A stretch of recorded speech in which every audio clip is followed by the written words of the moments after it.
This is a Southern Sin breaking news special. Be sure to like and subscribe now.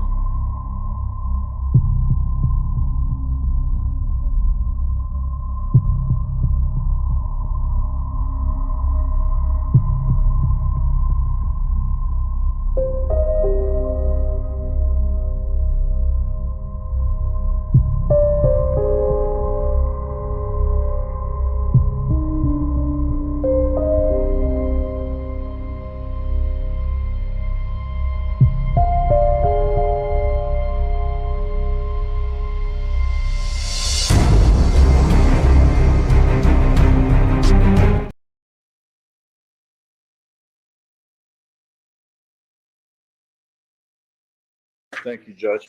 Good morning, ma'am. Friday, we were short on time, so we rushed through a bit of things, and I want to review a couple of things with you, okay? So you had previously indicated that you arrived at the scene with Dennis Ozawa, is that correct?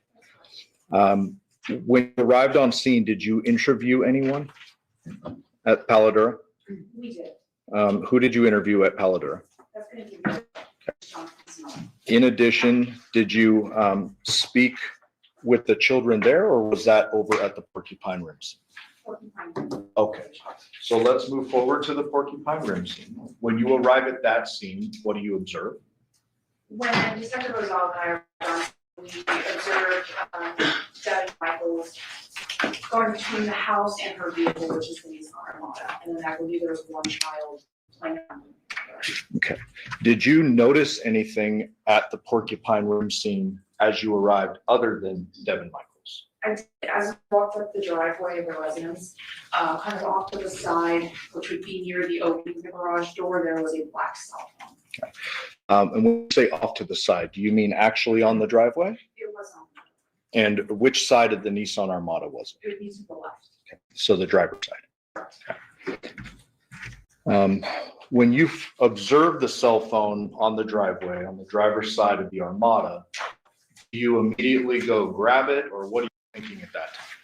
No, at that point, we made note of it. That is something that we're going to want to include in our search warrant. So at that time, we're leaving that so that we can collect it in a way that we can have it forensically analyzed later. Okay. And I would presume at that point, when you see it from a distance, you realize there's blood on it. Correct. But you're noting it, you're not telling the defendant about it, you're just, okay, that's noted, and you move on. Yes. And you indicated previously that you had an opportunity to speak with the girls, the young girls, is that right? Yes. And they indicated to you that the Devier had been home with them last night. That's correct. We went through the first interview in the beginning of your testimony, you recall that? Yes. And I'll call it the first interview. This is actually the second interview conducted by detectives, but the first that you were involved. Yes.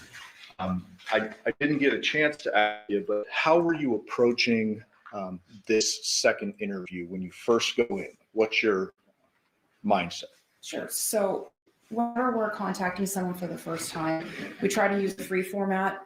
We will ask them questions and allow them to, in their own words, they're explaining the situation, the story, all of the things that they want to organically just tell us. And then we may ask a couple follow-up clarifying questions and sometimes repeat back to them what they told us so that we can feel comfortable that we understand what they're trying to tell us. And you are aware that there was an interview conducted with the defendant prior to your involvement. Yes. And this second interview, your first, Yes. was that investigative type, open-ended, like, hey, give us any information you deem relevant kind of thing? Correct. Okay. And just to briefly summarize, there was some discussion about in that second interview, your first, the day before, shopping for school supplies. The defendant acknowledged she had been with the victim and then said he was alive and well in the garage when she left. Is that correct? Yes.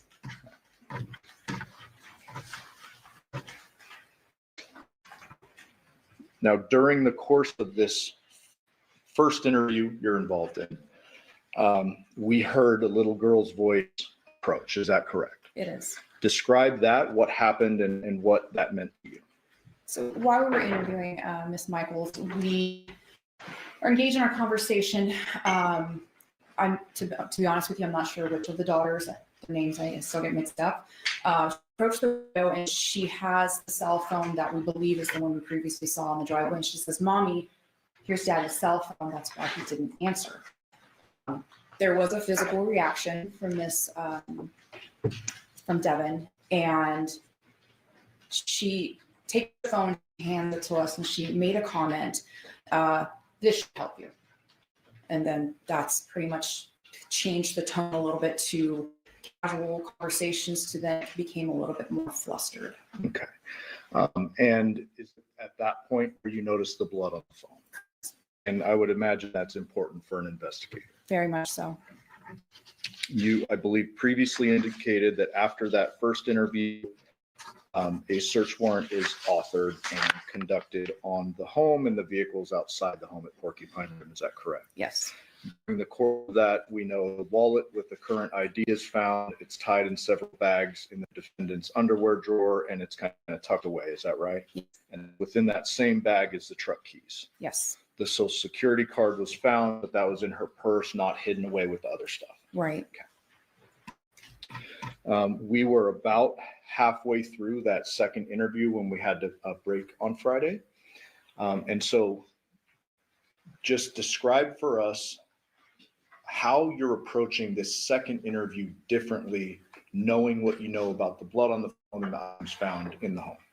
Sure. So as I mentioned, the first interview is going to be more of a format that allows the subject to give us their narrative, their truth, what they want to tell us. The second interview, we've now discovered some evidence inside the home. There are some things that we need to confront her with. So the tempo of the interview, the tone changes. It becomes a little bit more direct. Okay, you said that this happened, but now we have this. For instance, the wallet. We didn't know about the wallet. That wasn't brought up in the first interview. So now we are going to be targeting her, asking direct questions, and it can be accusatory in nature. Okay.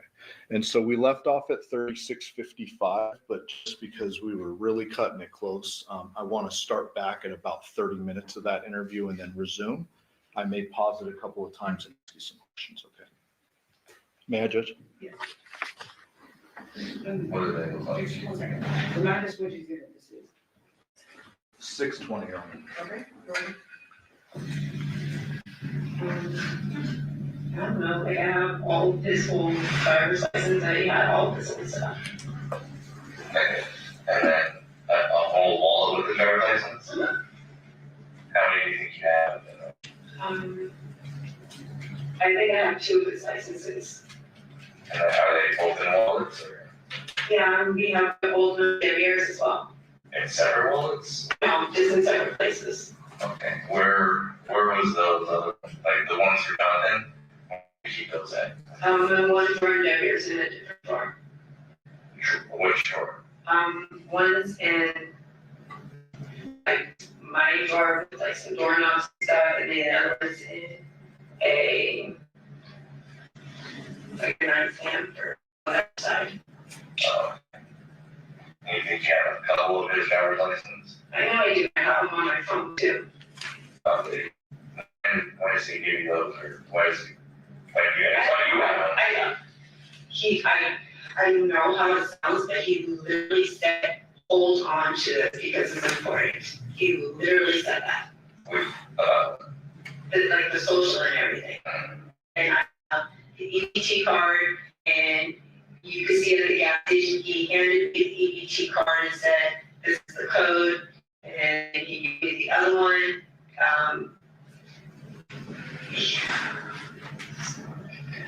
What was that? I said, this is Why did you say that? because he's telling me to do things and you're asking me about it. And Well, I mean, you're explaining that's why we're you asking. see at the gas station, he hands me the card and says, hold on to this in case you need something. Like, is that, That's the speaking card, yes, sir. And it's at the gas station, you can see him hand it to me. so the art. And no, and not the Arco, there's no gas station. On the Pecos one where we stopped, and I think, yeah, because he gave me the card and then he went outside to smoke a cigarette. but it's on the security camera. You can see him hand it to me. Which, do you know which gas station? I don't know the name of it. It's by the Burger King. Burger King, you know, It's over. It goes through windmill. It's like right there. You can make. Burger King. There's a gas station right there. He was talking about the man that works there. He parks right. Like on the corner. He was telling me about the man that works there and he sleeps in his car and everything like that. What time did you get out of that? That was after we unloaded everything. We went right there and I got a Monster drink and I don't remember what he got. So right after you left, When we got back to his side of town. so coming back is when you went to that gas station? Yeah. So, like, so after the 9 o'clock. And that's when he gave you his UT card? Yes, you can see him hand it to me and he walks out the door. So that's right, that's near his place. He said Pecos and Window, the Burger King. Yes, sir. Like, So detective, we're now talking about kind of the social security card, the wallet. There's an EBT card that's referenced. Is that correct? Before we move on, I want to ask you about an exchange that was a bit earlier in the interview, but would be duplicative for me to play again. Earlier on in the interview, you had confronted the defendant about the bloody phone, correct? Yes. And what was her general response with regard to that? As far as the acknowledgement of the phone, Yes. she was surprised about the phone being at the residence. Okay. And it really threw her off when her daughter handed her the phone, and it changed the tone. Yeah. And she claimed she was surprised. You're not saying she actually was? No, she appeared to be very surprised. And you would ask, and I'm simplifying, you would ask something to the effect of, well, how does blood end up on the phone? Does he hurt himself or something like that? You hear that? Describe that exchange. So once we have the phone in our possession, we do note, and also her child noted that there was apparent blood on the phone. That's of great concern, and of course, we're going to address that at the time. Began asking Devyn some questions related to that. She mentioned that he had injured his hand, and I believe she specifically said he took a chunk, and he being Jonathon, out of his hand. Then went into great detail, which stood out to me because the entire interview, there hadn't been any detail on anything. It was very generalities. There wasn't a lot of, it was like, I don't remember. But in this case, she went into extreme great detail about the table, what folded, where it was in the garage, how he hurt himself. And to be fair to the defendant, I believe she said, John told me that he hurt himself. I didn't see it, but she knew it, or claimed she knew what he hurt himself on and that it was a very large injury. Correct. And in addition to that, she did not see any blood or injuries on John's hands. And detective, you've reviewed the autopsy photos in this case. Yes, I have. Were there any bleeding injuries to the victim's body other than his decapitation? No. We're going to resume the interview now. he kept, There's in 2 gas stations. There's a Chevron right down the corner. I think it's like a Charlotte Horse. Okay, so over there and across County Corner from that gas station is another gas station. It's a Shell or something. I'm not sure that other one, but Next to the Burger King. Okay.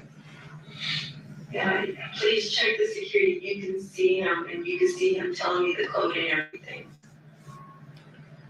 I don't know why he was giving me things, but he was telling me to hold on till we keep him safe. And that's what I was doing. I've always had a driver's license. He's The always, problem I have with that is that the driver's license up in the house isn't her. It's not. but he just gave it to me. I know, but he would need that for work. That's He why has I another one. said that. You gave him an old one, you had it in the drawer. Well, no, he's given me old ones before. I have multiple ones. So you can look around the house. There's more than one. Okay, and if this one's expired in 2025, that's gonna be his newest one. It's weird that you have this latest driver's license. and that it was tucked in a drawer. Yeah, I put it away to keep it safe. This should be wrapped in like a whole bunch of bags, right? Okay, Judge Hannah, I understand, but I also have social security. I understand, and that's why I'm like, it's just getting weirder and weirder. It's like I'm doing things that help and it's not helping me. I got it. Well, yeah, is that, just being able to explain some of the stuff, that's all we need. I'm trying to explain it, but the more I'm talking, the more I just sound really stupid and. especially driver's license, that doesn't need to really be kept safe. I mean, also security card or birth certificate, I completely understand, especially if somebody is in transition in their life and they're wanting to find a new place to live, wanting to quarantine. But I don't know what else was in it. It was just one things. But it wasn't his wallet, he didn't hand his wallet over to you. No, it was a lot of things. Like it was like a square thing he did to me, and then a black one. What are those called? But not his wallet. You don't have wallet, sorry, just don't pull it out for reasons. So he had his, So Detective, you're now confronting the defendant with regard to the wallet and all that was found in the plastic bags. Correct. Those were sealed when they were found. They correct? were. So let's step back a moment to the phone because they kind of tie together. She is not telling you that the phone is part of this chunk of items that John allegedly gave her in this. Correct. Okay. With regard to the victim's phone, did you ultimately learn that was in fact his blood and DNA, the victim's, on that phone? Yes, I did. Did you ultimately learn from other sources, not the defendant, but other sources, when John's phone was last at his home and when it left? Yes. So one of my partners had authored a search warrant for Google. We had also done some call data records as well, but the Google itself came in a bit later. So this is something that we found out after the crime, obviously, and after all the interviews had been settled. But we noted that turn showed that John's phone was at the home on Paladura, which is where he resides, from 10 o'clock till it began to travel or move at about 2:04 a.m. And what else traveled or moved at 2:04 a.m.? So I'm not sure exactly what's been testified to yet, but at 2:04 is when it's alleged that Devyn left the home. She traveled. We have her cell phone or CDR records, as well as the Burla, which again, I'm not sure if that's been testified to. That is the infotainment system that we authored a search warrant on. It shows three devices together in a companion movement all the way back to Porcupine Rim. So 3 devices, meaning the Nissan itself, the defendant's cell phone, and the victim's cell phone as well. That's correct. Based upon the fact that there is blood on the cell phone and all of that you just testified, what did you deduce about our timeline of homicide? Well, after having the information from the autopsy, which is there was no bloodletting injuries short of his obvious cause of death, which was the decapitation, there was no reason there should have been blood on that cell phone, as bloodletting would have been after the homicide. So for the phone to arrive and be discovered at Porcupine Rim with blood on it indicated that that is something that was on the phone before it left that house. At 2:04 a.m. Correct. And therefore, did you narrow down the letting to between 10 p.m. on the 6th and 2:04 a.m. on the 7th? Yes, sir. We're going to resume the. so we find his wallet, he's gonna have his driver's license and his cards.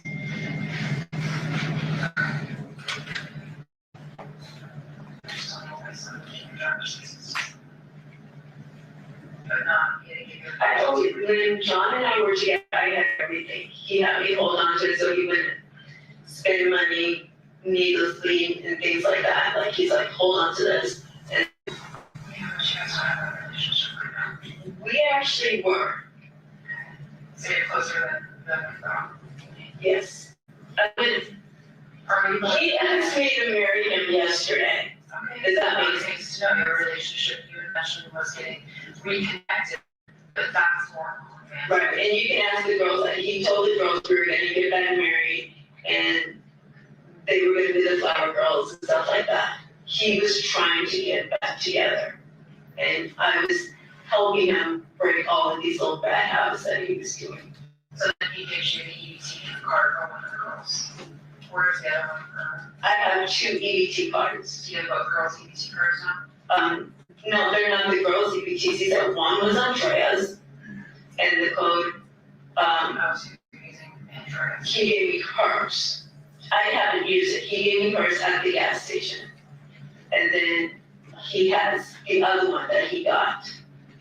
Okay. Where's that EBT card now? They're both in my purse. You know you can't have that, right? Yes, but I know he gave them to me. That doesn't make it right. No, but I can't use them, but I understand, but you can see he handed it to me. Okay. You're not understanding that you can't do that. So No, I know I can't use them. I don't believe he can use it because it's Andreas and not his. Right.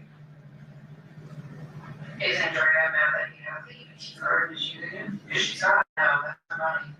No, he said that she gave it to him because she can't use it in the state that she's in. So I was just using it to fill his away from money. That's what he said. He said, but at any moment she can cancel it. Yeah, but she didn't, wasn't. So he wants to marry you, he's the girls, flower girls, yet you're still wearing a ring, and so is Dev. This ring I got on my own from Macy's. Has nothing, no, this wasn't a symbol. You just told me that it was a symbol. I said, You have a best friend connection with I them. didn't have a You wear picture. the wedding ring too, and that's something that is a respect and part of your marriage. Yeah. But now you're telling me that you and your ex were talking about getting married. No. You just took a ring off last night from another female and threw it away. But yet You're taking what I'm saying, I'm but you're not, it's fact, it's what you said. No, I understand that's what I said, but that's not exactly the situation. You're taking it and, Okay, so so let me, here's what you told us so far. Your ex needs a place to stay. Yes, Because ma'am. he's trying to get out of his mother's house. yes, ma'am. You were kind enough to allow him to move into the house with you, your current husband, which is your best friend, and your 2 girls, which the girls just moved back in May. Yes, ma'am. Okay, so you guys are trying to make it a family. You were saying that he was supposed to like slowly move in, things were progressing slowly. Now you're telling me that he's wanting to marry you. He mentioned that yesterday, he even talked to the kids about it. And that your relationship has now progressed past just slowly No, ma'am, you're misunderstanding. He has mentioned getting married in front of the girls. Our relationship is not rekindling on a physical level or romantic level. We are trying to reconnect and have a family for the girls. Yes, he has said we should get married, and he's saying it more, for my opinion, on a joking thing, but he has said that in front of the girls. That was not said yesterday. Okay, When was that said in front of the girls? I would say over a month ago. Okay, like what did you say in return in front of the girls? I didn't say anything, I just looked at him and rolled my eyes. So are the girls, when I talk to them, gonna say that they don't think you guys are getting married? Oh, yeah, they'll tell you that. That you guys are not getting back together? No, because at one point I was telling him I didn't think it would be a good idea for him to be here, and it would be too hectic. So they will definitely tell you I was not trying to marry him. Dev about it? Oh, yeah, I told him that John keeps trying to say he wants to, get back together. And you're talking about, Yes, and then him moving in now was just the platonic friendly relationship. it's not a, yes. It's just the routine I was gonna clear out the sewing room that's out there. He said he wanted the law because it was the cooler place, but I was gonna give him the sewing room because there is more than enough room. and then Dev sleeps on the sofa. Sometimes, or he does sleep on the bed, like I said, when we watch movies and he knocks out. And then have you guys ever had a sexual relationship? Yeah, we had, Okay. no, I can't even have sex now. Well, I mean, there's a lot of different ways to have So I sex. understand, but no, Okay, so you guys have no connection that way at all? Okay. Is that complicated a lot? Having your ex, someone in a relationship? Okay.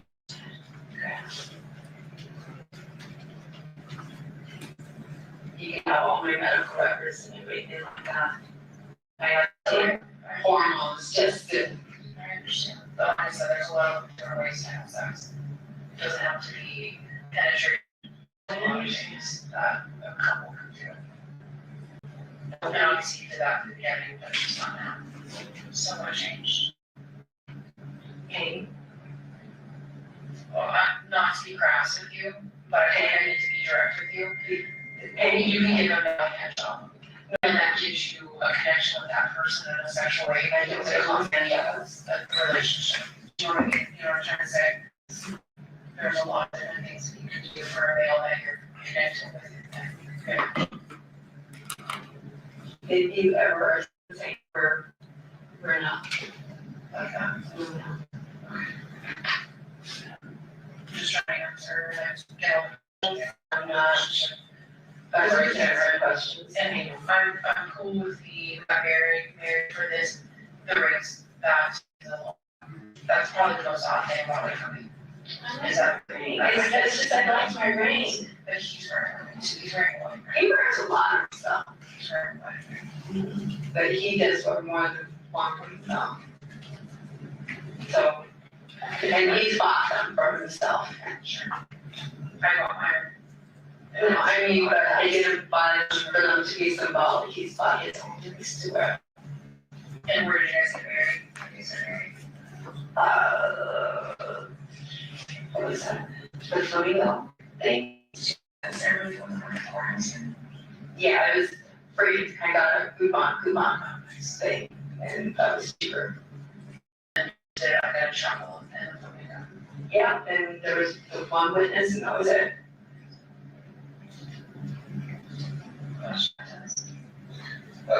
So you said that you guys have not, like, you and Deborah have evidence for a while.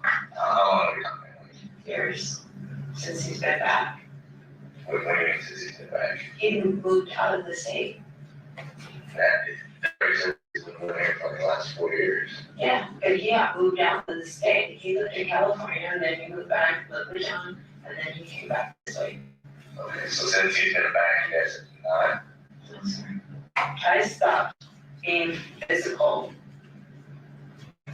in 2020 when I was having all my issues because I had surgery and just surgery. Okay, but he was living here. He wasn't living with me. Because he was telling me that he's lived here for like the last 4 years. Yeah, but he wasn't living with me the whole time. He was living with John at Colorado. When I say living here, I mean like he actually said like he's lived here at this house. How long have you lived at this house? I've been here for 3 years. And then when did he come back I guess to I guess that was what I'm saying. I would say I've been here for 3 years, so at least 2 years ago. And then prior to living here for 3 years, where were you staying before that? Decatur and Mars, And then how long were you at that place? less than 1 year. And then prior to that place, It was at Wild Magic. where's that at? Like what area though? Like major properties? Craig and yeah. Right, I thought we were close to where JC lives. And then did your kids live with you then? Yeah, they've always lived with me. They've only not lived with me for the short period of time of 9 months. And going back to about the ID and stuff, you said it was, yeah, you had one that is in a bunch of bags in your drawer. When did you get that? Yesterday. with the IDs and the social security card. And was that at the house that you had that? Yes, sir. So he handed you a bag yesterday. Do you remember what was in it? No, he just handed it to me and I put it in the bags. I just put it out the way. Okay. So I'm not sure exactly what's in it, I didn't go through it. So explain that part to me as far as like when you did that and what did you do? So like where were you guys at when he handed you like that sack and stuff? In his camera, and he handed me the little square thing. He says, hold on to this, and he handed me the other thing because this is my social. He says, just keep this in. And that's all I was gonna do. So I wrapped it up and I was gonna put the social in the security box and I just didn't have a chance to do it. What else? Did he give you anything else? He gave me his guns. Anything else? Like there's a set of keys in that bag too. The keys are for the Andrea stuff. The set of keys that are in that bag. Like the bag. The keys are my keys. What are those go to? My car. So you have Real briefly, throughout the course of the investigation, did you learn that no spare set of Chevy keys for John's truck were discovered? Yes, In fact, after the defendant was arrested for the homicide, was there some communication with Yoko about returning the keys? yes. And why was that? There were no set of keys for John's truck found in the home or anywhere else after searching all the residents other than the keys that were in the bag. And so you had to return those keys to her so she could do whatever she was going to do financially with the truck. Correct. bag that you put, plastic bag that you wrapped his ID that he gave you, had a set of your keys in there? I'm so lost. I just wanted, like, when he handed you a bunch of stuff, he only gave you the wallet with the ID in it? Did he hand you anything else?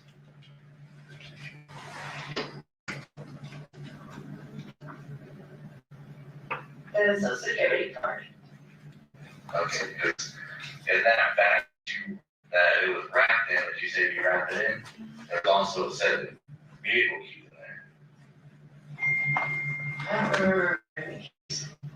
So that's my question. Why would he give you, why would he give you his wallet, social security card, which is also, and then also a set of keys? I don't remember the keys, I just know the wallet and the social security card. And then you put that in a plastic bag while you were at that house? I just grabbed everything and tied it. So the only thing he handed you, like, so I'm giving you this stuff, what exactly does he do? I remember seeing the wallet and it went like this, he dropped it in and I just started taking it away. It's just all of them? That's all I remember seeing. I do not remember seeing keys, but he dropped it in the bag, like I just took it and put it away. And was this in the garage? No, sir, it was in his room. Inside the room in the house? Yes, sir.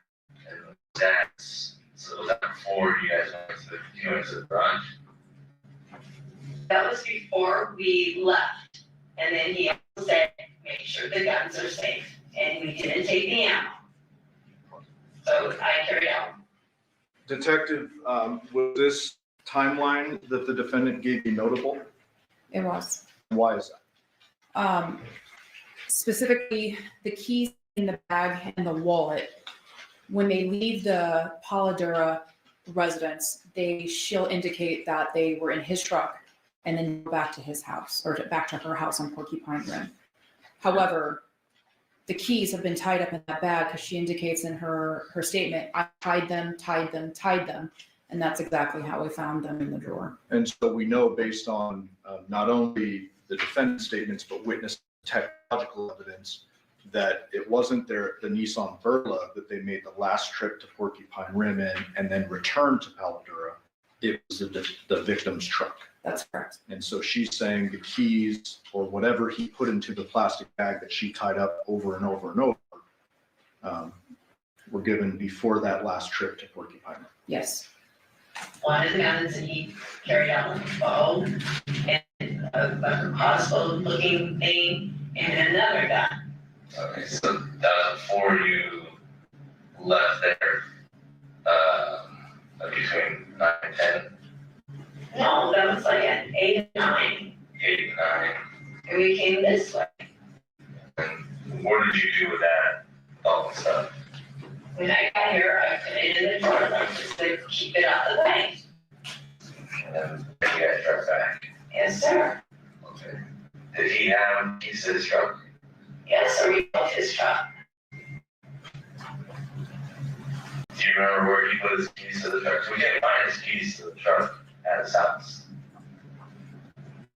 They were on the table. Which table? The table that had like all this looking stuff and like the grinder and everything like that. All of that was sitting right there. And his keys to the truck? Yeah. The only keys I picked up were the ones that had a little thing on it that said Andrea, because Shoko said bring them to her and put them in the little thing. That's the only thing I picked up.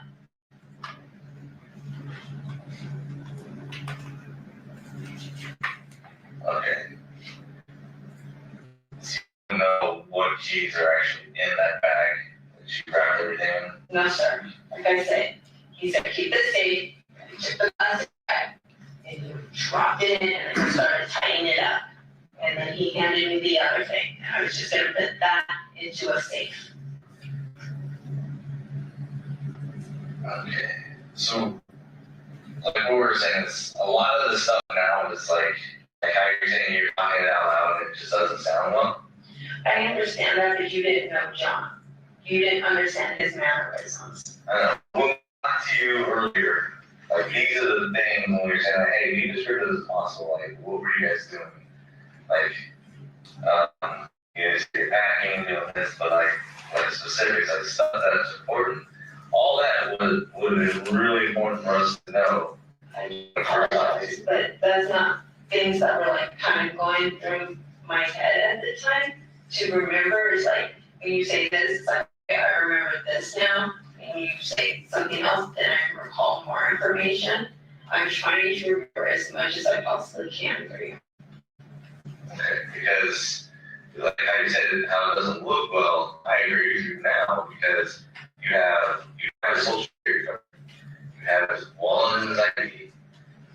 There's possibly a set of keys that looks like might be his truck keys in that bag.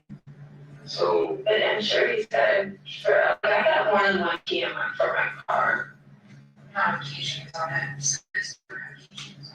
like it's not just like a key with a key fob. It's like, it looks like his personal set of keys. Like I said, he put it in the bag, I just tied it up. That's all I did, and I think there's like 3 bags on it, 3 or 4 bags. I'm not even sure. If you have a safe, why would you not just put that in the safe? I haven't had the chance to, Plastic. but the keys, For all the stuff that it was just what we had right at the time. I hadn't been here to put it in the safe. The safe is here, but I just hadn't had That was placed in the drawer. It takes 2 seconds. I hadn't done it, and I wasn't trying to have their ears here. That's all it was. why do you say that? Because it looked odd that I'm holding on to John's things for John. But it's not the same. It's like if you're doing more for one person, I don't want him to feel like there's more there than what it was. John was only coming in as a temporary thing until he can get something else, because like I said, he's trying to file for bankruptcy. Who was about to kick him out, or he even said she was trying to kick him out.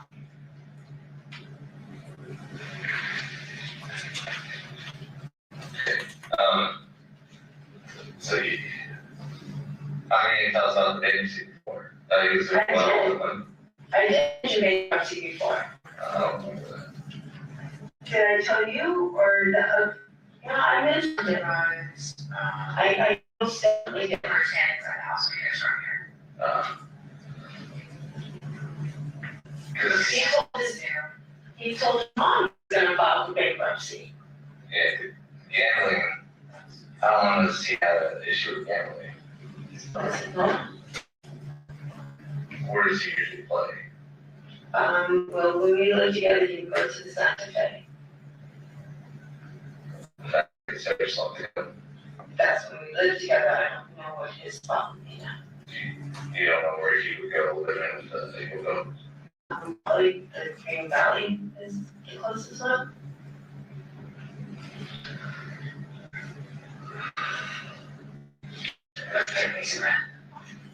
He said he was. He claimed he was gonna try to do 1,100. Claimed he was gonna be able to do that. Is that text message or conversations you guys had on the phone? Well, you might be able to find a text message on it.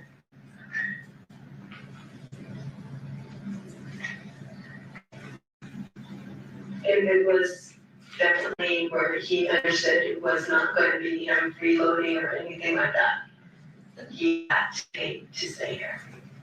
And we go through the phone, we're gonna have our computer guys, they can go through, they can go through anything deleted, all that stuff.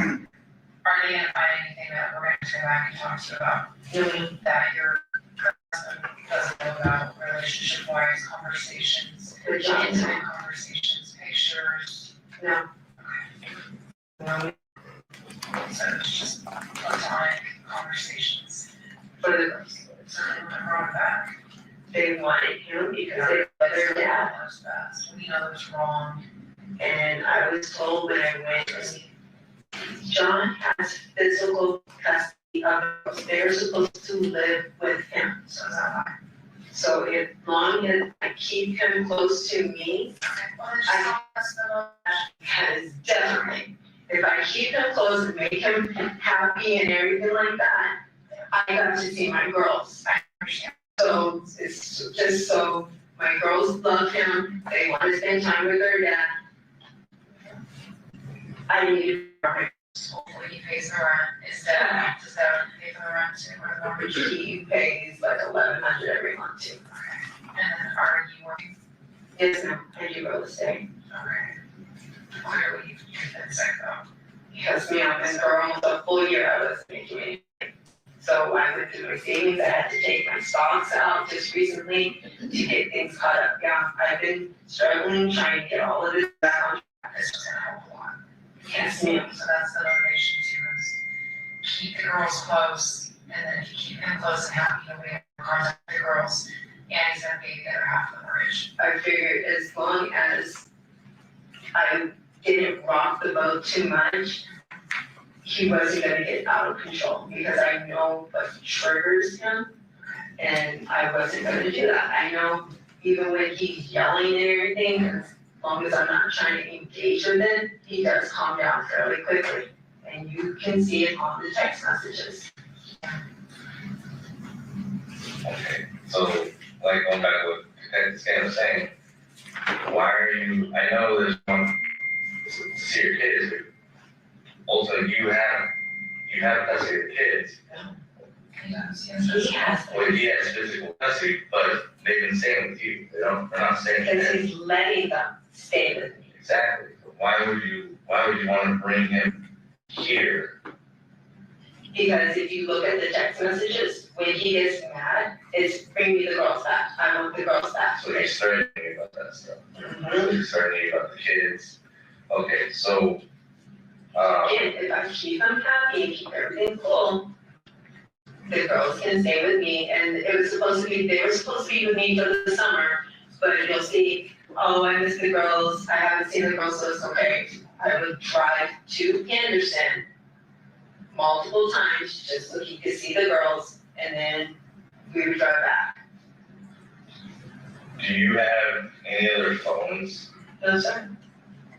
We have a house phone, landline. Yeah, her said it was inside the house. That phone is not connected. What phone is that? There's like extra phones that are my old phones, none of them are connected. The girls just use them to play games. That one was in your purse. Are you saying one and then that one's in your purse? Yeah, there's one in my purse. To me, it was playing music on one of them earlier today. They're just old phones. So then right now, I hear you saying things just aren't adding up. Okay, I'm not saying that you actually did something to Jonathon, but I know, or I feel like right now you're not telling us everything. I feel like you know something, and that like either how it happened or who something and somebody involved with this, like you're not giving us that information. So just we've done this for a while, okay? We've been detectives for a while, okay? And just given everything that you told us and just kind of how everything happened, it's kind of sporadic, all right? I really don't want to beat around the bush at this point now, because before I was giving you the benefit of the doubt with everything, okay? But like I said, things just aren't adding up. So I have decided that if I just be nice to him, I can get my girls, because the court, when we went for custody, he didn't even show up. And the judge had us wait an extra hour to see if he was gonna show up, just to give him the benefit of the doubt.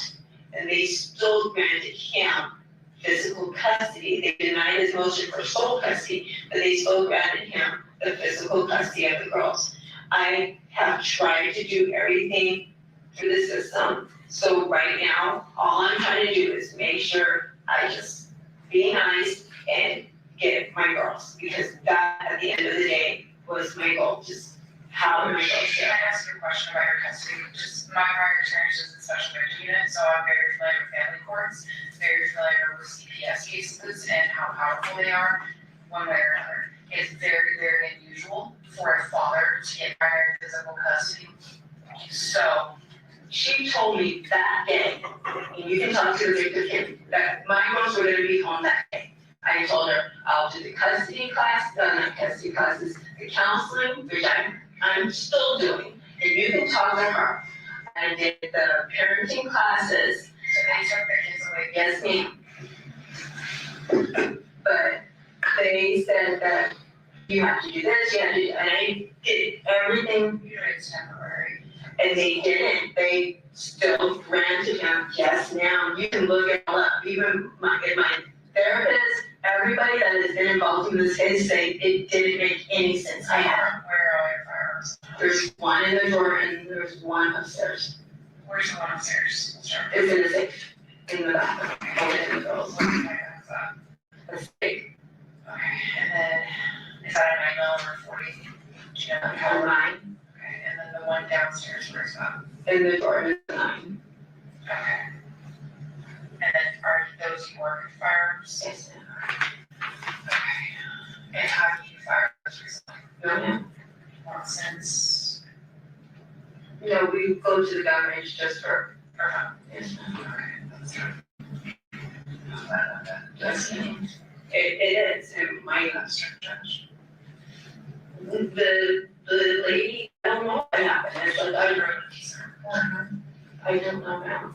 I don't know how all this works, like, you can't all of a sudden get slammed with all this stuff.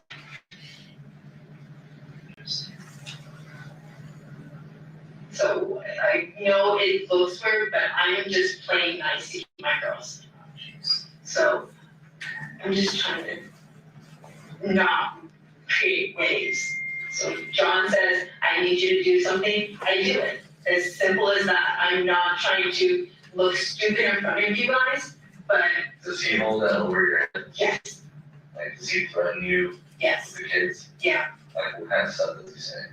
Is if I'm not, hey, I need to do this, if I'm not, it's never been like a sexual thing. I mean, he hinted at it, but it's always if you're not, I need this help, I need this help. I used to give him gas money every time I went down there. I used to have to buy his beers and his cigarettes because the EBT doesn't cover it.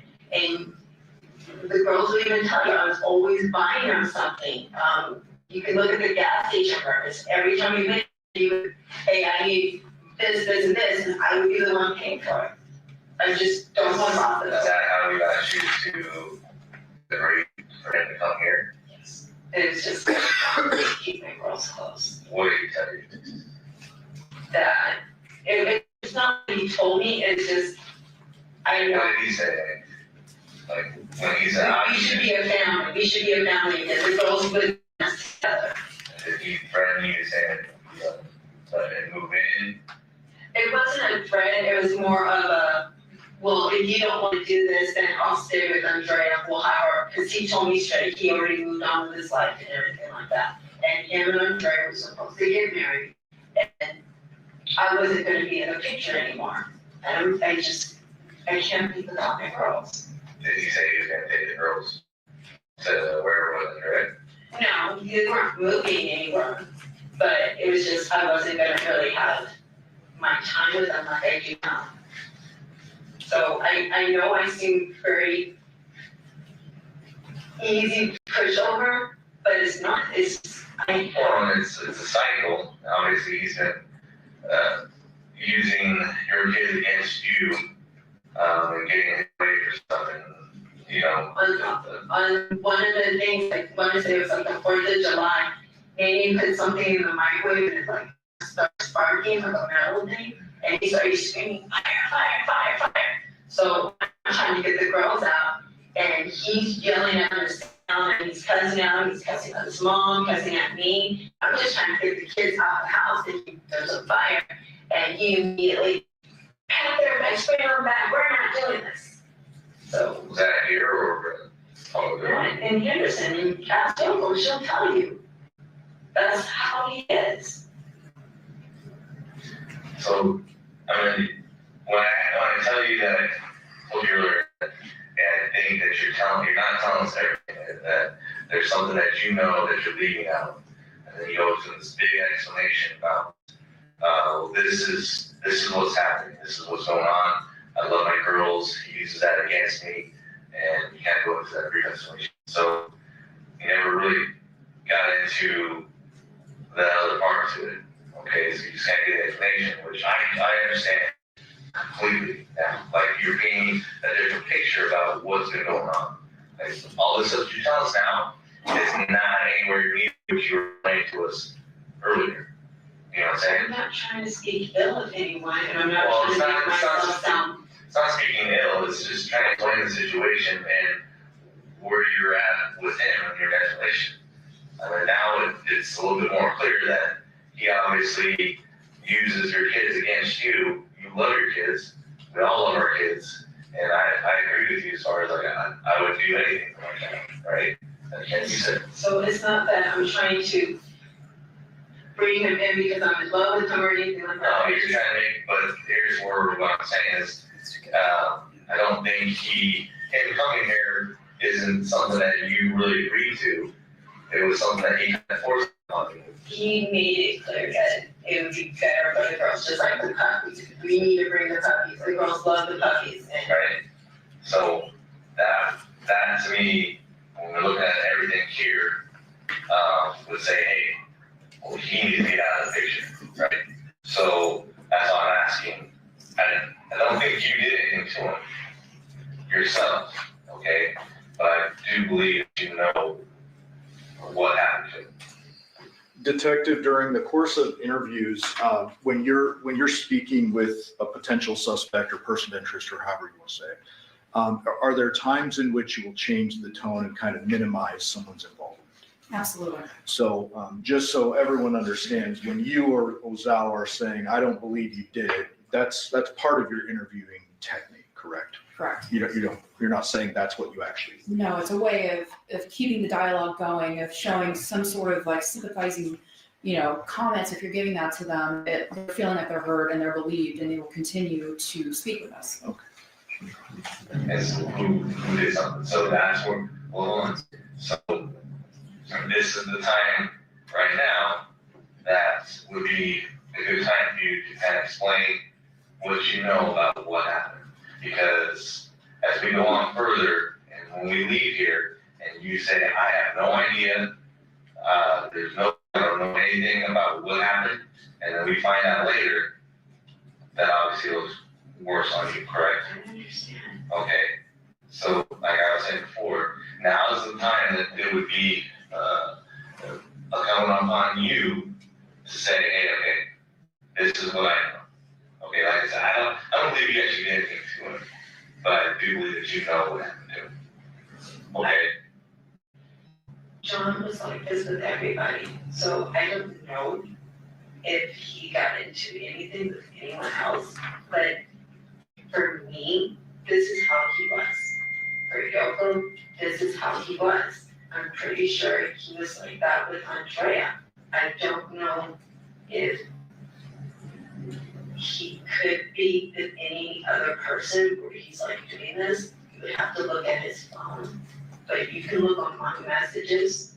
It was always a back and forth like this almost every single day. I would get a message and it would be a very aggressive, I hate this, you're not doing this. And by the time the date was halfway through, it would be I'm sorry and everything like that. This was almost daily. Like I said, I get that. Like I understand what you're explaining as far as how he is. Okay. Let's check on what you're saying.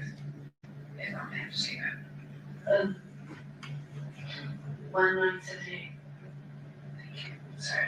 So, but like I said, I understand how you're explaining him and how he is. Okay. But, like I said, I still feel like you know more than what you're telling us. So just to wrap up a little bit, obviously we grabbed the phone and all the process that. Thank you for the iPad. That's what I have. The girls found that, they said that's what I knew about that. Okay, we got that. Is there any reason why child's blood or anything DNA related will be in the vehicle? Because that's our back to our station, our CSA, they're gonna thoroughly look for everything in that vehicle. I couldn't tell you if he was bleeding from when he was doing the thing, he helped load up the truck, so if he was bleeding, it might be For your my Armada. Like, he was putting the things in the car, like anything that he had. there's gonna be obvious areas where blood doesn't belong even if you're loading. So I'm just asking you directly, because if you find any DNA evidence in that vehicle, obviously we wanna make sure we ask you if there would be a reason. No, the only thing I knew he said was his hand that he hit on the table. That's the only time he ever said he was bleeding, and he said it was a pretty good gash. That you didn't see that. No, I did not, so I can't really speak on it, but he was still cleaning everything up, so I don't think it was really bothering him that much. And then just to confirm, you don't have his phone up there on the driveway. No, I know he was smoking, and when I went back over there and I said, girls, where did you find this? They pointed to it, there is cigarette butts there. So I don't know if he was just smoking and put it down and just didn't pick it back up, but you can take those and I'm sure it'll be his. When you guys unloaded everything, how long did that take? 30 minutes, he was bragging. He was saying that, yeah, I can always do this as quick as can be, but he tries to stretch things out because he charges by the hour. I remember having that conversation.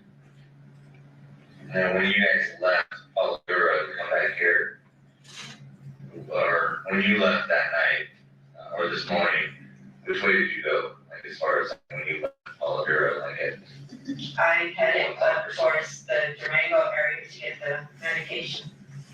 when you left that neighborhood, did you go straight out to Pecos, Barnum, or did you go to Pecos? No window. You went out the one exit out the window right there, right by the school. Yeah. And then normally you guys come this way when you're coming to your house. It just depends, like if the 15 is coming back up, I will take like the 215 and go around, or the Decatur, it really depends on the time of day when we go different directions. Okay. Okay. Alright, well, we appreciate it. Hopefully, if you're telling us everything is the truth. We'll give you a call, or like I said, we have your phone. We're gonna get that download, we're going with that too. And then I'll call Deborah tomorrow. Yeah. Deborah. Just call me That's bad. I'll call Deb tomorrow and then try to figure out the time. He has to work with me. Yeah. I'm sorry. I didn't phone number to reach you for returning the phone. Oh, you have my phone? Yeah, so you said you had mine. I do not know it, it's, Should we call Deb's number? yeah, I don't know the phone's already. but you just need to pick it up around 11. Well, Oh, no, you just have the access, so I don't even know how to have this anymore. Okay, you're right. Because you wrote it on the paper and I handed it back to you. Let me give that to you, and then if you want to, just come by tomorrow. Yeah.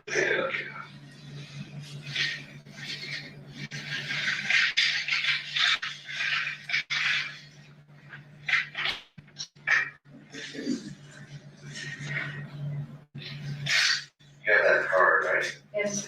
The address is on the card. 3 West Street, that's where you need to go. No, the card is in my car.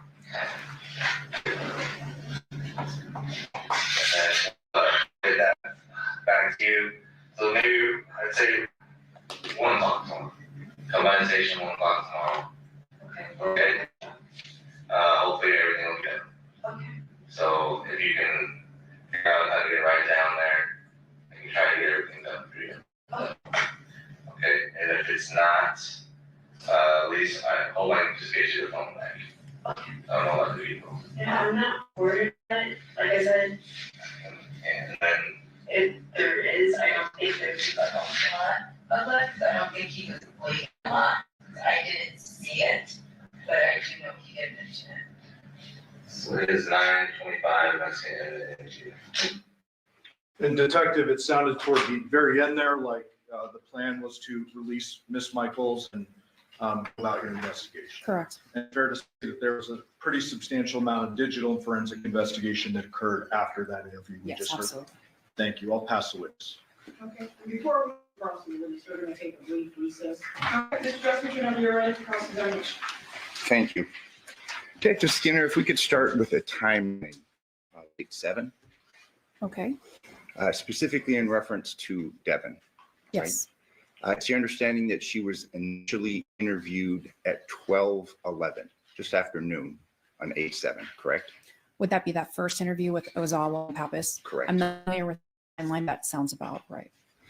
And then at 14:29 hours on 8/7, you and Detective Ozawa go to the Porcupine Rim residence. Yes, sir. And when you arrive, you see Devyn getting things out of the Nissan, correct? Yes, The Nissan was parked, the Yamaha was parked in the driveway, it correct? was. While you and Detective Ozawa are walking up in the driveway, it's your testimony, this phone at issue is next to the driveway, correct? Yes, Next to the Armada. fairly close. And then at 15:08 hours, Devyn is interviewed at the Porcupine Rim residence by both yourself and Detective Ozawa in the vehicle, correct? Yes, And then it's at 15:20 while Devyn is being interviewed, the girls bring up the phone, correct? yes, So the phone has been out there, at least based upon your seeing it, from at least 14:29 hours, correct? yes, it is. And it's nearly an hour or so later than the girls bring up the phone. Fair to say? Yes, Discussions concerning this phone, daddy's phone, something along those lines, correct? yes, And the phone is looked into, correct? It's handled. it was handled. Yes, At this point in time, the airplane mode is not switched on, correct? correct. So if there's notifications on the phone, presumably those notifications now by operation of looking at the phone into the phone, those are no longer there, correct? Fair to say. Devyn confirms that it's Jonathon's phone. She does. And in fact says here, this should help you, correct? Yes. And then at 1919, a search warrant for Porcupine Rim and the vehicles is signed, correct? Yes. Was there a previous affidavit that had been submitted for the search of the Porcupine residence, or was that the first? I am not certain on that. Detective Ozawa would Yes, sir. probably be better suited. Yes. But we do know that at 7/19/1919, a search warrant for the Porcupine Rim vehicles was signed, correct? Yes. And this interview, this last one that we were listening today, began at 1955. Yes. And obviously reference then is made to this phone again, correct? The phone that's found. That's correct.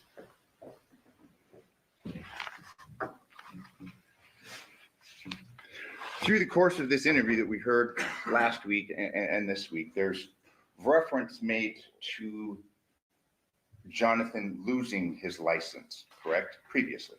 His wallet, I believe. Okay. And in fact, you learned through the course of the investigation, there were texts that confirmed that. Yes. So there've been texts between Devyn and Jonathon, and hey, Jonathan's lost his license. It's found, and there's a discussion in reference to that, correct? Again, specifically, she mentioned wallet. But they were actually both lost at one point in time, were they not? At one time, the wallet, and another time, the license, and they communicate concerning the losing of the wallet and the license and the finding of both in their text You could message? make the assumption that the license is in the wallet. However, I'm only privy to what he disclosed to us, which was his wallet specifically, and that he had sent a picture to prove he found it. But then I told there are pictures to prove, in fact, and corroborates what she had said prior to your interview on this date. He lost his wallet and or license and found them, and they texted about it, correct? Correct.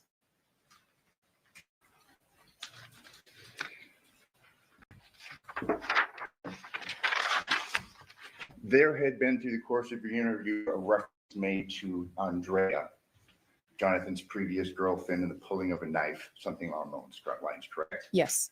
There was, in fact, an incident somewhere where that had been discussed previously. I'm sorry, repeat that. There had been an incident where, I mean, there had been some discussion among the family about Andrea pulling a knife or something along those That's my lines. understanding, yes. In reference to an injury that says that John had told her about, she said she never saw a bleeding injury, correct? That's correct. He had said that Jonathan had told her that he had hurt himself moving, correct? Correct.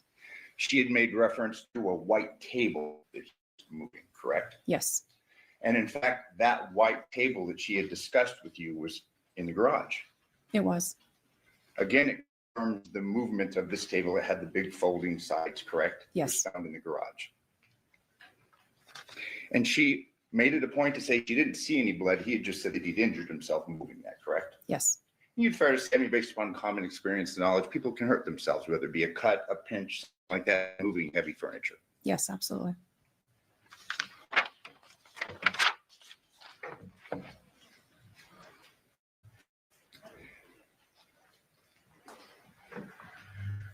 There was a discussion concerning some medical conditions that Devyn had, correct? Yes.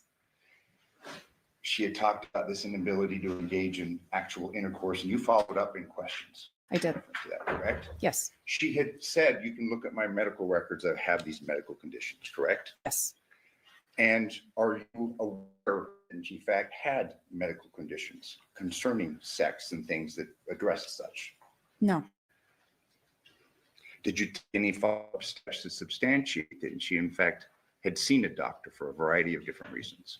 At the time, it wasn't relevant. Her medical history, the fact that she could be intimate with her partner, it was more of things that were being discussed during an interview to clear up the confusion over the relationship. Since the point, we were very unclear on her relationship with individuals in her life.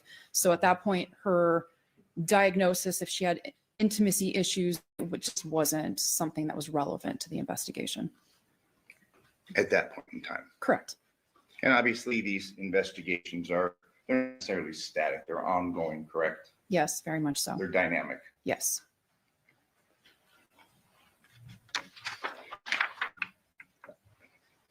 Devier had been interviewed on 8/7, correct? Yes. And again, fair to say that both you and Detective Ozawa were kind of having a difficulty understanding this relationship dynamic between the parties. Absolutely. Fair to say that Devyn's statements weren't necessarily helpful at times. You could say that, yes. Fair to say that Devyn's explanations of things were not necessarily helpful at times. Correct. Through the course of your interview with Devyn, you talk about rings and that rings are significant. Yes. They're a sort of a commitment. Yes.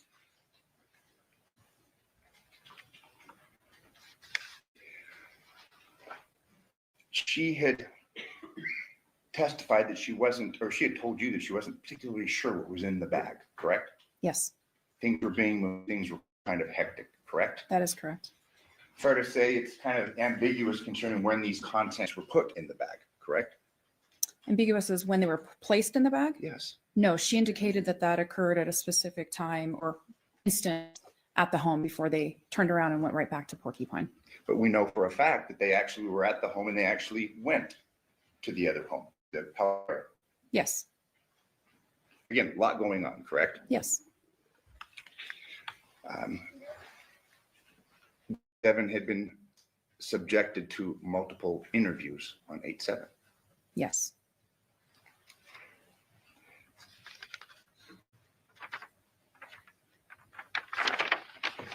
There was discussions concerning keys, both the key or keys to the subject truck as well as Andrea keys, correct? Yes.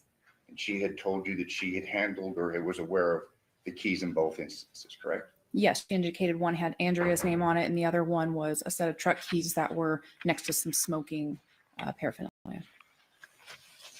You were able to corroborate that Jonathon was a smoker Correct. of both tobacco as well as marijuana. Yes, I believe the law confirmed that as well. Yes. When you were at the Paladera residence, obviously there was evidence of smoking both inside and outside the house, correct? Yes. As well as alcohol bottles, things of that nature. Yes.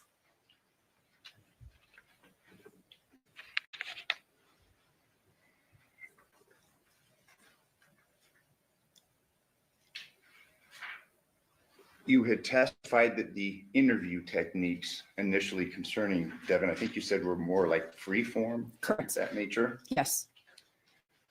but then they became through the course of the day more accusatory. Yes.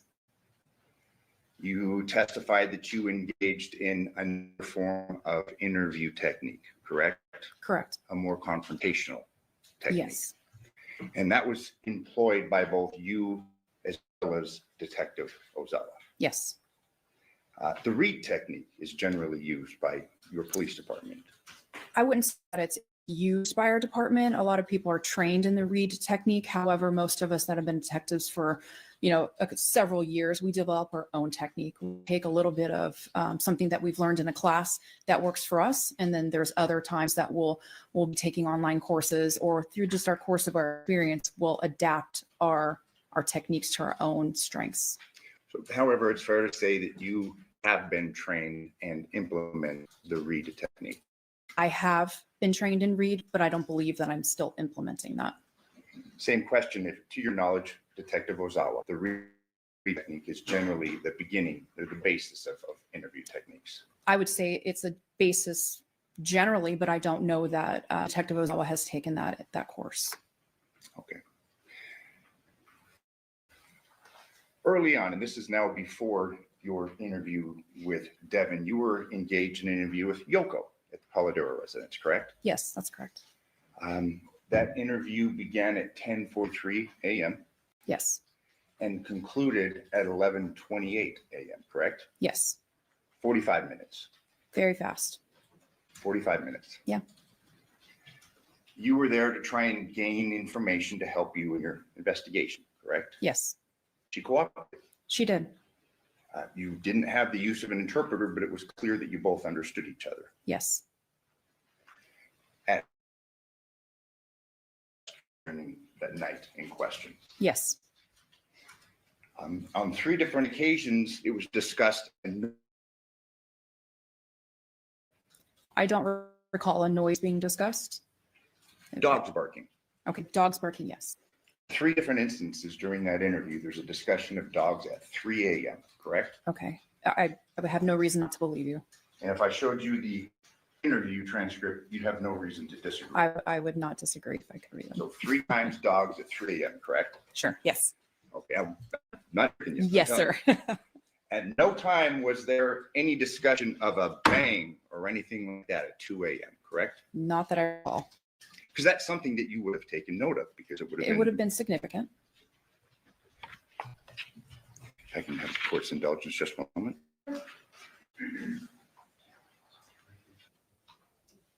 Follow-up question concerning the phone. We had discussed the phone being gotten into and not, put on airplane mode, which would have wiped the notifications, correct? Correct. Yoko had discussed calling Jonathon multiple times that morning, correct? Yes. Outside of it failing to have been put on airplane mode, was the phone ever taken off the network that you're aware of? That's not something I'd be aware of personally. Okay. Thank you. I have no further questions. Thank you. Yes, very briefly. Detective, with regard to the line of questioning related to the notifications on the phone, you would, I presume, defer to experts on airplane mode and that type of thing, correct? That's correct. The fact that there were no notifications on the home screen when you first saw the phone, was that important for you for any purpose? Absolutely. There were statements made by Devyn that she had contacted or tried to contact Jonathon several times. So in my personal experience, I would believe that there would be notifications unless that phone had been interacted with prior to picking it up and bringing it over to the car. Okay, and there will be an expert that talks about the contents of the phone. That's not for you. Not my to talk. forte. But let's presume for a second that she did in fact text or call John after his death. Would this be something that you've seen before in cases where people try to alibi themselves or cover up? Yes, frequently people will call someone they clearly know is deceased. They will go to their work and pretend and put on an act per se. Okay. So there are times that does happen. So, not for you to say, but No. It's not surprising to see someone call someone post-murder to essentially alibi or cover. Correct. I'll pass it. Some follow-up. You've had investigations where someone leaves a cell phone at home and then goes and commits a serious crime, correct? Yes. Again, to perhaps establish an alibi concerning their whereabouts. Yes.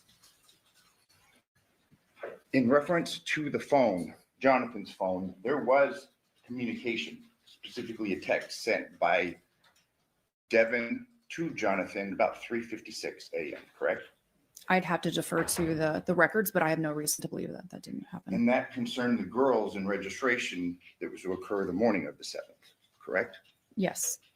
Additionally, we had heard testimony last week concerning a landline at the Paladura residence. There was in fact a landline. Yes, at there that was. residence. And on the night in question, late 8/6 into 8/7, there were multiple phone calls from the landline at Porcupine to Devyn's phone, correct? It's my understanding that there were, yes.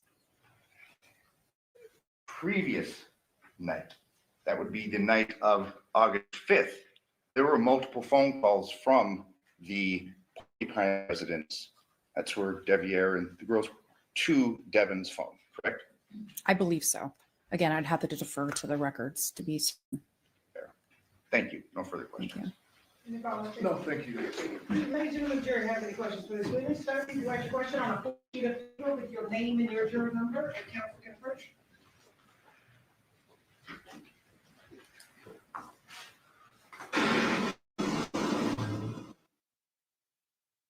Did you check the white table in the garage for blood, the tape right there?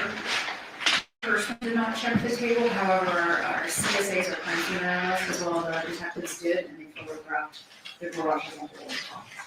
Okay, what did they find? There was no blood on the table. Okay? State and fellow based on the jury. No, thank you. Vince? Just very briefly, and it involves actually the phone. The girls were handling the phone prior to being given to you, I correct? did not see the girls. I would assume that they had handled it. They had to pick it up and bring it over to them. Whether they manipulated it, I couldn't tell you. Swiped up, anything like that, you Could can't not say. tell you. They appear to have just walked over from where the phone was and up to their mom's side of the car. But just clear, that phone was out in the driveway for some time, correct? It was, yes. In fact, through the course of Devier's interview, he had made reference to that phone, correct? I wasn't in the interview, so I couldn't speak to that. Thank you. No further questions. Any follow-up on that, State? No, thank you. Do ladies and gentlemen of the jury have any further questions for this witness? Okay, seeing no response, name your excuse, thank you very much for your testimony here today. You solemnly swear or affirm the testimony you're about to give this action shall be the whole truth and nothing but the truth, so help you God. Yes. Yes. And so please state your name and spell for the record. My full name is Jared Spangler, Jared. Spangler is Spangler. State your name. Sir, how are you employed? I am a detective with the Henderson Police Department. How long have you worked in that capacity? I have been a detective for 15 years, and I've been with the Henderson Police Department for 22 years. What unit are you assigned to as a detective? I currently work in the digital forensic lab. Can you tell the ladies and gentlemen of the jury a little bit about that unit? Yeah, the digital forensic lab analyzes cell phones, computers, tablets, vehicle infotainment systems, smart devices. Anytime there's a crime that occurs where there's an electronic device that may have potential evidence, it comes to the digital forensic lab, and we analyze it, forensic sound methods, so that we can extract the data and then be able to present it to the detective for their investigation, for their final determination what they're going to do with their investigation. And what type of programs are used to do that? There's several different programs. We have, specifically for cell phones, we use Celebrite.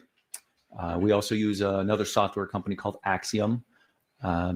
Those work as well for tablets. When it comes to vehicles, we have a software system called Burla. And there's some other ones, but those are the main ones that we utilize to extract the data from those devices and then to analyze that data. Can you tell us a little bit about your background, training, and experience that makes you qualified to be able to do these investigations? Yes. So, like I said, I've been in the digital forensic lab for about 10 years now. I've performed over 3,900 examinations, all sorts of different devices. I've been trained by the FBI, the HSI, Secret Service. They have a national facility that they train law enforcement in how to perform these type of investigations. I've received a little over 1,200 hours of training and certifications from that facility alone. I've also had training and certifications from every specific vendor for the programs that we utilize. So like I said, Celebrite and ICYMI and Burla, those softwares that I mentioned, I'm certified to use those as well. They have specific vendor certifications of those as well. So then turning your attention to this case, on August 8th of 2023, were you contacted by Detective Ozawa in regards to a vehicle infotainment system? Yes, I was. And was the obtaining of the vehicle infotainment system a part of a search warrant that was granted by a judge? Yes, that is correct. And this was for a homicide investigation that had occurred on August 7th, 2023, or began at that time? Correct. I believe the request was made by Detective Ozawa for this investigation, the digital investigation, and that was to be performed on a gray 2017 Nissan Armada. Is that correct? That is correct, yes. And the VIN number for that is JN8AY2NF9H9300802. Is that correct? That sounds correct. Do you have a reason to dispute that? That sounds right. Yeah. Okay. And it was your understanding that that vehicle had belonged to a Devyn Michaels, correct? Correct. And did you actually make contact with the vehicle? I did, yes. Where did you make contact with the vehicle? The vehicle was located in the basement of our police station. And so that's where I went to the basement.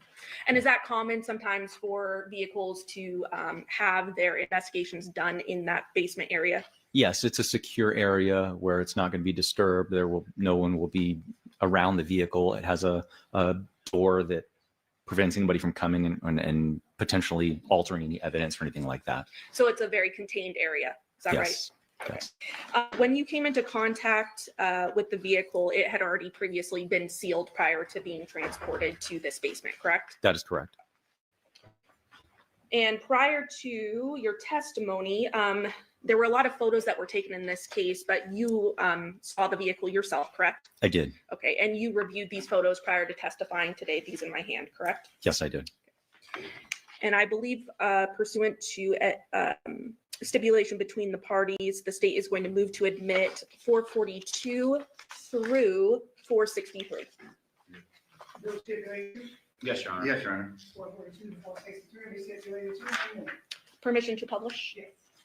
Showing you 442. What do we see there?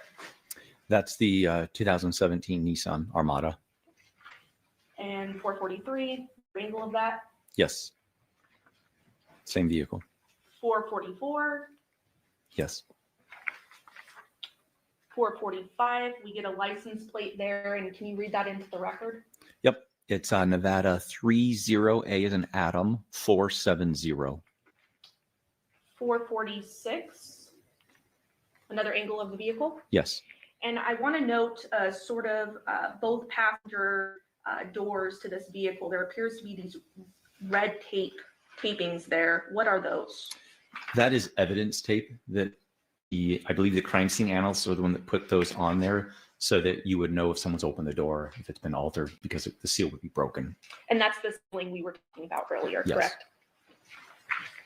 447, just a close up there with the seal, correct? Correct. Then 448, obviously you go inside the vehicle, is that right? Yes. And is this just a photo of inside the vehicle, the front side of the vehicle? Yes. Driver's side. 449, what do we see here? The gear shifter and the middle console. 450, another angle of that area Yes. taken from the passenger side. That is correct. 451, are you aware of this being located inside the vehicle? I didn't personally see it. Okay, but no reason to dispute that it would have been Correct. found in the vehicle. Yes. 452, are we getting to the back of the vehicle now? Yes, we are. Okay, and this would be on the driver's side, correct? Correct. 453, same back of the vehicle, but now from the passenger side. Yes. 454, is this just under the hood of the vehicle, Yes, it is. the engine area? Yes. 455, would this be the rear trunk of the vehicle? Yes, that is correct. And this was a hatchback, so the back would actually lift in the air, is that right? Yes. 456, more of the trunk of the vehicle. Correct. What is being lifted up at that point? I'm not sure. It seems to be some type of covering for the back there. But it was searched, it looks like. Yeah. Yes, it was. 457, more of the vehicle. Yes. 458, what do we see here happening? So the vehicle infotainment system is behind the screen of what you would see inside the vehicle. So you can see the screen up above, but right beneath it is where there's a hard drive. And so in order to extract the data from the infotainment system, I have to get that drive out of the vehicle. So I had to disassemble some of the components so that I could access the hard drive. And there's actually a mouse in front of you if you want to hover over that area you were just talking about. Click any buttons. Yes, don't click, just hover, Yes, please. Please hover, sir, in that area you were speaking about. So you can see that there's these little wires right here, the little connection points that I had to disconnect the logic board where the hard drive is attached to.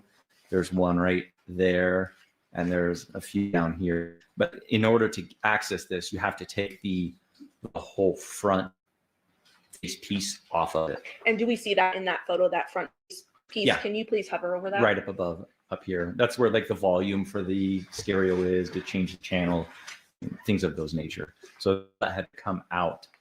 So I lifted it and put it up there. And this is a typical procedure of what you would do when trying to collect data from a infotainment system, correct? That is correct. And showing you 459, what do we see here? These are, so once the logic board is taken out, I had to take specific pieces of that apart so I could access the hard drive. So what you're seeing here, there's one there, there's a second one here, and a third one. These are just cover pieces on the board itself to protect the hard drive so that if there's any, I don't know, maybe liquid or anything like that, it's protected. So I had to remove these pieces off of the hard drive itself and the logic board so I could access the hard drive. Showing you 460, we see an extra piece there. What is that? So this here is, it's just a secondary logic board that's connected to the first one. And I believe over here, kind of to the side, but pretty sure the hard drive was connected to this logic board over here. So it's just more pieces that need to be removed in order to access the hard drive. And these tools that we see sort of above that area, I'm pointing there for you. It looks like some screwdrivers and different tools. That would be a part of your kit. Is that right? That is correct. Not something found in the vehicle. No, not at all. 461, what do we see here? More of the same pieces that were attached to the logic board themselves, and the tools are above there. Now, these green objects, those are the logic boards that you're referring to? Correct. 462, just more components to it. That is correct. Coverings for the hard drive itself, yes. 463, what do we see there? Some of the tool sets right here is the back piece. You can see that there's a little vent because it has to keep cool. So it has to have air coming in and out. And then obviously all the screws that piece everything together to the main housing, and then just additional tools to extraction of the hard drive.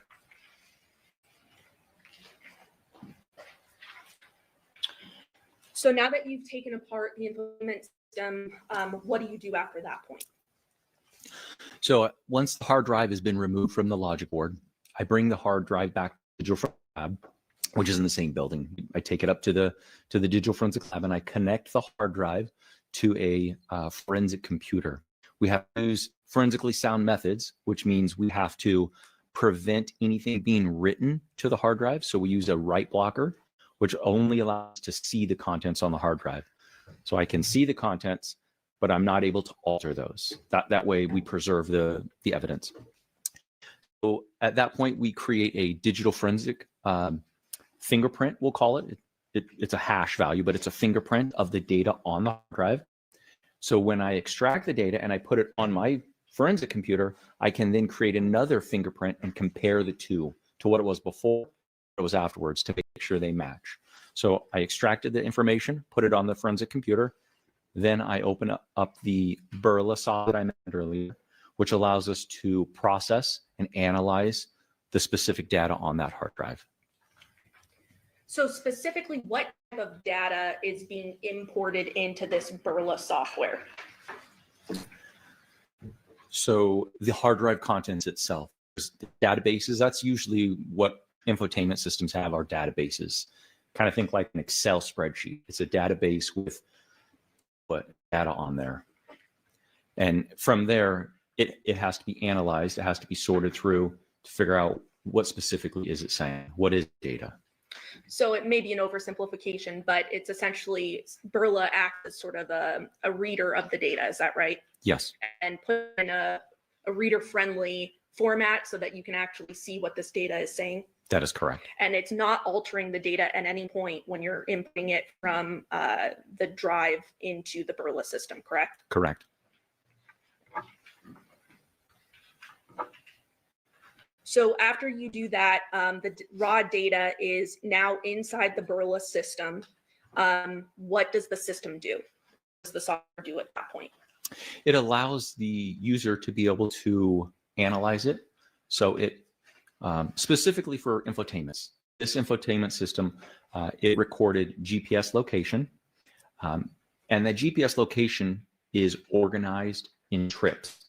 So when you start the vehicle, as soon as you put the key in and it turns it on to the accessories or on the on position, it begins recording GPS and it records that as a trip. So we'll just say that's going to be trip number 1. Every second that GPS is recording on that trip number 1. So you may drive from here, point A to point B. As soon as you turn the vehicle off, that's trip 1. If you take the key out and back, now you're on trip 2. And so it organizes it in these databases I was mentioning earlier. It organizes it in a process where you can see the trips. You can see the latitude, the longitude, the elevation, the speed during each GPS waypoint. So it records all these waypoints and it's organized in a way. So Burla, the software, allows us to go through and map all those waypoints, those GPS waypoints, so we can trip. So we can physically see, okay, this is where it started and it's going along and this is where it ended. And this was the speed and such and such. And it takes into account dates and times, correct? Yes, as I forgot to mention, I apologize. It does every second that the GPS pings, as we'll call it, record a date and a timestamp. And then ultimately, are videos created that show in a friendly manner where the vehicle is moving at what date and what time around the valley? Yes, the software, the Burla software allows you to take one of those trips and animate it so that it's what we would be visually appealing for us, what we're used to seeing. It puts it on a map, you can plot it, you can see the vehicle go the direction and go from point A to point B. So now that you have this data, this information that was put into the Burla software at this point, it's in a way that you can actually read it now. You then get information that was gathered from Detective Ozawa, correct? Yes. Okay, and that was related to the investigation. Specifically then, having that information, did you hone in on the dates of August 6th, 2023 to August 7th, 2023? Yes. And that was because that was of importance in the investigation, correct? That is correct. Okay. And how do you actually sort of, you just filter to those dates and times, or how do you just hone in on that?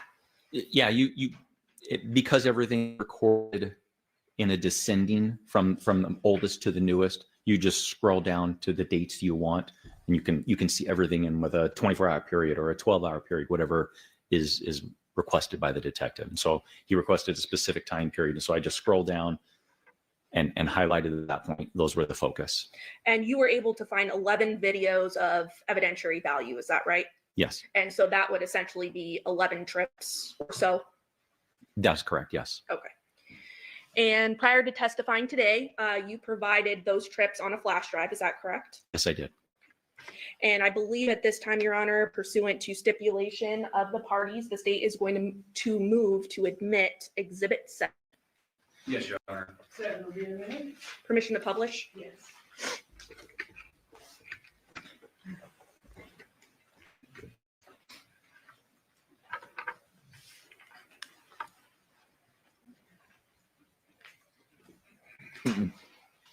Don't format. Don't please. format it. No. Okay.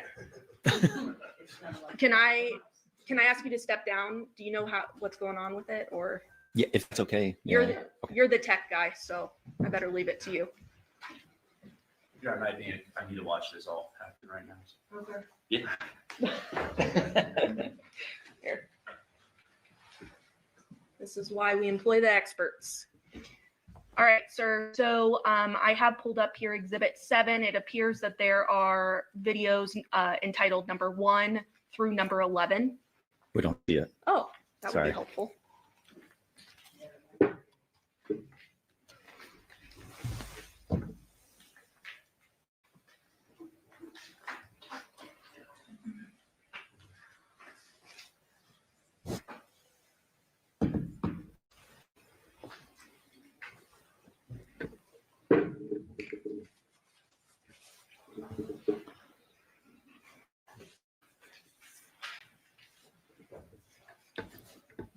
This one was loose last time too.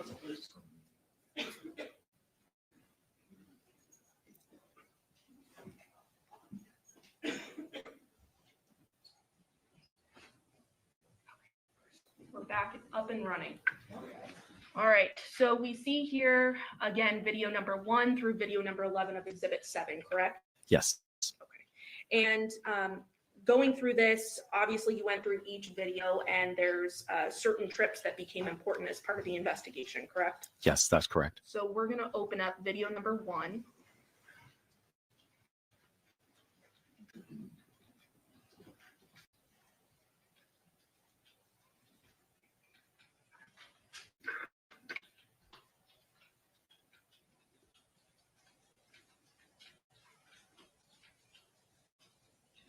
All right, I'm gonna pause that. What do we see here in video number 1? So this is the Burla software that I was explaining earlier.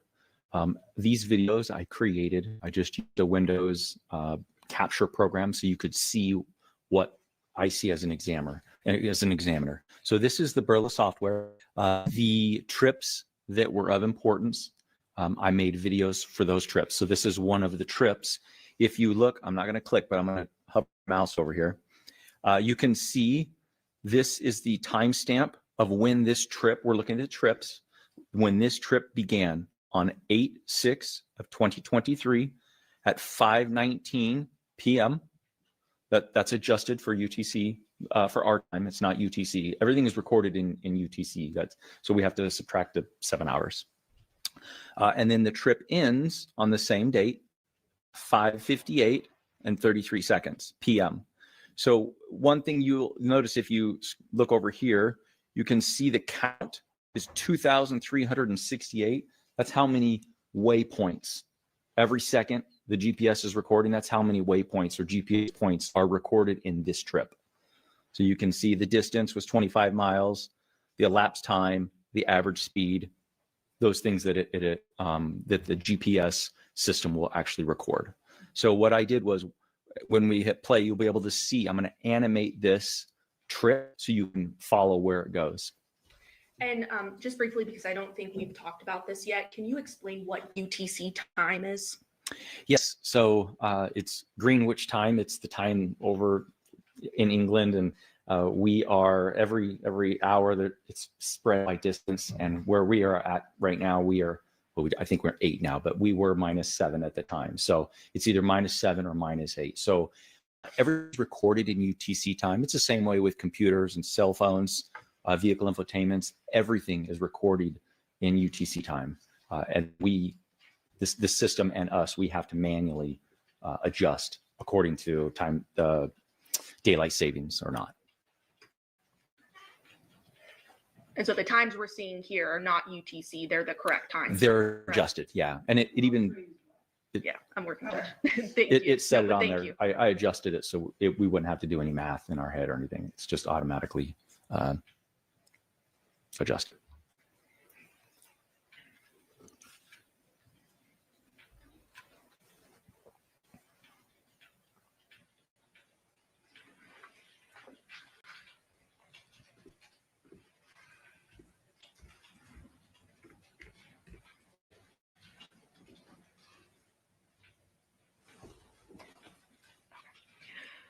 Okay, so I'm gonna go ahead and press play on this video. And then I think we saw you click animate tracking. That's that process you were explaining previously, right? Yes. What else do we see? So you're looking at the overview at this second. I'm zooming in so that as I hit play, you can follow it along. Okay. So this is where the trip starts. And you can see in the bottom left-hand corner, again, I'm not going to click, but you can see down here the date and the time when the trip started. And what is that, just for the record? That is 8/6 of 2023 at 5:19 and 12 seconds p.m. Okay, and that's just where we're stopped right now, correct? Correct, yes. And we're able to determine that that dot right there is the 2698 Paladura Drive in Henderson, correct? That is correct. And then I'll go ahead and play for more.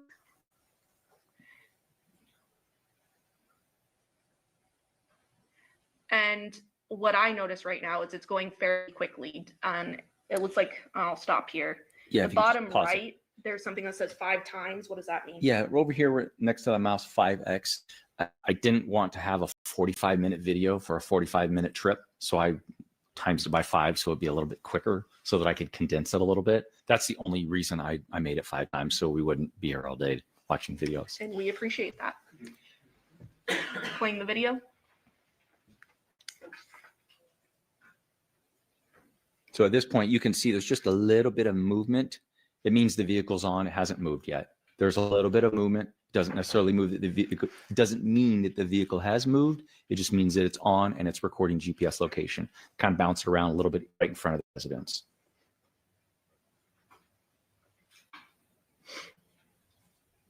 And you can see down here, the seconds are moving rather quickly, but you can see the seconds there. Roughly 20, 25, and so on. Let's skip ahead a little bit here.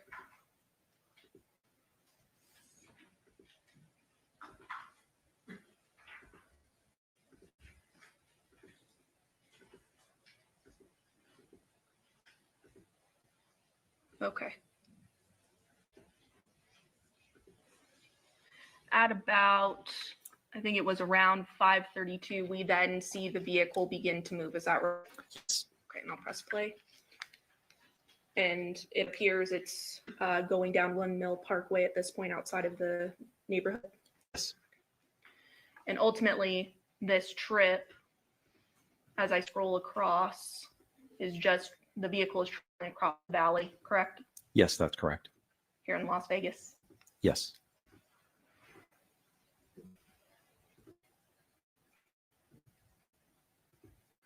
And then ultimately, the vehicle comes to a stop. Is that right? Yes. And that stop happens at 5510 Porcupine Rim Street, correct? Yes, that's correct. And that's essentially the end of the trip. Yes. Okay. Then we have another trip. That's listed as video number 2, correct? Yes. Publishing. You might have to use VLC.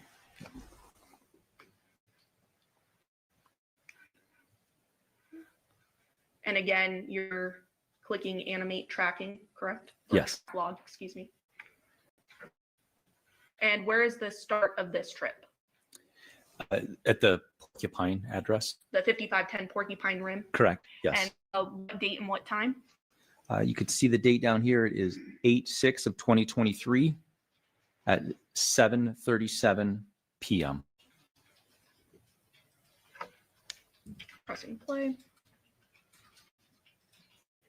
And again, the vehicle begins to travel, correct? Yes. I'm just quickly scrolling through. Again, this is at 5 times that you have it set at, correct? That is correct. Or 5x.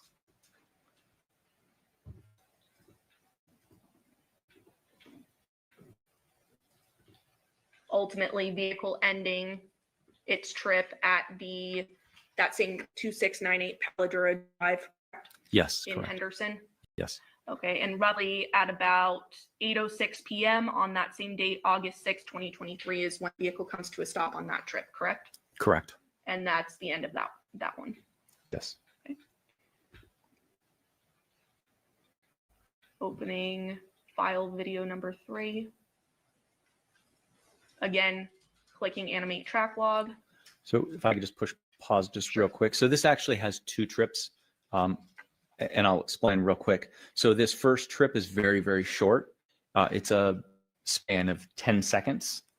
You can see the date here at 8/6/2023 at 11:05 and 46 seconds. Vehicles either turned on or someone put the key into the accessory so you can lift the radio. One of those 2 options the vehicle was in an on state. And for 10 seconds, this first trip here, I think we're calling it trip number 3, this trip number 3, the vehicle doesn't move, but the GPS is on and it's recording. And you're going to see that there's some movement there just because that's how GPS works. Sometimes it can be off anywhere from 5 to 30 feet, roughly. And it is possible that the vehicle may have moved slightly, but it's hard to tell from this, correct? Correct. And then I'll go ahead and press play. Okay, what are we seeing here? And yeah, that was the second. So I don't stop recording at this point. I now go to the next one, which is a few hours later. And I'm just going to pause. Around what time did that trip start? So this is a few hours later on the 7th at 2:04 a.m. August 7th, 2023 at 2:04 a.m., correct? Yes, that is correct. And again, at the 2698 Paladura Drive address. Correct.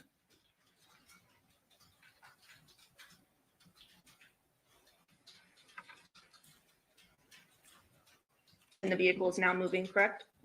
Yes. Going down Windmill. Yep.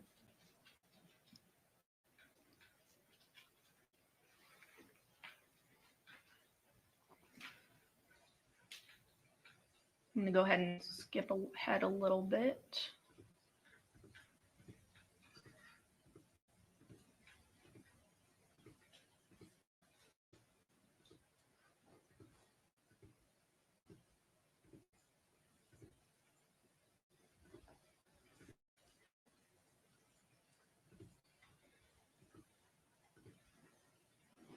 And I'm going to pause here. It looks like at about 2:28 in the morning, same date, August 7th, 2023, it looks like the vehicle is sort of hovering in this one location for a bit. Is that right? Yes, that's correct. And we determined that that was CVS located at Cheyenne and Durango with the address of 8320 West Cheyenne Ave, correct?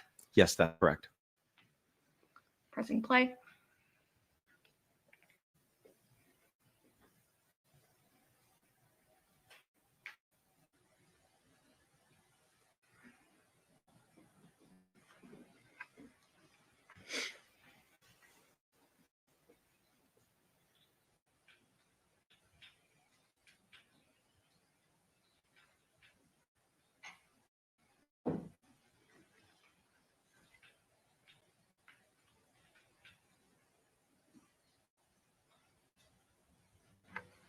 The vehicle is now moving, is that right? Yes. At about 2:31 in the morning, Yes. same date. Yes, on the August. I'll go ahead and skip ahead. The vehicle is making its way across the valley, correct? Yes. Ultimately landing at that 8510 Porcupine Rim address, correct? Correct. And the time being 2:44 in the morning or so Yes. on August 7th, 2023. Yes.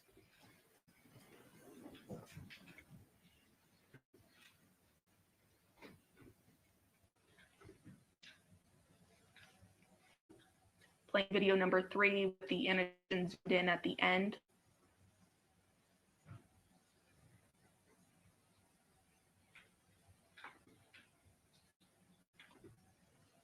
And this is that same trip, correct? Yes, I labeled it as zoomed in.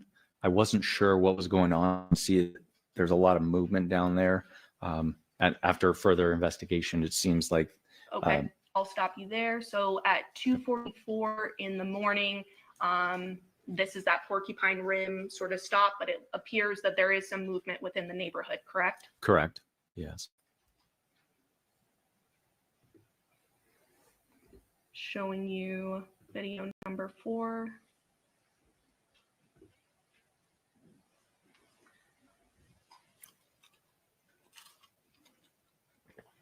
This is a new trip, correct? Yes. This is at 8:01 a.m. on August 7th, 2023. And the starting address is that 5510 Porcupine Rim address, correct? Yes, that is correct.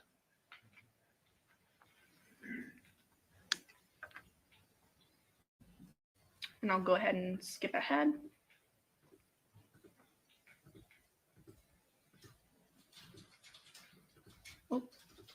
It appears that the vehicle exits the neighborhood on Ann Road and then makes what looks like a U-turn back into the neighborhood, Yes, that's correct. back to that 5510 Porcupine Rim address, correct? Yes, And this is at 8:06 a.m. that is correct. The vehicle's left on at this point.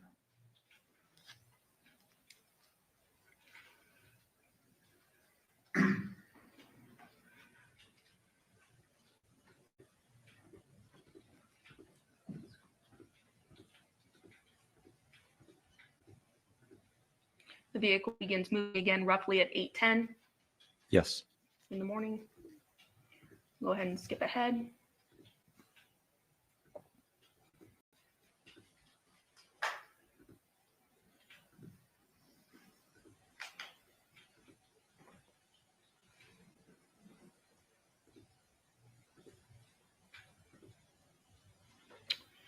And I'm going to stop it right here at 8:16 in the morning. We see the vehicle and it is stopped at what appears to be a Funny's gas station and car wash, correct? That is correct. And that's located at the intersection of Lone Mountain and Rancho there, specifically 4747 North Rancho Drive, correct? Yes, that is right.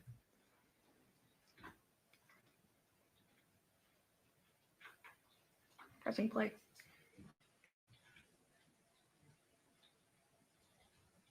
At this point, the vehicle is still on. As soon as it turns off, the trip ends.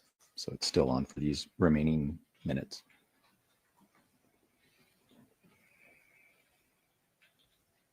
There appears to be some slight movement there around 8:18 in the morning, correct?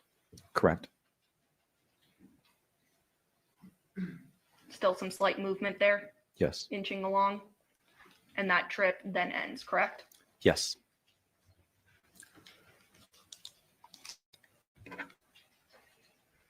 Okay. Publishing video number 5.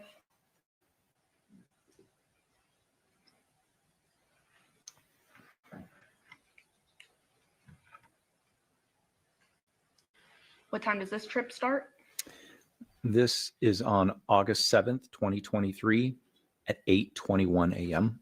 And this, again, we're starting at that Funny's car wash Correct. gas station.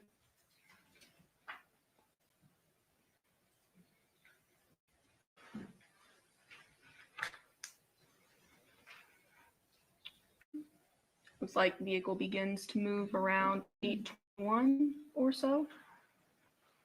Yes. Sort of those slight movements we saw earlier.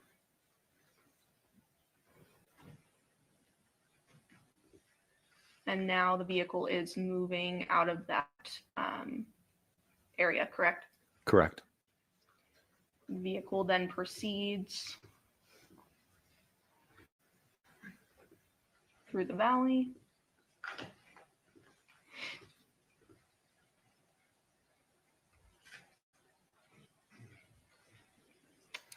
And It's this is where stopped the vehicle here. parks. Vehicle parks. Does it appear to have parked at a children's school? So at the Torrey Pines, Washburn sort of intersection there? Yes, that we there's see? an elementary school there. Okay. And that would be Ernest Elementary School, correct? Yes. And the trip ultimately ends at that elementary school. Correct. Video number 6, picking up from there.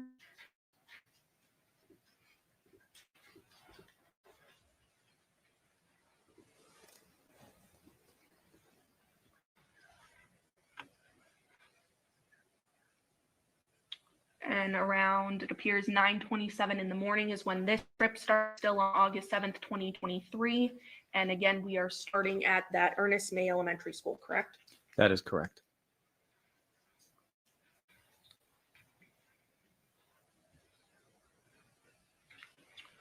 And that trip ends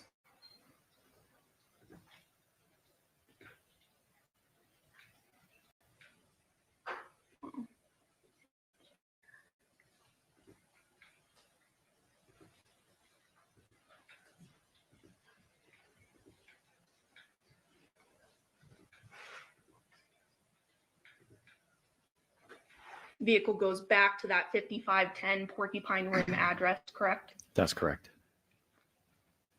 And ultimately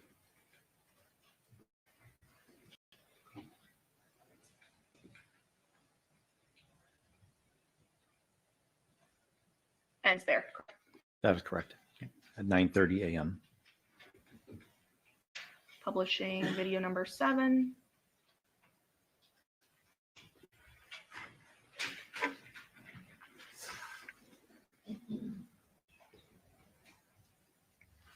Trip starts at that 5510 Porcupine Rim, correct, at 9:35 a.m. Yes, on August 7th, Thank you. 2023.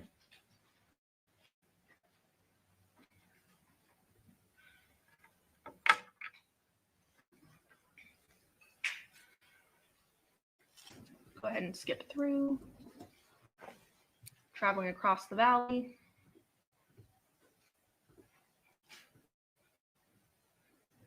Looks like it's on Summerlin Parkway.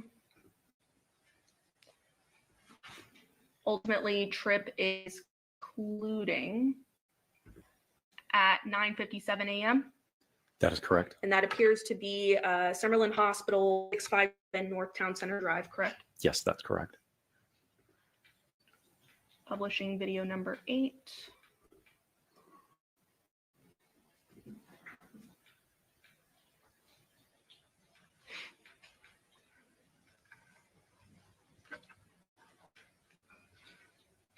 It appears to begin at that Summerlin Hospital address, correct? Yes. At 09 a.m. Yes, on August 7th, 2023. that is right. Eventually ending at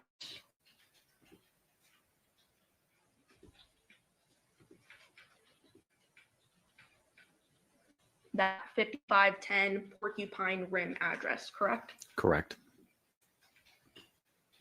And that was at 10:26 a.m. on August 7th, 2023. Correct.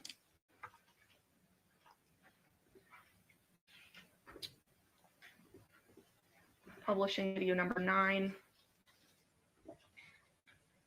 The next trip.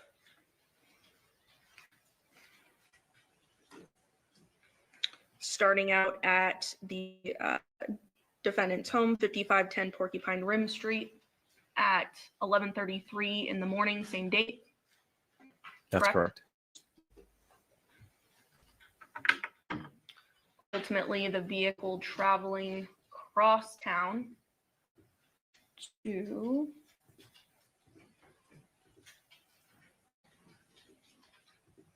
scrolled a little too fast there. It appears the 2698 Paladura Drive address gets there around 12:07 in the afternoon. Yes, that's correct. And the car stays on at this point, it looks like. Yes. Yes.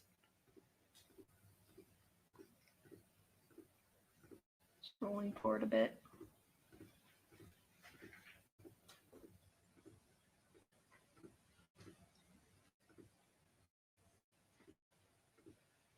And the trip ends there at 12:43 p.m., correct? Correct. Publishing video number 10.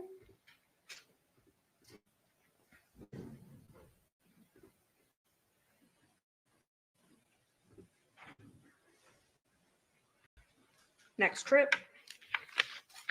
Starting out at that 2698 Paladura Drive, correct? Yes. At 12:51 p.m. or so. Correct.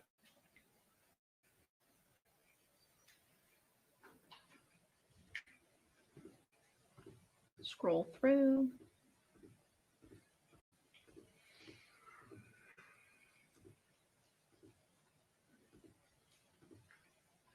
Trip ends at about 12:54 p.m. and it appears that it ends at a Taco Bell at the corner of Windmill and Pecos, correct? Correct. It's like a parking lot right there. Finally, video number 11. Publishing. It's the next trip. And originates from that Taco Bell at 1:31 p.m. on the same date.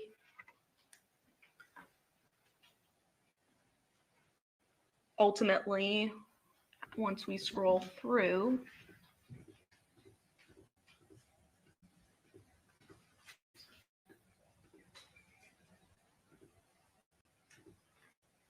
ending at that 5510 Porcupine Rim address. Correct. And it ends at 2:01 p.m. on August 7th, 2023. Correct. And between all these videos, these were, this was the date and time frame that Detective Ozawa was most interested in based on the investigation in the case, correct? Yes. Pass the witness, Your Honor. Yes, Your Honor.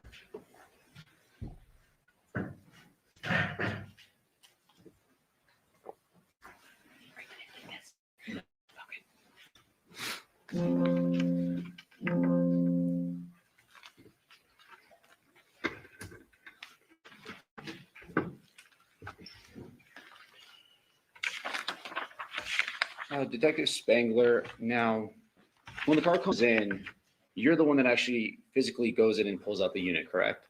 Inside the vehicle? Yes. Yes, that is correct. So it's sealed at the scene and it's not open until you open the door, correct? I didn't open the doors. The crime scene analysts, since they're the ones taking the pictures, they physically open the doors. Were you present for that? When they opened them? Yeah. No. Okay.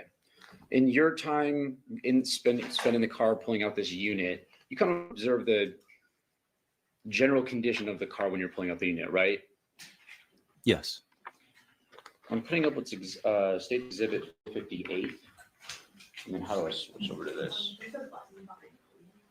But is it plugged in now that you took it out of your computer? Yeah, we plug it back. Put that one.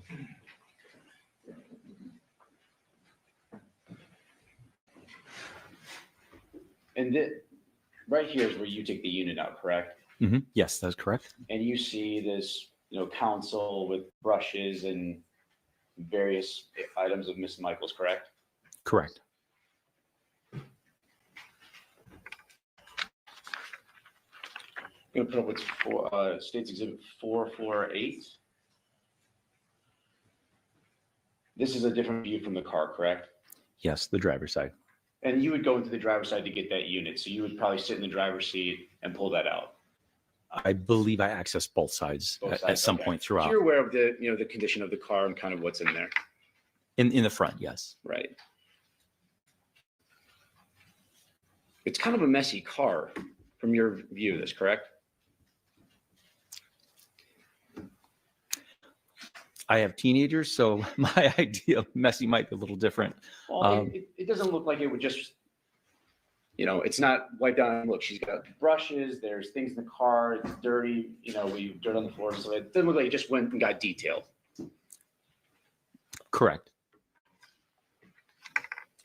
Now, when you're accessing this unit and as you're pulling it out and looking at the console, and like you said, you accessed both sides of the car from the driver's side and potentially the passenger side.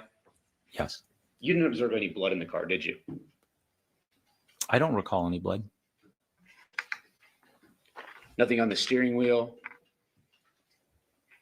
I don't recall touching the steering wheel, so I don't know, but I from my memory, I don't recall any blood on the steering wheel. But you're in the middle looking at the console where someone would be touching, obviously if they put the car in gear, they've got the shift knob, so they would have to touch. You didn't see any blood on that. I didn't.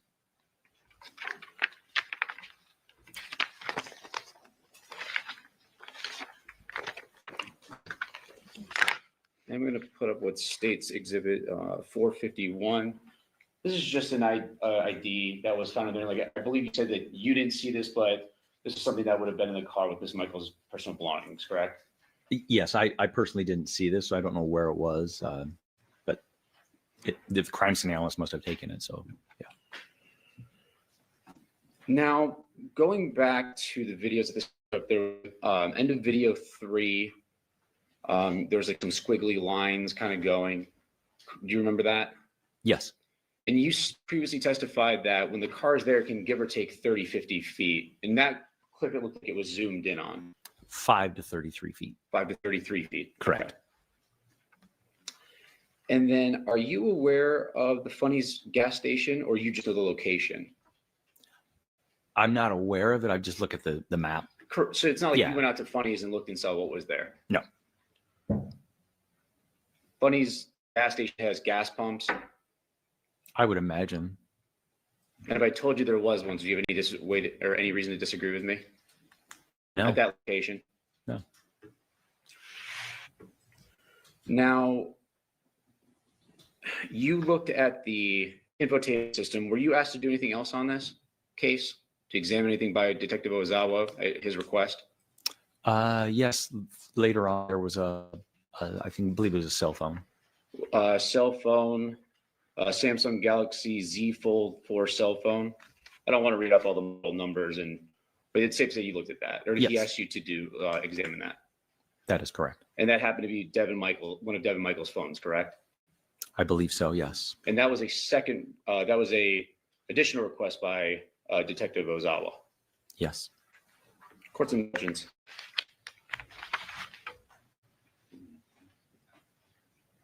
No further questions, Your Honor. Any follow-up, Steve? Anything from the state, Your Honor? Do the ladies and gentlemen of the jury have any questions for this witness? Okay, stating no response, so you are excused. Thank you very much for your Thank you. testimony. Counsel, approach. Officer, if you please state your full name and spell it for the record. Yes, my name is Luke Good. First name Luke, last name Good. State whenever you're ready. What do you do for a living, sir? I'm a detective at the Henderson Police Department. How long have you been a detective with the Henderson Police Department? I've been a detective for a little over 4 years now. And in which unit are you currently assigned? Currently, I'm in the Digital Forensics Laboratory. And what does that entail? In the Digital Forensics Lab, we handle essentially all investigative technology. We do extractions on cell phones. We do cell site analysis, all deep records, vehicle stuff, anything that has a technological component or a computer or a cell phone involved, it comes to our lab. What type of training and education do you have in order to do what you do? Well, I have a bachelor's degree from Columbia Southern University in information systems and cybersecurity. And then we go through an extensive amount of training for my role in particular, just because of the nature of technology and how complex it can get. I've trained at the National Computer Forensics Institute in Hoover, Alabama, that's sponsored by the Secret Service. And then several other trainings with a lot of the vendors that we utilize. It gives us a foundation to use their tools and just the knowledge that we need to do our job. That includes Celebrite, magnet forensics. I'm certified through them. I'm certified through the NW3C, which is the National White Collar Crime Center that's sponsored by the DOJ. So we have to have a lot of training and qualifications to earn those certifications. And you mentioned a couple of software programs. For today's purposes, what are the relevant software programs we're dealing with? So for today's purpose, we're dealing with cell phone records. I utilize CastViz, which is a software that's created and maintained by the FBI. And then I also used ZX, it's called Trax now, which is just another company that produces the mapping software that we utilize. And have you received training in those two areas of software? Yes. Is it fair to say that technology evolves relatively rapidly? Correct. And as a result of that, you receive ongoing trainings that's through the course of your career? Yes. With regard to today's testimony, you mentioned a couple of terms: digital forensics, DFL, Celebrite, Trax. What is it that you are focusing on? What is it that you're familiar with, but this wasn't your role in this case? With respect to today? Yes. So are you dealing with the that's extracted from phones, or are you dealing with something else? So specifically today, because we're all cross-trained in the digital forensics lab on a lot of different disciplines, today I'm specifically focusing on and speaking to the cell site analysis, which is call detail records. What is a call detail record? Call detail records is what all the cell companies maintain: Verizon, T-Mobile, all the major carriers, AT&T. They maintain records of every transaction that occurs on their cellular network. So every time you make a call, every time you send a text, stuff like that all gets documented and stored. And since there's cell towers all over the place, they also document which cell tower was being utilized at the time, which is where we can get investigative information. And we won't dive too far into it just yet. Is it fair to say that you are not dealing with content of what may be on an actual cellular device? Correct. No content, only the transactions and the connection information. And have you become aware that a separate detective in your unit has been assigned with dealing with the digital forensic downloads of the device? Yes. And that would be who? That would be Detective Campbell. And he would deal with any content? Yes, anything on the phone is what he would deal with. So you're talking about records stored with outside your agency. They're actually stored by very big companies, correct? Correct. What companies are those when it comes to this? So the three major carriers in the United States are AT&T and T-Mobile, and then Verizon, but we're not using Verizon in this case. Okay, so we're focusing in on AT&T and T-Mobile. Correct. In past experience, are you familiar with those types of records? Yes. And do the T-Mobile records look a little bit different from the AT&T? A little bit, yes. Did you prepare an exhibit today in order to accurately explain your findings and testimony to the jury? I did. And Your Honor, this has been provided to defense counsel for the admission of exhibit number 3. No objection. Number 3, is that what you said? Yes. Okay, 3 will be admitted without objection. And sir, does exhibit 3, you created that, correct? I did. And is there an exact mirror image of that exhibit that's going back to the jury on your supercomputer there? Yes. Okay, so for ease of use, you're referencing the same exact files, you're just not plugging in the extra thumb drive. That's correct. If you could just pull up the content of the entirety of the disk. Yep, and that would be, I have it set on my desktop here, and I already have it open. This would be the content of the USB flash drive. Okay, and I see 7 different files, correct? Correct. Is there any particular file that you would like to start with that kind of gives an overview of what we should be expecting from these other? We can just start going through the folders. Okay, let's start with folder number 1. Back out a second. Did you title that yourself? Yes. And what is that title for the record? So to title them, I used the phone number and then the associated user of that phone number that was provided by the investigating detectives. So for this one, the first folder is the phone number 702-353-3823, and it's Andrea Reyes. And were you provided those by Detective Ozawa? Yes. If you could open that folder, please. There's 2 separate folders. One says mapped data and the other says provided files. Can I presume that the second folder is what you received to analyze? Correct. If you could open that. Subfolder CDR records, open that. And then there are several files, it looks like some Excel, some PDF. Yes. Go ahead and start with the COR affidavit certification file. Tell us what are we looking at here? So every time a detective sends a search warrant to the carriers, all of this information, we don't have to have the phone in hand. All of the information that I'm going to go over is stored at the actual carriers. So we send a search warrant to them asking for the information that we're looking for in our investigation. When they send it with us, they send a certificate just saying that all the information is accurate and they're attesting to the legitimacy of it. Okay. Can you close that out? Tell us what type of records did you receive with regard to Mr. Reyes' phone? I received the call detail records that document all of the actual call transactions, and then I also received data sessions as well. Anytime that you're on YouTube or Google connecting to a cell tower, it logs those transactions too. So those are 2 separate documents. We also have a subscriber information document too. Let's start with that. For the record, you're opening up Excel sub to Yes. And what are we looking at here, Jim? This is generally the subscriber information. This one they didn't fill out a lot of, but typically in this you'll see the subscriber name. Usually that's the person using the phone or a family member or something like that. This one is actually relatively blank compared to the other ones, so they just didn't populate a lot of this. But you can see that it went into effect 11/29 of 2022. Okay, and what is the phone number? Where is it found on this document? Right up here in the top left. This. And that matches the folder name that you just provided? Yes. With regard to subscriber information, different phone companies require different things when you start an account. Is that correct? Correct. Some companies require a subscriber name, some require identification, others don't, correct? Correct. With regard to T-Mobile, is it shocking to you that there is a missing subscriber name, or is that something you've seen? No, this is not uncommon. Okay. And there are ways in which detectives can determine who is actually in possession of this number outside kind of your expert knowledge. Correct. Like they could call on the number and see who answers. Correct. For example, okay. With regard to this particular document, is there anything else you need to convey to the jury? No, and the document, it states the phone number in here so that we clearly know that these records are associated with this phone number. And that's actually listed as the MSISD, and what is that? I'd have to pull it up, but it's like the mobile subscriber international serial number for the device. So anytime you see MSISDN, there's a lot of acronyms. This is always the phone number of the device. Got it. You can close out.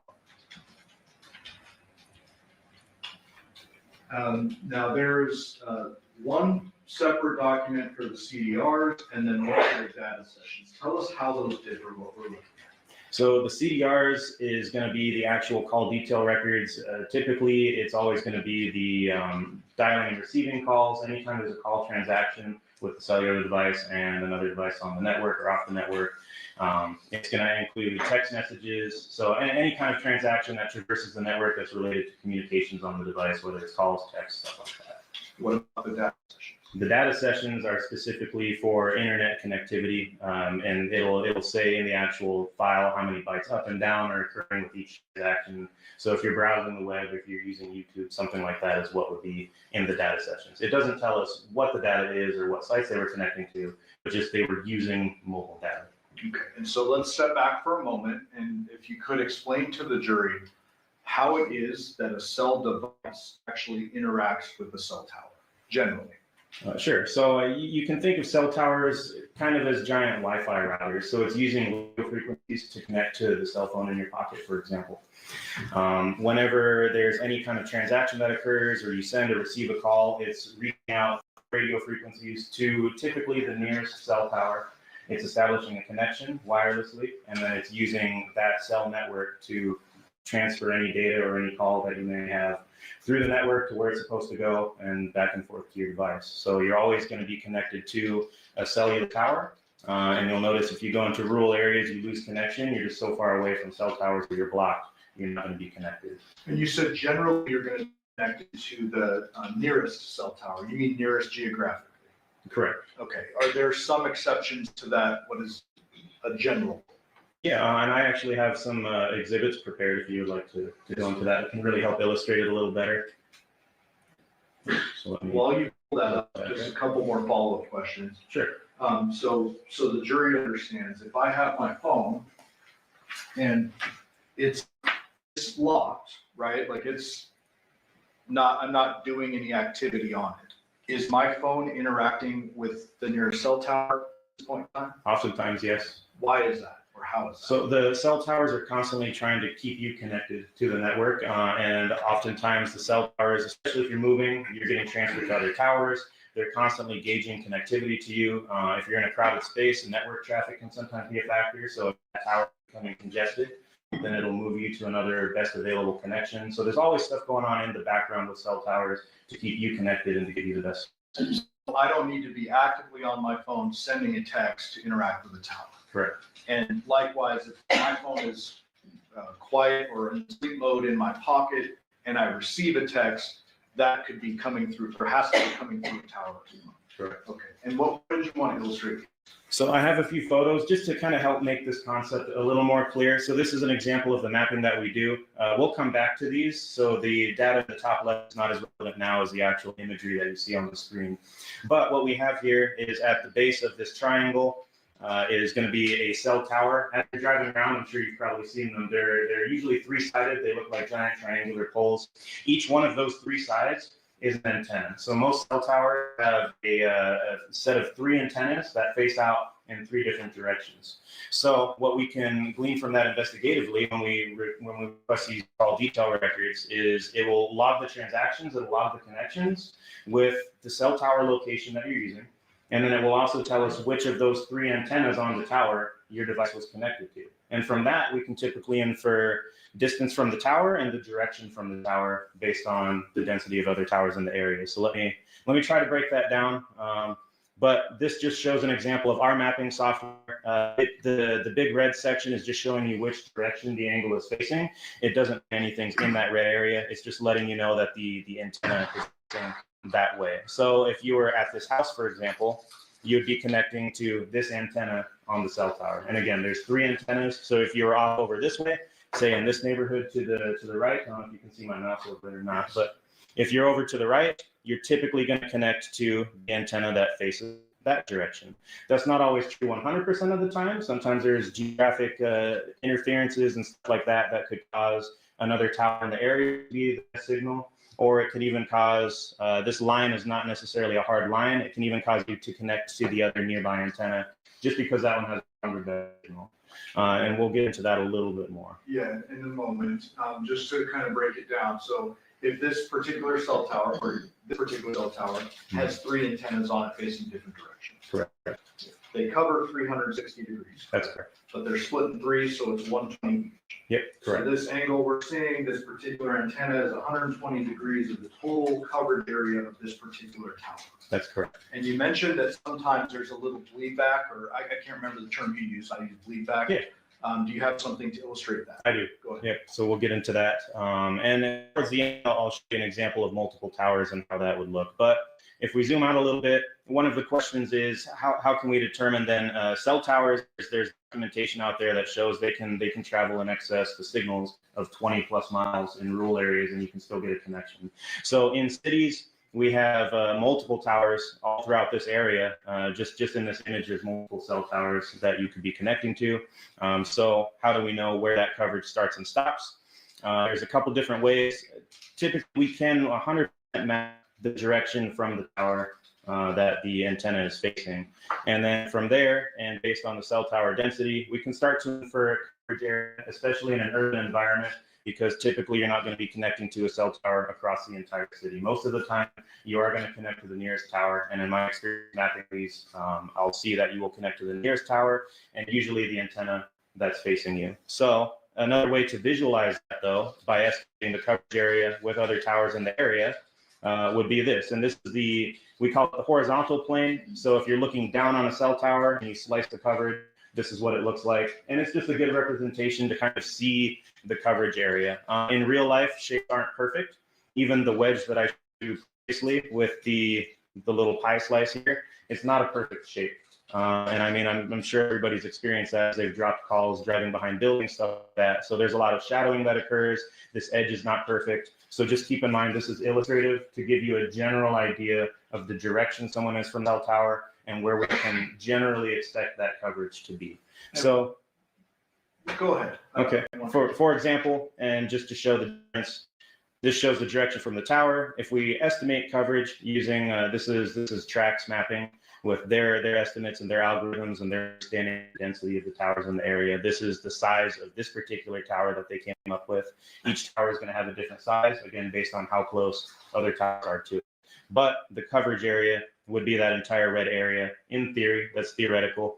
And then this is just them overlaid, so you can really see the difference of the two mapping methods that I utilize. Got it. You mentioned a couple of terms, density and shadowing, and I want to just try to use my layman's term and see if it explains it a little bit clearer. Fair to say that if you're in downtown Vegas, or say on the Strip, let's go with the Strip, there are a lot more cell towers down there than there are if you're out at Pabco Road on the way to Lakeview. Correct. And so that might narrow in kind of your inference as to where the phone is, correct? Absolutely. And if you're out in that rural area, you may be hitting off a device, but you could be like a tower, you could be like 15 to 20 miles away from that tower. Right. In this particular area, we're talking about a residential neighborhood, correct? Yes. The Paladero neighborhood. Yes. Are there several cell towers within this area? Yes. And likewise, we're going to be talking a little bit later about a Porcupine Ridge address. Is that a residential neighborhood? Yes. Are there several towers with that in that area? Yes. Okay, so it's not like there's one tower servicing this massive 20-mile thing. There's a bunch of cell towers in that. Correct. You were going to go on, I believe, to. Yeah. And on that note, there's in these environments, we like it from an investigative perspective because just as he was saying, in the more dense urban environments, you're going to have a greater density of towers, which reduces the area that each tower services and covers. So in an example like this, you're going to have a lot more towers than you would in a rural area, which actually helps us dial in the general geographic area where somebody may be located or where somebody may be using that cell tower. Another technology, so there's two main concepts to the mapping and the location aspect of CDRs, and the second concept here is timing advance. What this is doing is it's using the same angles, the same antennas. So out of the 3 antennas, get with timing advance is the network, the cell tower, will send a signal to the device, and then the device will immediately bounce it back to the tower. Radio frequencies are the same material that light is. Radio frequencies travel at the speed of light. We know that speed. So when the tower sends the signal to the device and it bounces back, it's like an echo, like a sonar ping. and it uses the amount of time that it takes in fractions of a second to be able to calculate the distance from the tower that the device is. Before you go on, just summarize it. Is your device required to be sending or receiving text messages or calls in order for the timing advance to come into play? No, a lot of the times we see this occurring in the background. Why is that? The cell networks, and again, this was not designed for law enforcement purposes. This is all analytics on the cell network and cell carrier side. So they're trying to keep track of where the device is. They're trying to send out pings to make sure the device is still connected. It's all stuff to optimize the connectivity of the device and determine what the appropriate tower it should be connected to is, and just data for the carriers as well, because they're getting those distance measurements to see where devices are connecting to their antennas. And to be fair, those carriers are big old corporations. Correct. Their probably their bottom line is dollars. Correct. Right, so they want to give the best product, so they're constantly testing and kind of refining their towers, et cetera. Yes. And that's what all of this is for. And what I have here is several examples mapped together. And this is another tool that we use investigatively, because if there's a lot of timing pings, one, you can track the movements of people. But if you get a lot of overlap, because we don't know exactly where on this arc they are, we know the distance from the tower, and you measure the distance, the whole length of the antenna. So that equal distance from the tower gives you a circular shape. We get a little bit half circle here. And we know that they're roughly the distance from the tower. It's pretty accurate within a few meters. And they're going to be somewhere along this line. So when we start getting a lot of activity in an area and the cell phone's bouncing off different towers, we start getting lines intersecting, and we start getting lines developing next to each other. And for us, we often use this to locate suspects in crimes. In this particular case and example, we're using known locations, but it just kind of helps validate. You can see that you get a lot of that crisscrossing in areas that you know to be relevant to the investigation. Let me stop you before you move on. So you said we use this a lot to locate suspects who committed crime. So initially, you said this wasn't initially created as a law enforcement tool. This is stuff that the big cell phone companies are doing on there. Yeah. This is something you rely on very frequently in the law enforcement world. Yes. In fact, it's becoming more and more important to our investigation, particularly homicide. Fair. You said that you sometimes use this to track and locate suspects. Have you, throughout the course of your experience, seen this and relied upon it? And if a phone says it's at these intersected arcs, that suspect is actually at that location? Correct. And I started using CDRs as a property crimes detective, and a lot of times we would determine the suspect's phone number, and now we have to try to locate them to see where they're storing stolen things, stuff like that. So we would frequently be able to use these arcs to at least get a good idea of what street even that they live on, and then we'd be able to locate the car and locate them. So it gives us, again, it's not going to be a precise point like GPS. There's caveats to all of these, and the shapes aren't perfect, but reliably I've been able to solve cases and get within a pretty close distance of the suspect's house that I didn't know the address to. And you mentioned GPS points. I'm glad you said that. So we recently heard testimony from a detective, Spangler. You know him? Yes, sir. Spangler was tasked with dealing with the burla, which is GPS. Is that correct? Yes. And those precise GPS points are actually like breadcrumbs moving throughout the valley. Yes, sir. That's not what you're dealing with. No, what we're dealing with is we get a general geographic area of coverage. A GPS point will be able to put you within a 2 or 3 meter radius sometimes. What we're looking at is entire neighborhoods and the general direction from the tower. So I can say a device is in this general geographic area. However, I can't say exactly where in this shape it is located. And let me just clarify something. Detective Spangler's responsibility was that GPS point. Correct. The burla. Yes. And it'll be up to the jury to decide if this is consistent with that. Anything you're doing today with this, you're not relying on any information from the Nissan Armada's burla system. Correct. This is entirely separate, and this is call detail records and timing agreements. Correct. And in fact, when I map these records, I like to know as little about the case as possible, ideally, just because I'm able to focus on what the records are telling me, and I try to eliminate that bias from other sources, because then you know where to look. So if you don't have that information when you start the mapping, It's interesting how telling records can be, and then you can cross-reference that with other data afterwards. You can also cross-reference it with things like video surveillance or times where witnesses say something is and all that stuff. Correct. But you're not doing that, that's for them to decipher. That's correct. Go ahead.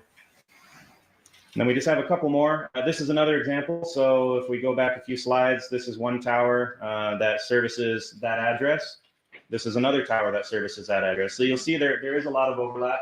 And again, you'll have a couple options to connect to, and the cell network is constantly working in the background to keep you connected to the strongest, most reliable signal source. And again, typically that is going to be the closest tower and the direction you're facing. And I'll get into the caveats in a little bit, but this is another example of another tower in that area.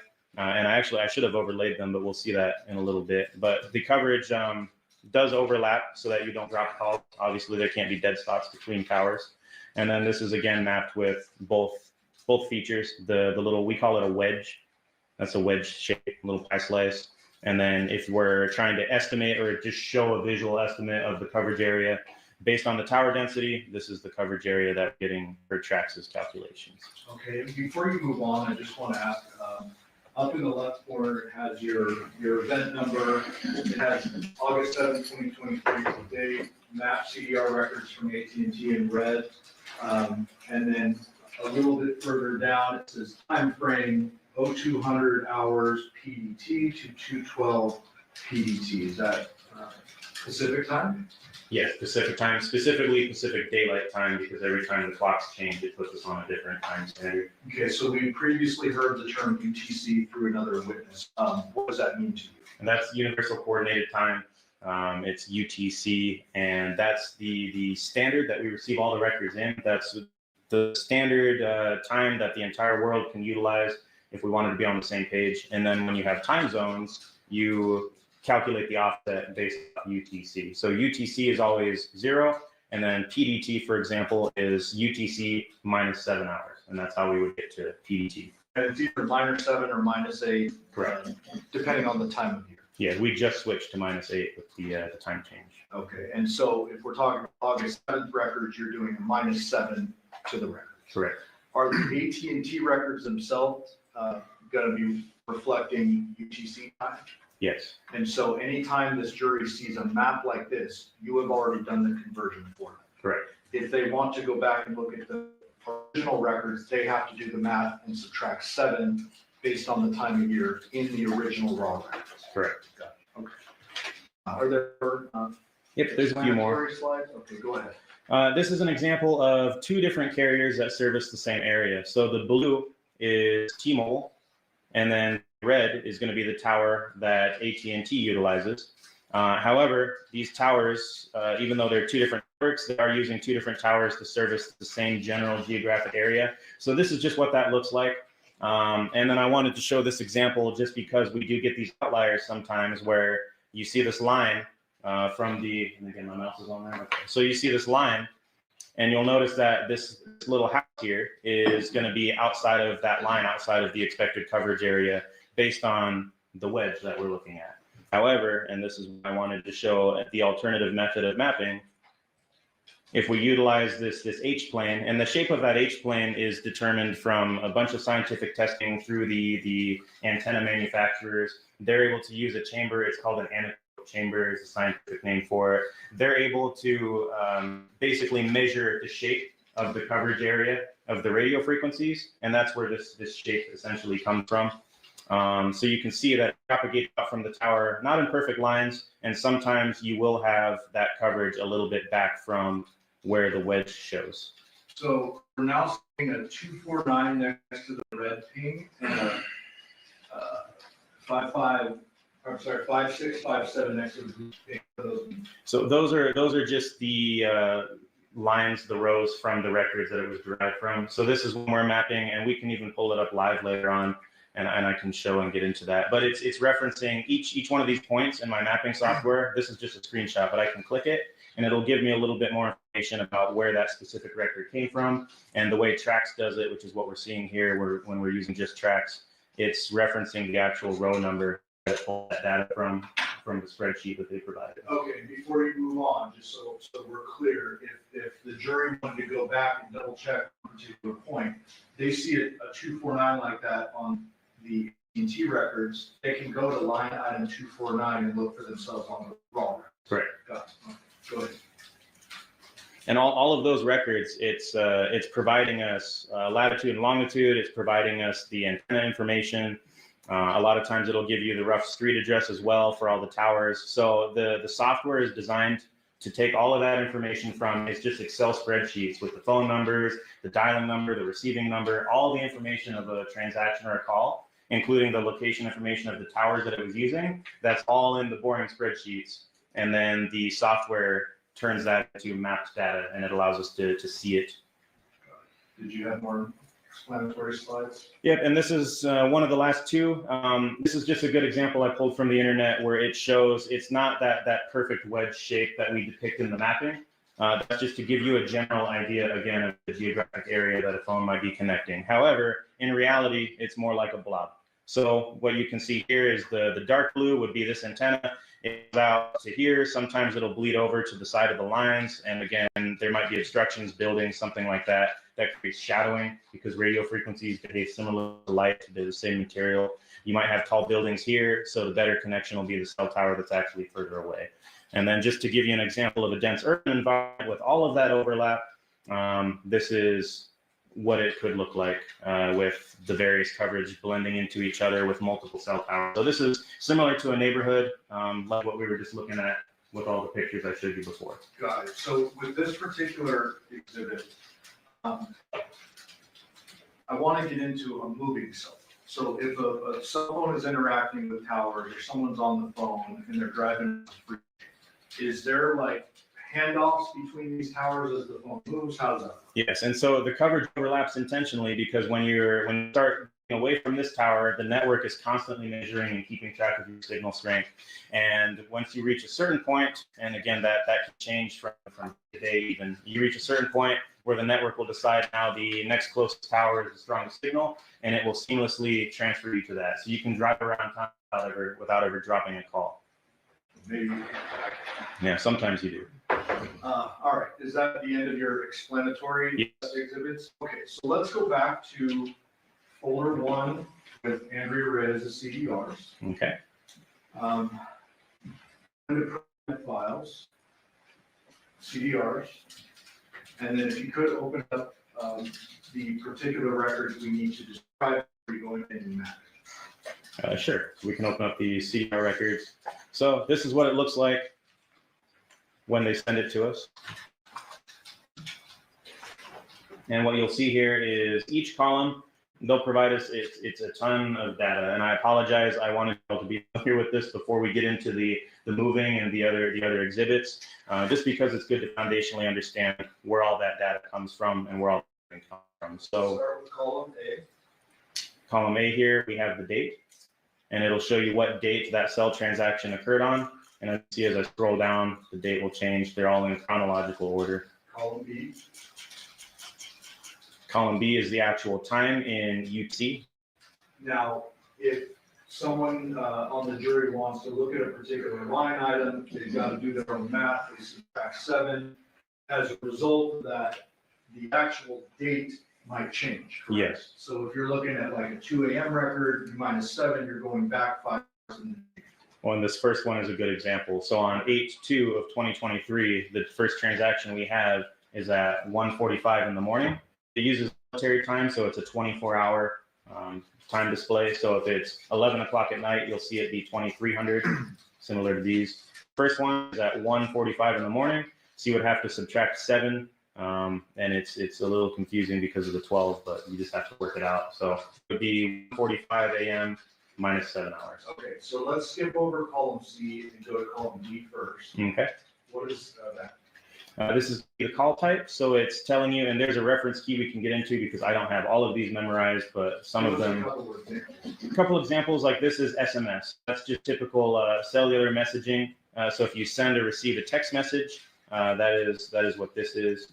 Let's see if there's. How do we know when we're looking at a call?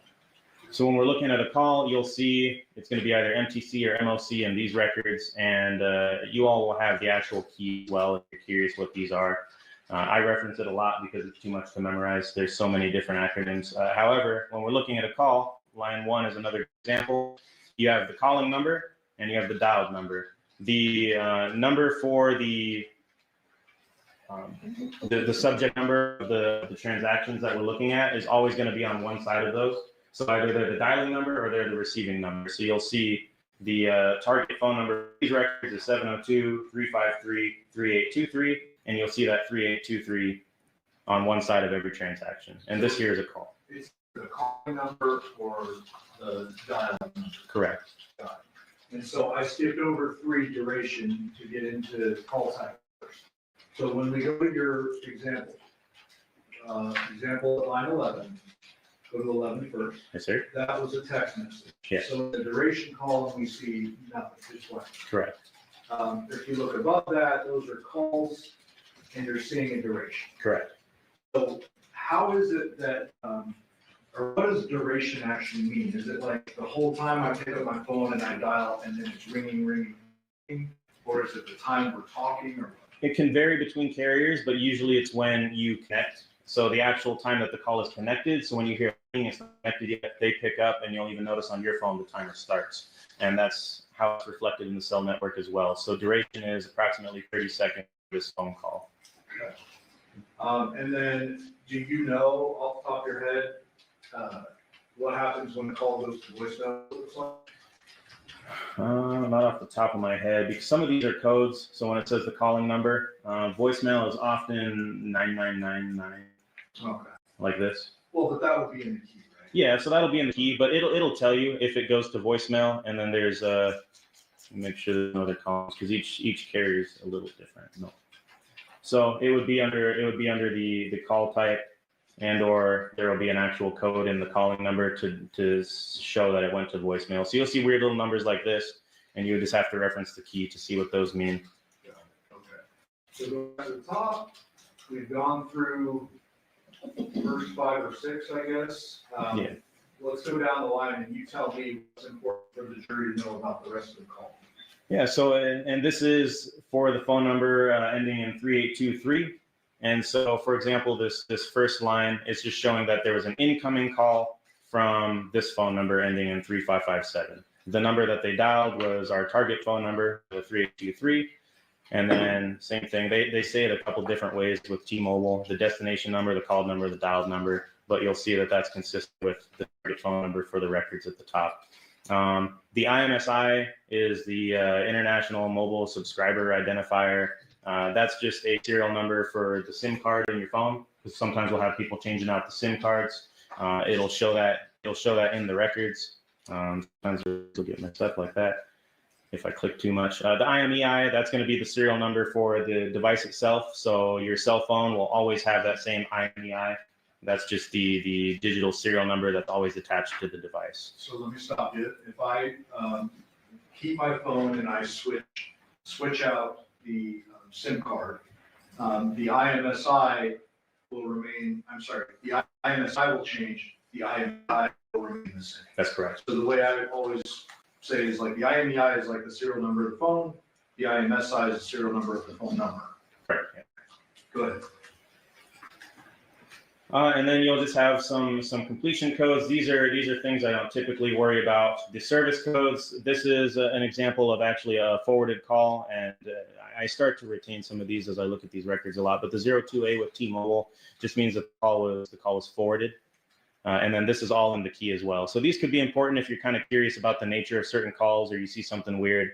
The service code tells you a little bit more about what's going on. So if the call was forwarded or there's something abnormal about it, it'll be in these service codes, and there's a corresponding key that T-Mobile provides with us. The switch names and all of these cell site IDs, this is all corresponding to the network traffic as well as the network connection points that the cell networks basically distribute all of the traffic through. So it's not as relevant. And then the more relevant part when we get to these cell sites is the actual locations. So it'll show us the latitude, the longitude, and then, like I said before, it'll give us a rough address of the cell tower, and it'll tell us the city, the state that the tower's in, the zip code. That's all part of the address here. And a lot of the lines are blank. Is there anything else generally we need to describe in this type of record for the jury, or can we move on to the timing? Nope, we can move on. All right, go ahead. And I don't believe there's timing advance in this I'm set, sorry, actually. data sessions. So data sessions. So what are we looking at that's different from what we just did? So it's different, but still similar. The MSISDN, like I said before, that you can just think of that as the acronym for the phone number. That's a fancy way of saying phone number. So it's always going to be the target record's phone number. So this is the target record phone number that we sought this information for, and the phone number associated is always going to be the same. And then what happens is this is the phone connecting to the internet through the cell network. So you can browse the web without having to connect to Wi-Fi, for example. That's because the cell network enables you to connect to the internet. It's going to assign you an IP address. Without getting into that, that's just giving you a temporary address to access the internet through, just like routers work. Cell networks work the same way. You're going to see the same familiar numbers we just saw last time with the IMEI. You're going to see the SIM card serial number, the IMSI. It gives us the start time, and it gives us an end time for the data connection. Now, do these data connections need going live, or could this be something working in the background? If I leave Instagram open on my phone, this is still recording stuff. Yeah, it can still be running in the background, or if you're driving around streaming music or something like that, that data session is always going to be open, and it's going to be handed off to other towers as you move around. Mobile keeps track of those records so they can charge me for all that data. Correct. Anything else on this that you need to explain before we move on? Nothing too fancy. It still shows you the cell tower sites and the locations and everything, though, which is how we can map, again, the latitude, longitude. It's how we know the location of the tower they're connecting to the internet through. And then it also gives us even the amount of data that they downloaded, the amount of data that they uploaded. It gives us duration in seconds. So we're able to, essentially all of this, we're able to take and put into a map and be able to see how long they were connected to a record or to a tower and what tower they were connected to. So it's just important to know everything that we map and we see on the map comes from these data sheets. You can close out of that. Can we now move on to mapping, or is there anything else you need to explain before? I think we're good to move on to mapping. All right, so you're going to back out to the Andrea Reyes CDRs and then map what is inside this file folder. Inside this folder is what I produce. So when I get all of these files, I plug them into my software, and then this is what the software spits out. So it will map all of the data for me. There's a few things that I can do. I can change colors and stuff like that to make it easier to represent. And then after I'm done reviewing it in the actual mapping software, I can export that to a Google Earth file so that we can open it on any computer, whether they have the software or not. So it exports it to a file that's more friendly and more accessible to everybody, which is going to be Google Earth. Okay, and can we now move into some of this mapping? Sure. Let's do that. This is an example to use standalone, but so we'll download Google Earth. This is typically what we use. Everybody has access to it, and it's provided by Google. So all of the software is able to create a file that Google Earth can read. So I'm just traveling down to Las Vegas. Oh, and actually, this particular record, I'm going to zoom out a little bit. So, all right, so before you move on, while you're moving on, I guess tell us what you're doing. So right now, I have Google Earth open. This is going to be the program that we view the mapped records in. So now I'm navigating to the file, the Google Earth file that I'm able to open that I created with that record in the CDR mapping data. So I'm going to open the Google Earth map to export that I created. So it's going to zoom into the area of the mapping. And there's a couple things to explain here. Yeah, go ahead.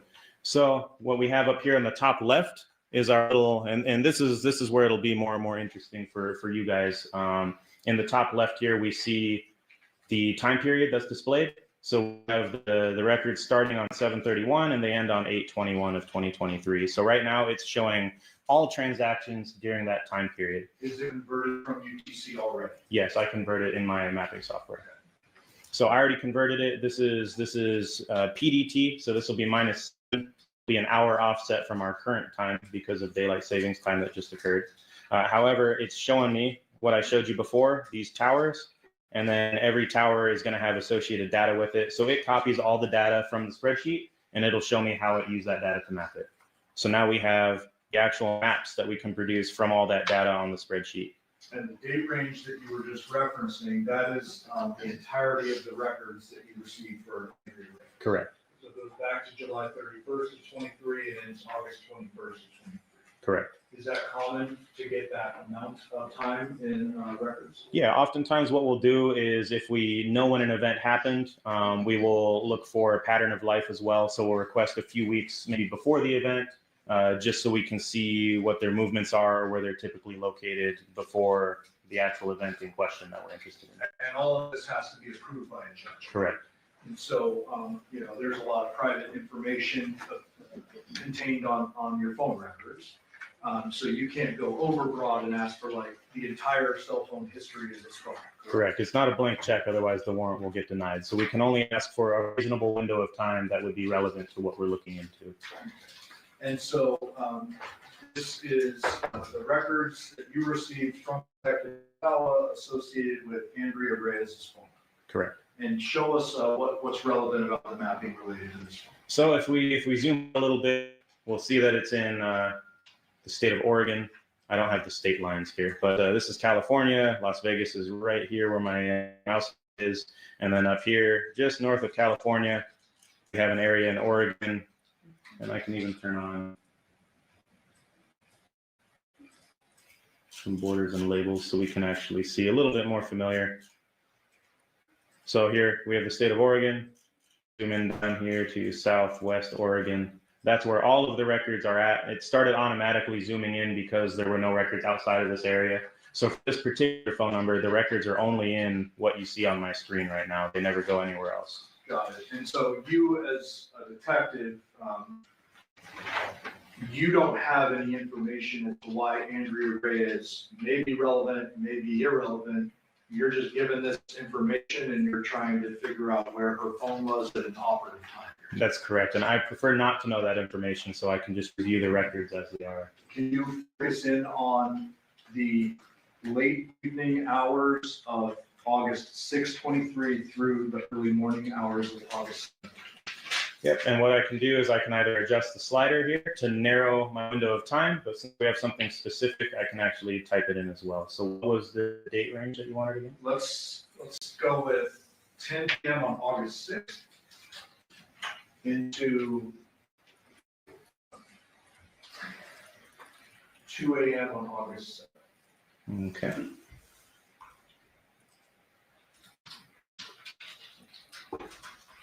So we don't have to redo this. Actually, can you just do noon on August 6th or noon on August 7th? Sure.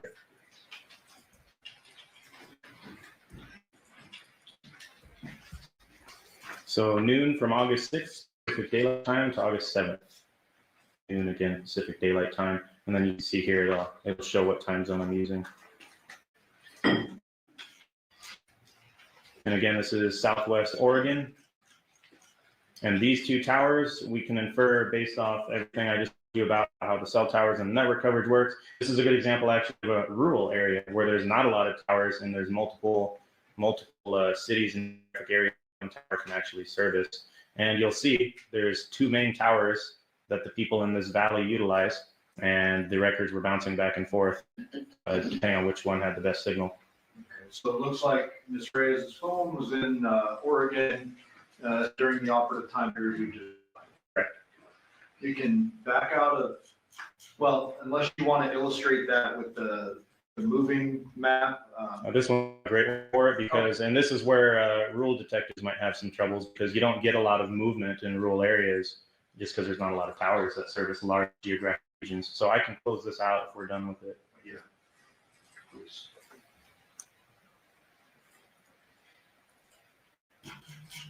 And let's travel back to Las Vegas.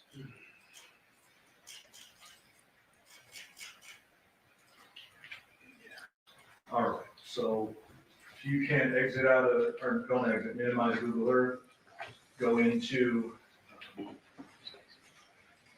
the second folder then? Okay. What are we looking at here?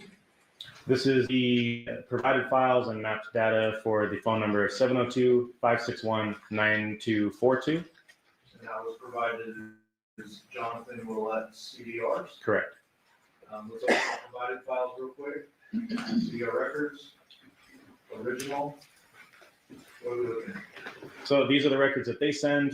These records are going to be a little different because they obtained them in a different way. From my understanding, they used live tracking. And when you request live tracking of a phone, they'll also send you the historical records that we were talking about, but they don't label them as nicely for us. So, Okay, so hold on a second. So we talked a little bit earlier about attempting to locate subjects, and you've used this technology before. If a particular phone is missing from a scene, they go a different route and request records in a different way. correct. So they could actually go find that phone, and you don't know how the phone was ultimately found, whether they used it or they just happened upon it. Correct. Okay, go ahead. So we can open up the files though. This is the table of contents I was talking about that the previous records and other T-Mobile records come with. It's actually pretty easy to look through, and I believe you all will have access to this. It tells you literally what every single one of those columns and rows means. It gives you some reference examples, and then it gives you some stuff that is not important. However, it explains the date. It tells you the format the date's in, the call type, and then this is where we can see what each one of those things means. MOC, mobile originating call, MTC, mobile terminating call. It'll tell you what the transaction was, if you really wanted to dive in what each row was talking about. Let me close that out. The next one, and they didn't label them very well for us. This is the certificate of authenticity. Same thing that was provided with the previous records, and that's provided with all records for us to utilize. They're just saying that these are legitimate on our end, and they're true and correct as far as they have them stored. And then this is just a request form for us. So when we want to take the live tracking, we fill out this form and send it back to them. And then we can get into the subscriber information. This is an example of a more complete set of subscriber information. And read for the record the subscriber name here. Subscriber name showing Jonathon /Tracy Willette /Baker. Okay, and then there's a address associated with that. Correct. That subscriber address is what was given when the phone was initiated, correct? That's correct. Not, you can't glean from that address where the person lived at the time of any given incident. No. When was the activation date on this one? 11/13 of year 2020. And then IMSI, same as we've described before. Yep, same as we described before. The serial number for the SIM that they're using, MSISDN, which is again a fancy way of saying phone number. And that's going to be the target phone number for these records, which you'll see in the top left of every associated record as well. Did you read that into the record? The phone number for the record we're looking at, it is area code 702-561-9242. Close out of that, move on to the next. And you're hitting don't save, I noticed that every time. You're leaving this exhibit in the condition the exhibit is going back to the jury. Correct. Yeah, I'm not changing anything. So when I click around, sometimes you'll see like that column collapsed into a different number format. I don't want it to save like that. I want it to stay the way that we received the record. So I'm just saying don't save. Got it. What's the next one would be, and this is why I have another folder that says functional format. Oh, okay, what does that mean? That just means that they sent me a weird format.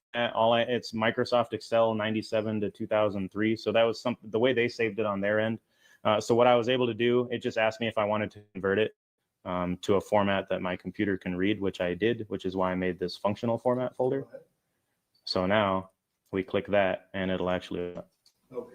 And so again, we're working with T-Mobile records for Jonathon. Yes. And all the columns that we went through previously, that would apply to this record as well. Yep, the same record. And so we're clear, this is in UTC as we look at it now. Yes. So any mapping you did with regard to Jonathan's phone would have been converted already. That's correct. And they tell you at the top, they remind us that all times are in UTC, and then they tell you the actual time frame of the records at hand. So these records are from 6/1 of 2023. to 8/7 of 2023. And so it's a lot longer, and this is why we use programs to map them, and we don't do it by hand, because there are thousands and thousands and thousands of rows, all the way down to almost 6,000 transactions in this one set of records. Now, these records, these particular records end on August 7, 2023 at 8:55 PM UTC. Correct. I hate to put you on the spot to do math, but what is that in Pacific time? Oh, that should be 1:55 in the morning. 1:55 in the morning? Or sorry, no, we're PM. 1:55 in the afternoon. Okay, and so you wouldn't know if that device was actually found at that time by the detective? No. And then nothing really to go over otherwise. It has the date, the time, and UTC, like we said, and then you'll have to be on the spot and subtract 7 with a 12 in the mix to figure out the time. And let me correct my language. I said you wouldn't know if the phone was found at that time. It could have been seized at that time. You just don't know. Yeah, that's correct. I don't know the details of the device itself. I'm just operating off of what the network provided us. Close out of that. Okay. And timing is new. Yes. So let's go into this and describe how this is different from what we've seen with this raise. So these are, we map them as the timing arcs. So when I showed you all those crisscrossing arcs, this is where that comes from. It's a separate document. And again, it uses that echo ping to calculate the distance from the network. There is a way to map it with lat longs, but it's not as accurate as GPS, and they give us weird confidence levels. So instead, I map it as the arcs because we actually know how that works, and there's more confidence involved with it. And it tells us some of the same stuff we've seen before, like the IMSI, the IMEI. It tells us the phone model, and then it will tell us the actual time as we scroll. It'll tell us the time of the transactions, and the way that I map it, and the best practices and industry standard way of mapping this kind of information is utilizing those arcs, and it measures the distance here in these columns. But it's using the same cell towers, same location information, same date and time, same device information. The only difference with timing is it's using those antennas, and it's calculating the distance from the antenna whenever there's that little ping signal to the phone, and the phone sending it back. Close out of that unless there's anything more to talk about. Nope. And we go into mapped data. So in mapped data. Go ahead, I'll let you kind of take the floor. Sure. So what I like to do, I use CastViz and Trax. There's a lot of different mapping programs out there. They all do essentially the same thing. They take all of those spreadsheets we just looked at, and they will convert all of that into visual data that we can see on a map. It'll take the lat long, it'll take the facing. We know which direction the antenna face because in those records it provides what we call an azimuth, and that's the direction in 360 degrees with north being 0. It tells us how many degrees that tower is facing. So we know all of that information so that we can put it on a map. And you can actually map these records by hand. But again, we use the software because I don't have time to map 6,000 records per transaction. I use CastViz and Trax primarily, and I like to map it with both because then I validate the software off of each other. As long as I'm getting the same result with both software, I know that they're doing their job. And then I like to get into the records as well and verify a couple points of interest just to make sure, again, that the software is doing its job, which it reliably does, and it's trusted in the industry. So you actually go in and just kind of point check the work that the software does? Yes. And you actually do the mapping with the lat long? Yes. Yep. And I even like to go in sometimes with Google Earth, for example. You can go in and you can see the street view. I like to go in and you can visually confirm. You can use Street View to see that there's a cell tower there. So sometimes I just like to make sure that the software is doing its job correctly and all of the data is correct. Which one are we going to work off of here? CastViz, I include Trax, and Trax is the one that makes that big kind of potato shape. I use that kind of illustratively. However, I rely predominantly on CastViz just because it gives us the raw data that's in the spreadsheets. It gives us the antenna, it gives us the sector width. So it's not inferring or adding anything. It's a little more sterile and a little more basic. So I like to work off of CastViz. So for the remaining exhibits, I'm going to be showing CastViz stuff. For these though, I mapped them all together if you would like to So for these remaining files, we can go through before opening the actual mapping because Because you have them all included? I was able to make it so I can open them all at once and then we can select. Okay, before we do that, go in and open up the, slow down here. Sorry. Before we do that, back out, go to the CDR mapping. Folder number 3 is what? It's marked as phone number 702-677-4430, Devyn Michaels, CDRs. Open that. Provided files. Your records. And certificate of authenticity. So now we're finally seeing AT&T, is that right? Correct. So what we talked earlier was T-Mobile records. They're kept a little bit differently than AT&T records, correct? Yes. Pull out or close out of this, just the normal certificate of authenticity saying these are the records for this number. Correct, same concept. And then what are these extra folders? So we have 2 different folders. They send it as a file, so I preserve that and then we extract it. So if we click the zip file, you'll see a bunch of records in it. So then I will unzip the file, so it's computer friendly, and it's a copy of the file. So I left the copy, I left the zip copy there because that's how they send them. It just compresses it so it can go through email.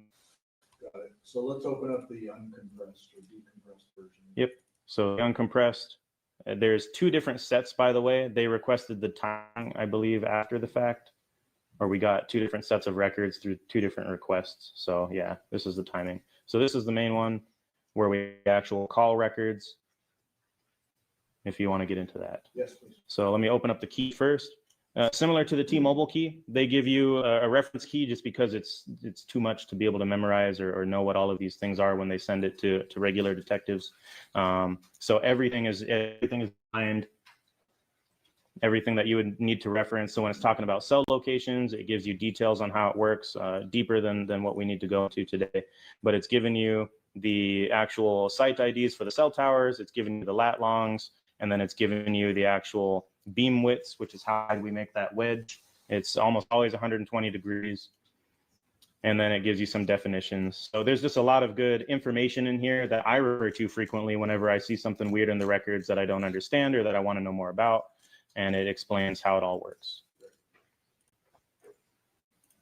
And then they give the files to us in 2 different ways. So they give it to us as a PDF, which is more human friendly. And the report you for AT&T is the call detail records with all the phone and text transactions. And then they also put their data in one sheet. Well, we'll get that moment. Sure. This looks different from the T-Mobile records, so let's kind of go through the columns real quickly. Yes. Go ahead. So different, still similar. So at the top left, you'll still always see the target phone number. And for this record, it's 702-677-4430. At the top, they're letting you know that these are in UTC time. So you got to do some math if you want to convert it to your local time, which my software does. And then you're going to have the same columns. They're nice enough to give us a row number for their columns. And then they also give us the date, the time. They give us the originating number, the terminating number of the call. So both sides of the call transaction. Again, we see the familiar IMEI, which is the serial number for the device. We see the familiar SI, which is the caller serial number for their SIM card. And then it gives us the location of the towers that's being used. Okay. You can close out of that. And did we skip over the subscriber on this one? That one might have been in the other here. This would be the subscriber. Okay. Just for the record, who's the name on that? The name, this is Devyn Michaels. And the address? The address on record is 5510 Porcupine Rim Street, Las Vegas, Nevada, 89130. And does this one show activation date like the other ones did? Show the start date? Yeah, it shows that. Where'd you see it? Okay. Here we are, active time. So the MSISDN, and remember that's the acronym for phone number, active on 11/23/2021 to now, or when we pulled the records. Got it. Okay, you can close out of that. Thought we'd skip that. What else we do? They give us a couple different things, and for some reason they'll send it as a separate file. But the IMEI is saying for this phone or this IMEI, this is the phone number that's associated with it as of this time, 7/10/2023. And then the phones will often have. Sometimes we'll see two of these, just because you can have different SIMs inside one device. So they'll send us a report though if there's any serial numbers associated with the phone number and the actual device. But that's the whole page. They do is a separate page for some reason. Same with IMSI, which remember is a serial number essentially for the SIM card.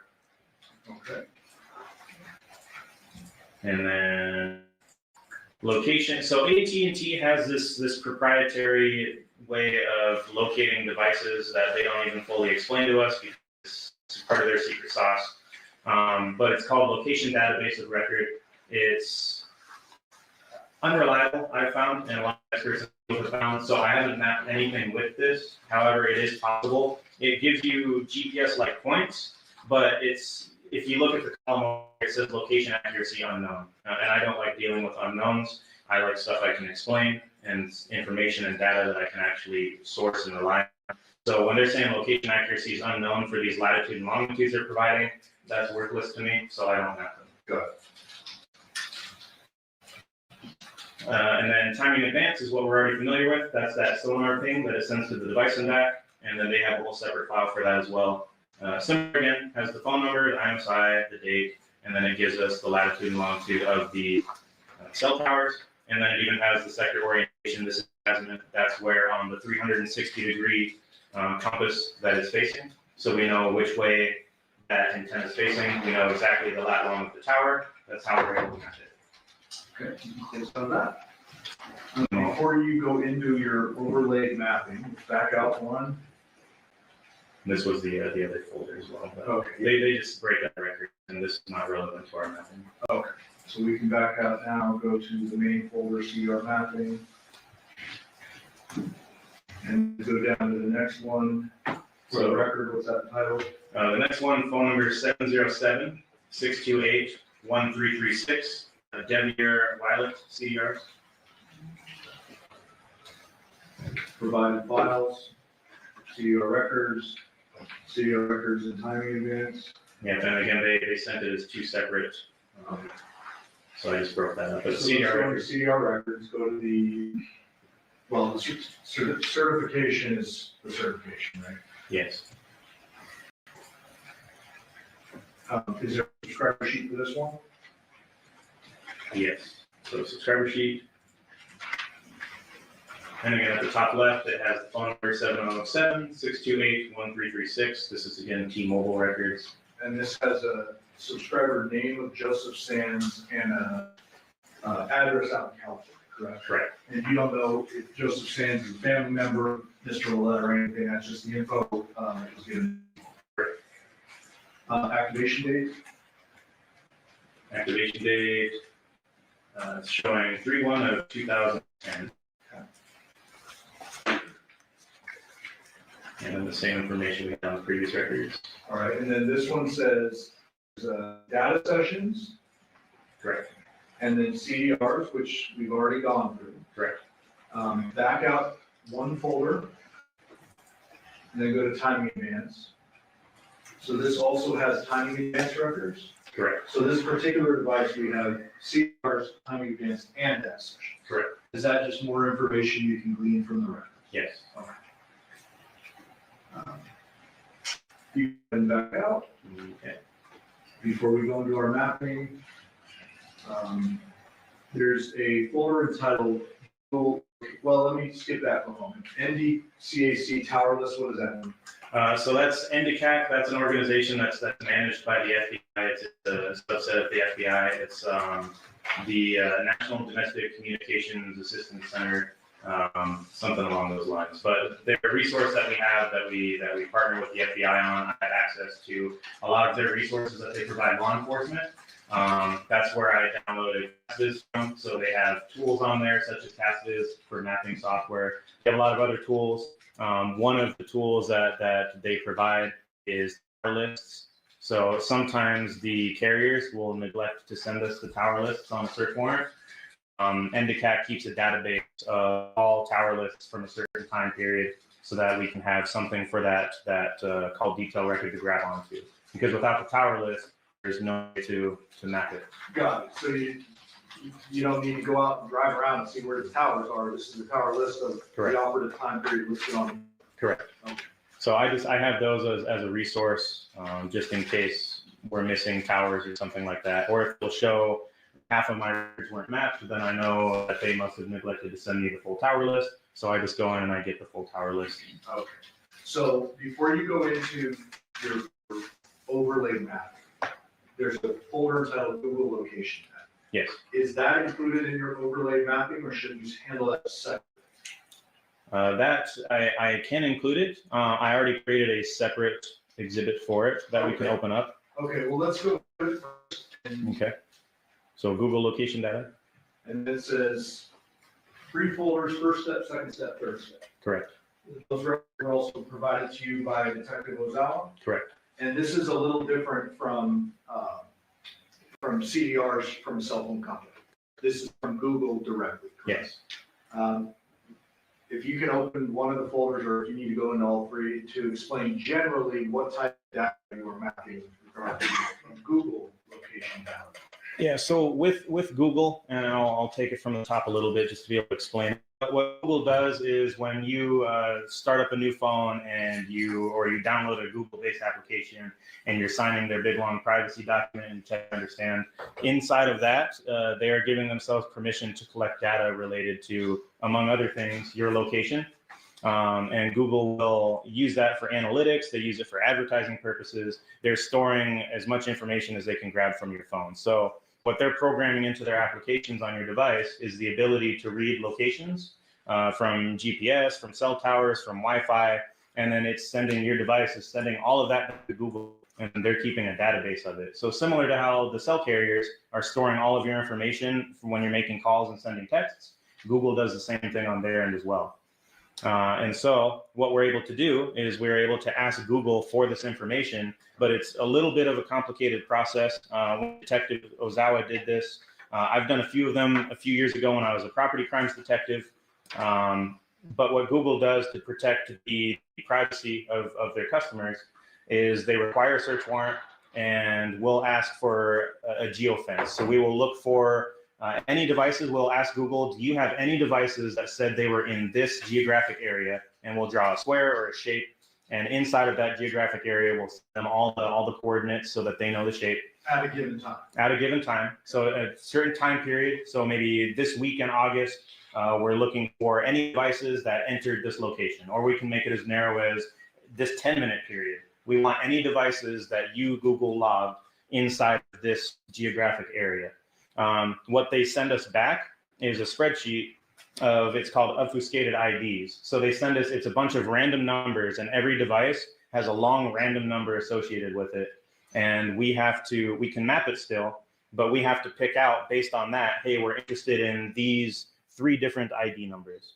And they don't give us any information on who it belongs to. They don't tell us if it's a phone or a microwave. They don't tell us anything other than it was at this location, and this is the arbitrary number that we gave it for your purposes. If we find a device of interest that we see moving around in that area or in the area of interest at that time, we send those numbers back to Google for a second step, and we say, hey, we want more information on this, or would like the subscriber information and identities on this. And then that's what the various steps are.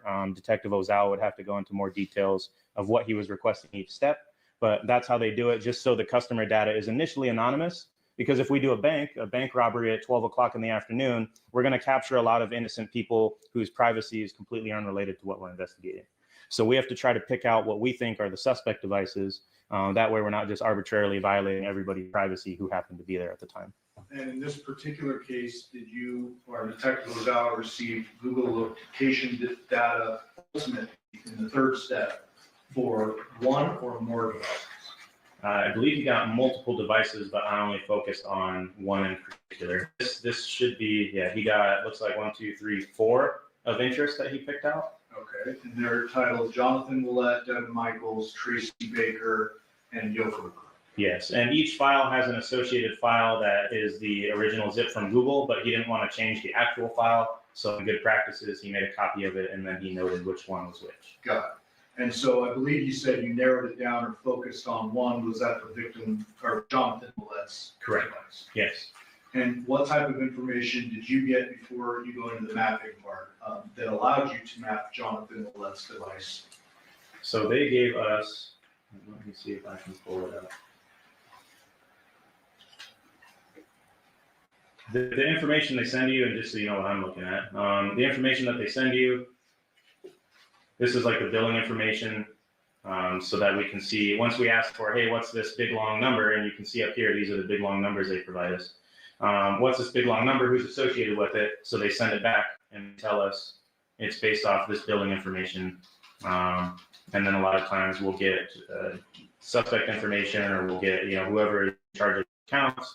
So Google Pay, billing info, and then you'll see, for example, this one says Jonathon Willette when I click down into the folders. So similar to the CDRs, they give us customer information once we finally know what numbers of interest we're requesting. And what type of location data are we talking about? Are we talking about interactions with Google or interactions with cell towers? So for the location data, it could be interactions with cell towers. And these particular records, though, the location data that they had sent back was interactions with GPS and interactions with Wi-Fi. Because remember, this is all information that Google is telling your device to send to them.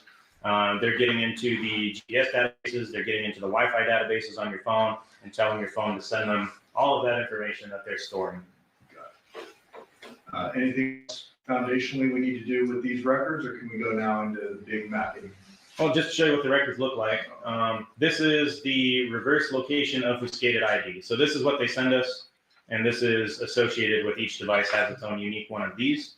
That's just the number Google gives us so that we don't know who it is, we don't know what kind of device it is, we just know it's a device, and this is the number they associate. So during the other steps, Detective Ozawa would have requested, hey, I want more information on this number, tell me more, with another court order, and then they send it back. This is the actual location information they sent back for it. And we know that it is Jonathon's based on the billing information that I just opened. And then they provide us timestamp. They provide us latitude, longitude. They provide us a display radius, which is their version of accuracy. So they give us a certain radius of accuracy. So if you ever pull up Google Maps on your phone, you'll see the little dot, and then you'll see a more blurry dot surrounding it. That's the accuracy region. So you're somewhere, probably, according to your GPS or your device, somewhere within that. Google pulls that information, and then they preserve that as well. So a radius of 100 meters, if we expand it out a little bit, they say it's meters. So they're saying that there is a Wi-Fi source at this location, and if you're connected to it or you're seeing it, you could be within 100 meters of this location here. So you get a 100-meter radius, basically, of where the device probably is. Okay. Anything else you need to explain foundationally, or can we move into the map? Nope, foundation. Otherwise, it sounds like y'all are already familiar with GPS and how that works. When we're talking Wi-Fi, though, it is important to note that based on their databases and crowdsourcing, Google maintains a whole database of Wi-Fi networks. For example, every time you connect to one, they're taking that information and they're making a database and storing it. With Wi-Fi, when it gives us the location, it's giving us the location of where they believe approximately that Wi-Fi network is at, or where that router that creates that Wi-Fi is at. So if you're connected to it, it's likely that you're anywhere within that 100 meter radius. However, you're not necessarily at the dot. You could be connected to it from the edge of the radius and sometimes a little bit beyond. It's not perfect. Got it.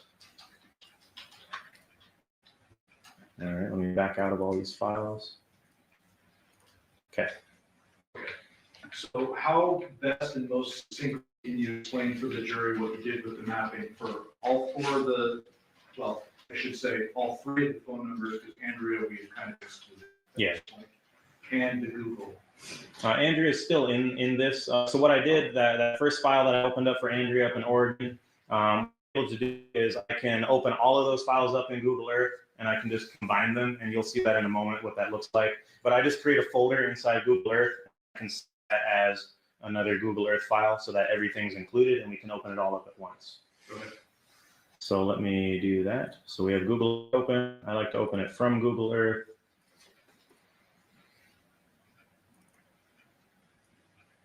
And so I will open up this is my CastViz mapping with all 4 phone numbers. And it might take a second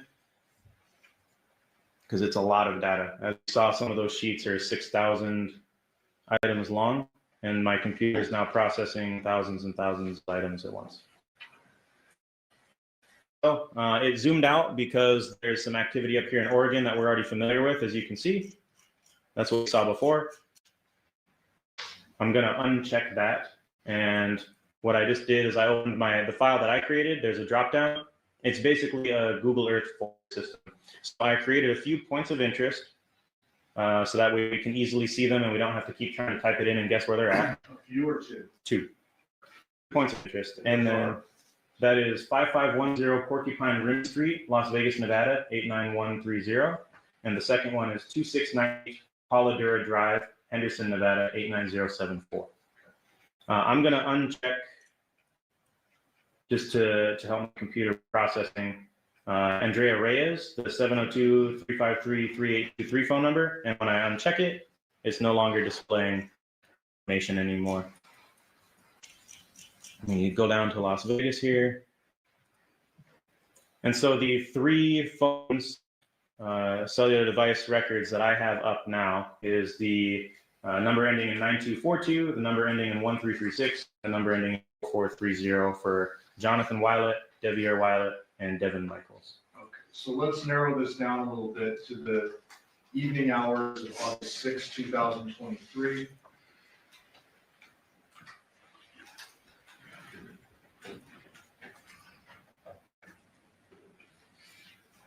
And I'm just dialing in the time now because we're displaying almost a whole week of data at once. So we're just narrowing that to the relevant time period. Let's do 7 p.m. Change that to P.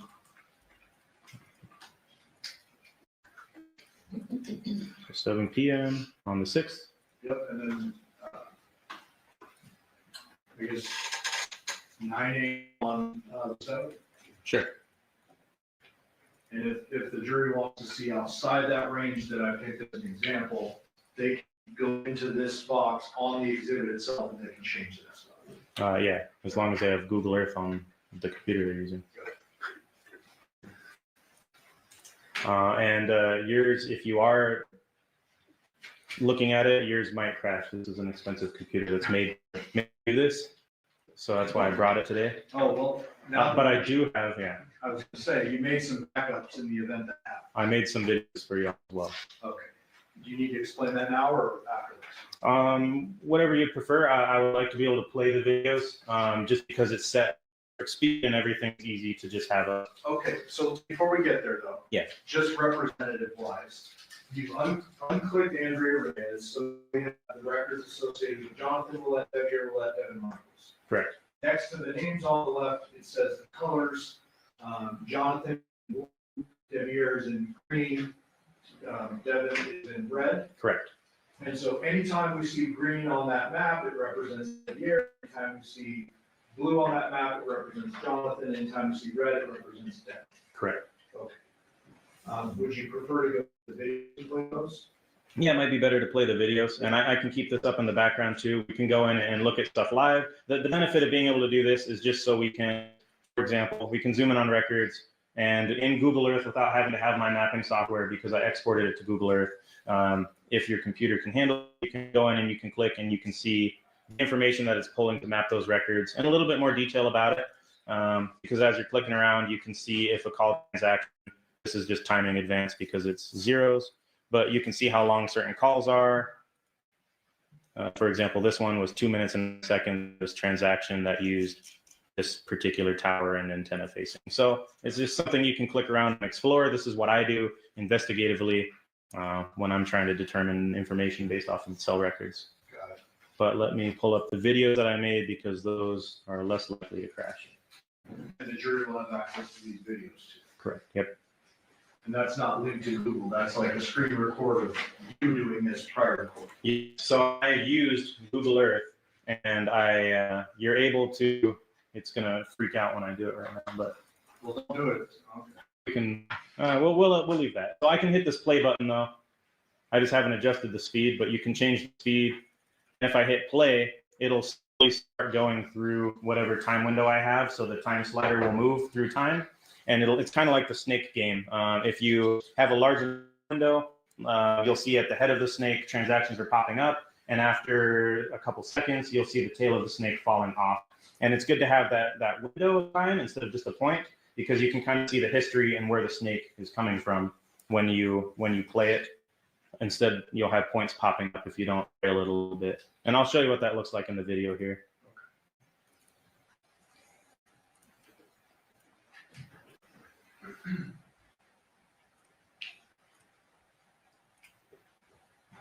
What time frame are we looking at for the red? So the time frame we're looking at is similar, and I have it back out a little bit.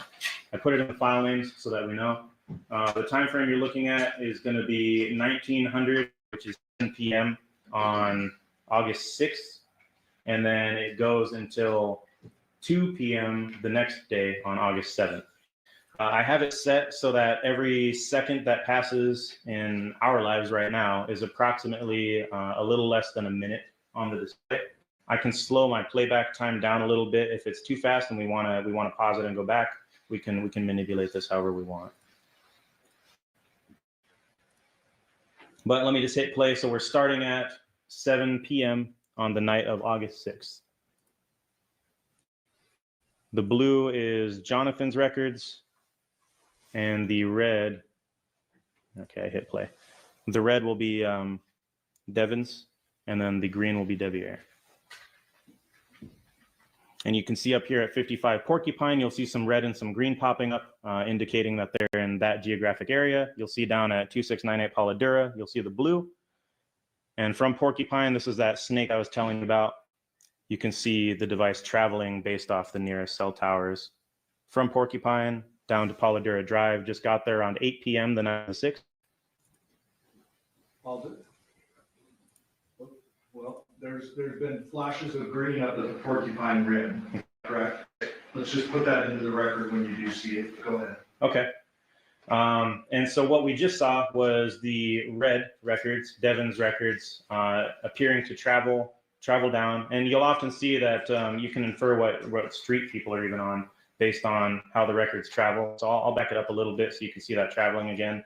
But this is what it looks like with the timing and the cell tower data when somebody's moving through a city and they're getting handed up to the next best cell towers as they travel. Before you move on, Sure. Just real quick, we see these devices lighting up. Sometimes they're right next to each other. Does that necessarily mean they're communicating with each other, or they're just communicating? No, this is just general. So the way that I mapped it is I mapped all the timing, all the data, all everything for each person as one color.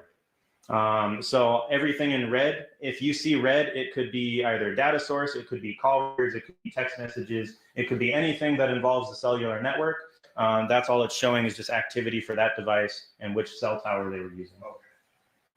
And then let me play again. So again, it's 7:50 p.m. on the night of the 6th, traveling down to 2698 Polladura Drive, or the geographic area thereof at least. And then at the top, you see some green flashes of Porcupine Rim Street. And at 2698 Polladura Drive, you're seeing a lot of red and blue activity. And the green is still showing up at Porcupine Rim. The green's still showing up at Porcupine Rim. And now at about 8:45, we see them. It looks like they're traveling together or appearing to. You see red and blue popping up and then ending up at Porcupine Rim Street. And let me pause it. It's important to note that you don't get an exact minute by minute play. It's whenever the device has activity. So a lot of times you'll see gaps just because the device isn't doing anything at those times. You'll see gaps in the time. Yeah, and you'll see gaps in activity because you're not going to get a perfect line when somebody moves. Like they'll disappear for a second and you'll see them pop up a few blocks away just because the device wasn't doing anything at that moment. So now all three devices are showing up at Porcupine Rim Street. We have some green, we have some blue, we have some red, all overlapping in the geographic area of Porcupine Rim. And we have blue and red heading back, and for the record, what time is that? So blue and red heading back, and they're arriving back in the area at 2698 Polladura Drive at approximately 10 p.m. So Jonathan's cell phone is activating on the way back to the Paladura residence at 9:50 something. Yeah, and we can back it up a little bit. So they're traveling there at about 9:45. They're about halfway between Porcupine Street, Paladura Drive, in the middle of the city, and you can see both devices are showing up. I do have a trailing of time, so if the red just has that and the blue didn't, you'll still see the blue a little bit back. It doesn't mean they're not traveling together. It doesn't mean they are traveling together, but they have activity in the same area. They appear to be traveling around the same time. So we're traveling down from Porcupine Rim Street, it looks like, and it looks like based on the towers that they're hopping and heading off to, traveling towards the geographic area of 2698 Paladura Drive. We're only seeing the blue, Jonathan's, and the red, Devyn's records traveling right now. And the green records, Devier is still showing up at Porcupine Rim. So at about 10 o'clock, it looks like blue and red are now utilizing cell towers in the geographic area of 2698 Paladura Drive. Green is popping up at 400 at about 10:26. Yep, and now at 10:30, we're still seeing blue and red at Paladura, and we're seeing more green at Porcupine Rim as we come up on 10:45. Coming up on 11 o'clock now. 11 o'clock, we're still seeing, let me freeze it, it's 11:04 p.m. on the night of the 6th. We're seeing green cellular device network activity for Devier up at 5510 Porcupine Rim. Down here on the bottom of the screen, you see we're not seeing as much blue activity anymore, but we're still seeing red for Devyn at 2698. Pause there for a second. So just because we're not seeing blue down at Paladura does not mean the device isn't still out there. Correct. It means it's not interacting or doing things. Correct. It's just not, for whatever reason, it's not engaging with the network. Obviously, the more you use your device and the more you're doing stuff on it, the more you're going to have activity reflected through the network, whether it's calls, data, stuff like that. If you're not touching your device, it goes dormant, and it's unless you have something in the background running like music playing, you're not going to have a network connection, and then we're not going to see anything in the actual records. So coming up on 11:15, we see some red at 2698 Paladura Drive, a blip of blue at approximately 11:20, and then at 11:28. And if I remember correctly, that's the last we see of the blue at around 11:30 at night on the 6th, Paladura Drive. On this case. Yes, on this. Google a little bit different. Correct. And we had a blip of red at. Let me stop you. Go ahead. Green just popped up at Porcupine Rim. Correct. What time was that? And if we want to go to the live, get a little bit more into that as well. But at about 11:35 p.m., we see green at Porcupine Rim. More. 11 at midnight, we see green at Porcupine Rim Street. We're still seeing red activity down at Paladura Drive, and that's at about 12:25. And we just saw some green around 12:25 as well up at Porcupine Rim Street. This is half an hour past midnight. Seeing a little more activity by the red down at Paladura, more green at 12:55 at Porcupine Rim, more red at Paladura at about 1:05 in the morning. And at about 1:18 in the morning, we're seeing more green at Porcupine Rim for Devier. And for Devyn, we just saw at 1:30 Paladura Drive again. And this is all in the morning. At about 1:45, we just saw green at Porcupine Rim. So when we're seeing green flashing into these late night, early morning hours, does that mean that the Devier phone is actively communicating, or does that mean something else? Not necessarily. We have to check the records themselves. What I just saw coming up, just from mapping these records so much, were the timing arcs. So for whatever reason, the cellular network was pinging the phone. And then we can even get into the records to see exactly what they're doing on it, because we'll be able to see if they sent a text message at a certain time or a phone call. But usually when you're manipulating your device, we'll see a lot of that signaling. So this could be just signaling from the network to the device. You could be asleep for all week. Yeah, sometimes the networks do that on its own. If you can resume it. And again, we're at about 2 a.m. right now, 2 in the morning. The time showing is 2:03. We have red at Paladura Drive, and we have green at Porcupine Rim.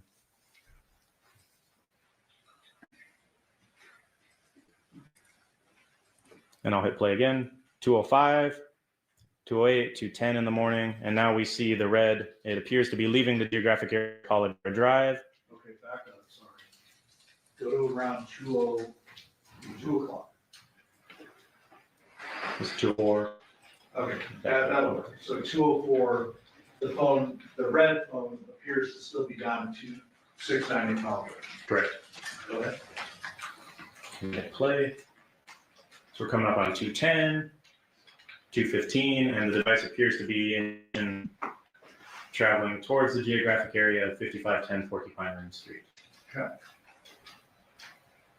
And it looks like around 2:40, they appear to be entering that general geographic area. And we're not seeing anything from blue down here at Paladura anymore. And now we're just playing in the morning here. It's coming up on 3:20 in the morning. We see some flashing green at Porcupine. and some red still flashing at porcupines.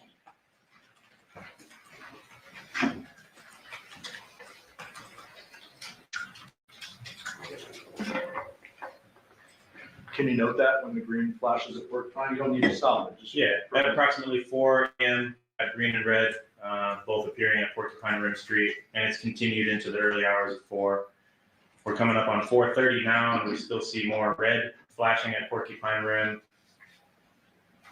4:40, we saw some green flashing at Porcupine Rim. Again, without going into the records, you don't know if that's just passive activity on the phone or active activity. Correct, it's just all activity has been met. And then we're coming up on 5:30 in the morning now. We see some red flashing and some green flashing at Porcupine Rim Street.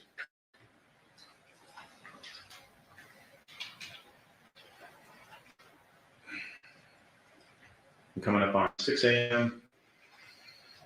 Sun's starting to come up.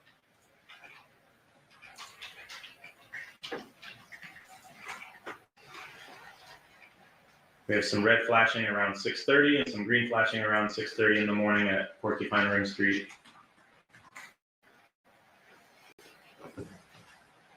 Red again, closer to almost 7 o'clock at Porcupine Rim Street.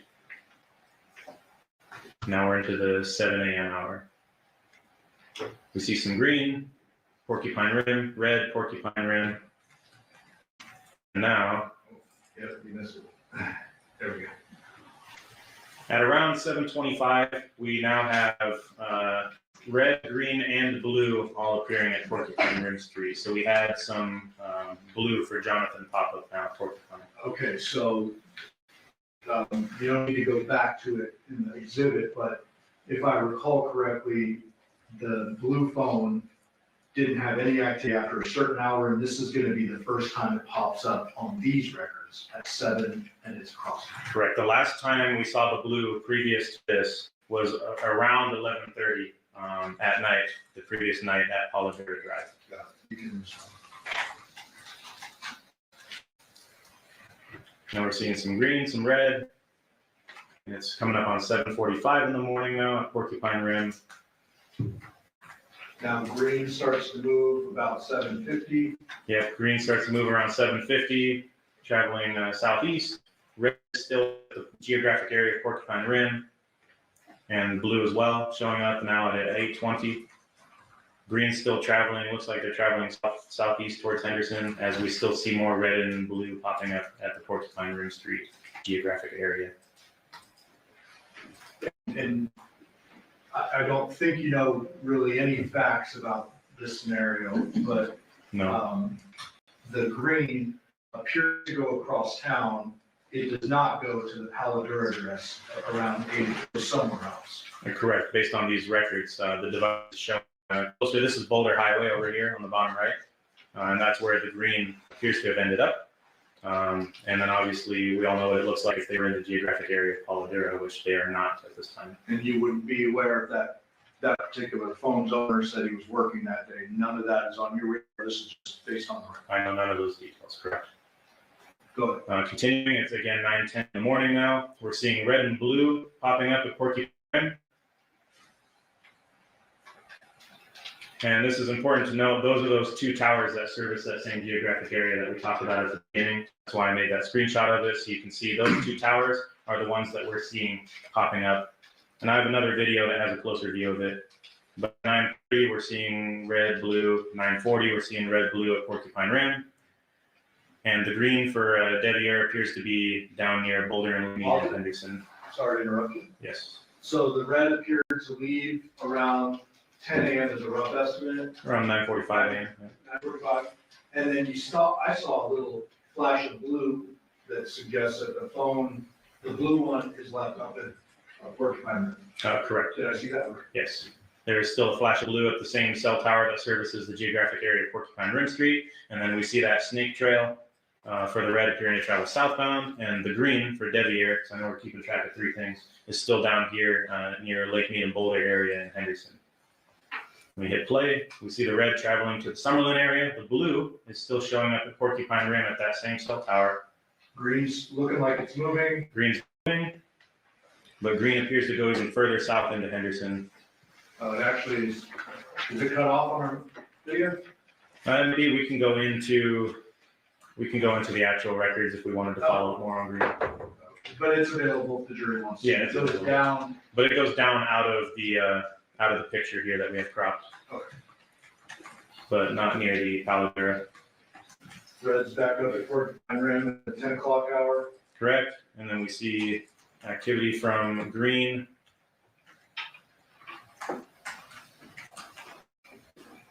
And now we're coming up on 11:20 a.m.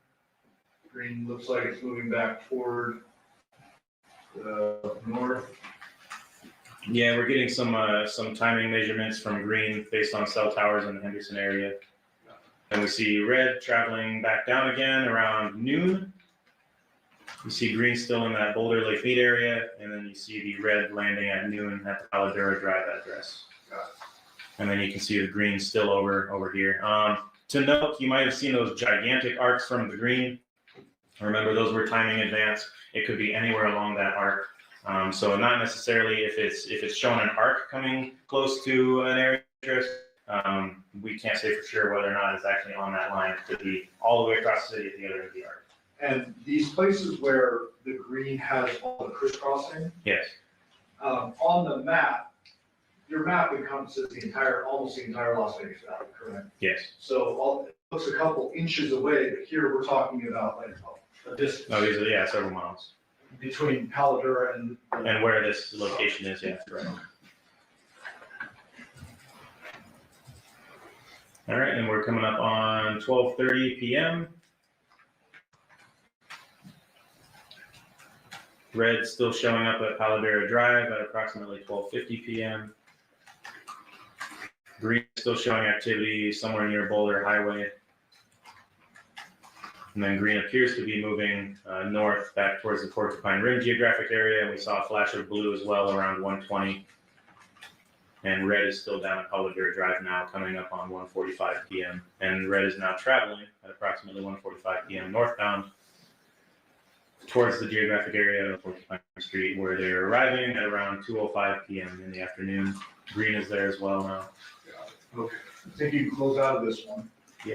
Before we need to take our recess, I want to get into the mapping of the Google stuff. What's these next ones? These are all zoomed in a little bit. So I wanted to be able to show, this is from 9:45 to 2:30 in the morning at the zoomed in on Paladura. If we wanted to have a closer look, because I know when we looked at that overview, we may have wanted to look a little closer. Why don't we go to the Google and we can return to that if we need to? Sure. Just in the interest of time. Let me change my view so I can read my details. So I mapped the Google location, and we can also pull it up in the live. However, this is the video. So what I have here, and would you like me to explain a little bit about what it is? Yes. So from those files with step 1, step 2, step 3, where the detective requested location data from Google, they sent them back. We looked at the sheet. It shows the latitude, longitude, and the approximate radius. In the specific record that's mapped here, it's only Wi-Fi locations. So there are no GPS locations. So as we're watching it, I mapped it as light blue. So light blue dots will be the Wi-Fi locations. What a cellular device is doing is if you open up your phone right now and you looked at Wi-Fi, you'll see a handful of available networks. Your phone just saw all of those networks and it just told Google about it. And that's what we're requesting from Google. So you don't even have to connect. It's called a probe request. Your phone is just looking for networks to connect to. It's up to you if you decide to connect to them, if you have the password. However, just your phone seeing them gets logged by Google. And that is that's the location information that they're sending us. They know the location of these Wi-Fi points. And so when your phone sees them, that's another way that Google estimates your location for a lot of various reasons. But this is information we can request as law enforcement. You just pointed out as though Google is George Orwell's big brother. Yeah, watching us. Yeah. Yes. So before you start, the CDRs for Jonathon Willette showed dead activity, no pun intended, but like dead activity between 11 p.m. and what time? And around 7 or 8 a.m. the next day. Okay, and at 11 p.m. it's showing at Paladura, at 7 or 8 it's showing up at Porcupine. Correct. This gives you a little more information. Yep. So we had a lapse in cell network interactions. The phone wasn't being utilized to make calls or any logged data sessions with the network. However, the phone appeared to have been on, and it was noticing Wi-Fi networks, and it told Google about it. And so this is what we got from Google about all the Wi-Fi networks and locations of them that device saw. And the time right now is 2:04 a.m. on the 7th. So the morning of 2:04 a.m. at 2698 Paladura Drive, again on the morning of the 7th. Those light blue dots are the Wi-Fi location hits, and I overlaid it with the red CDR records for Devyn. And so does it appear That can that, slow it down. Good. oh, Let me just adjust. I'm just going to adjust the speed a little bit because that was kind of fast. But again, the light blue down at the bottom right, and the red is the CDR network records. The light blue is the Google records, and I mapped them and put them together. that's at 2:04, 2:07, 2:09. It appears that the Google Jonathon Willette device is moving away from the scene in the same path that the red Devyn Michaels device is. Correct, around the same approximate times. And the green is still popping up at Porcupine. Correct. And those blue dots are the known Wi-Fi access point locations that Google knows about that the phone is seeing. And then at about 2:45 in the morning, I zoomed in just so we can see it a little bit better. We have the red CDR records showing the geographic area of Porcupine, and Wi-Fi is a bit more precise just because it doesn't go as far. And the Jonathon Willette number appears to have landed at Porcupine Rim about 2:45. Yeah, and it's been there. And then you can see all the dots are showing at. Wait, you said it's been there. It landed there at 2:45, right? Correct me if I'm wrong. It's just showing up in the record. This is in the morning at 2:52 a.m. And throughout the night, that green for or I'm sorry, I was talking about Devyn for the yeah, but for the blue for Jonathon landed there. Landed there at 2:45 around the same time as the Devyn Michaels. Yes. device. So Devyn Michaels CDR records and the blue location data from Google for Jonathon landed there at around 2:45. And in the meantime, the green has been consistently hitting me at Porcupine. Yeah, and that's what you'll see pop up, which is why I was mentioning it there. But zoomed in, it looks like Google doesn't tell us the Wi-Fi network that it's connecting to, only that it's connecting to a Wi-Fi network that is seeing one. But it appears to believe that it is one that is at that location. Because it's the blue dot is directly on your little Correct. yellow house that. All right. Court's indulgence.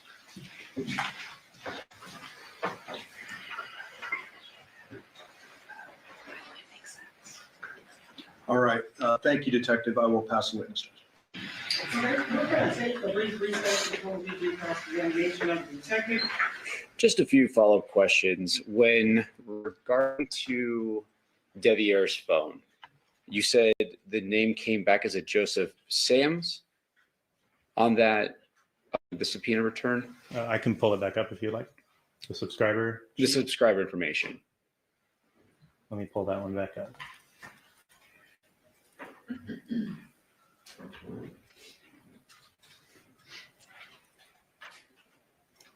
Correct. So Devier, the phone number that I was provided of 707-628-1336 for Devier, the subscriber name is showing Joseph Sands. And like you stated on previous, on direct, you're basically just given a file and you say, track these phones. Correct. And it's tracking the phones, not a person's movement. Correct. Only the device itself. So if a device is left at home, we're not going to catch that person because the device is at home. Correct. You said a couple times, I think a few times on direct, and I kind of just touched on it, that you don't like to know too much about the case or as little as possible. Correct. And basically you're given instructions by a detective superior to say, these are these numbers, I need to track them, trace them, and then you do that through your software. Yes. Did you have any more involvement on this case in collecting evidence though? Yes. You canvassed around the area of Porcupine Rim, correct? Correct. You visited, I want to say it's about 17 locations. Yes, that sounds about right. Surveillance cameras. Yeah, so I was tasked with trying to canvass for surveillance video for all the businesses on the nearby street corner. So you're not like a guy in the chair in the back office. You're actually out doing the work, and you still go back and review it when it's given to you of what they want. Well, now I am the chair in the back office. Back then, I was actually transitioning into the role that I am now. So I was still partially involved with the street side of it at that time. So you actually had more information about this case than just here's a file, track this phone. Yes. You knew because you were out in the field, you were tracking down videos and evidence at this time of this incident. Correct.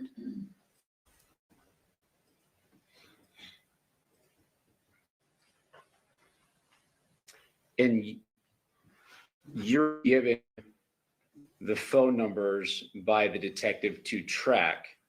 You're not actually collecting all the devices. Let me clear up.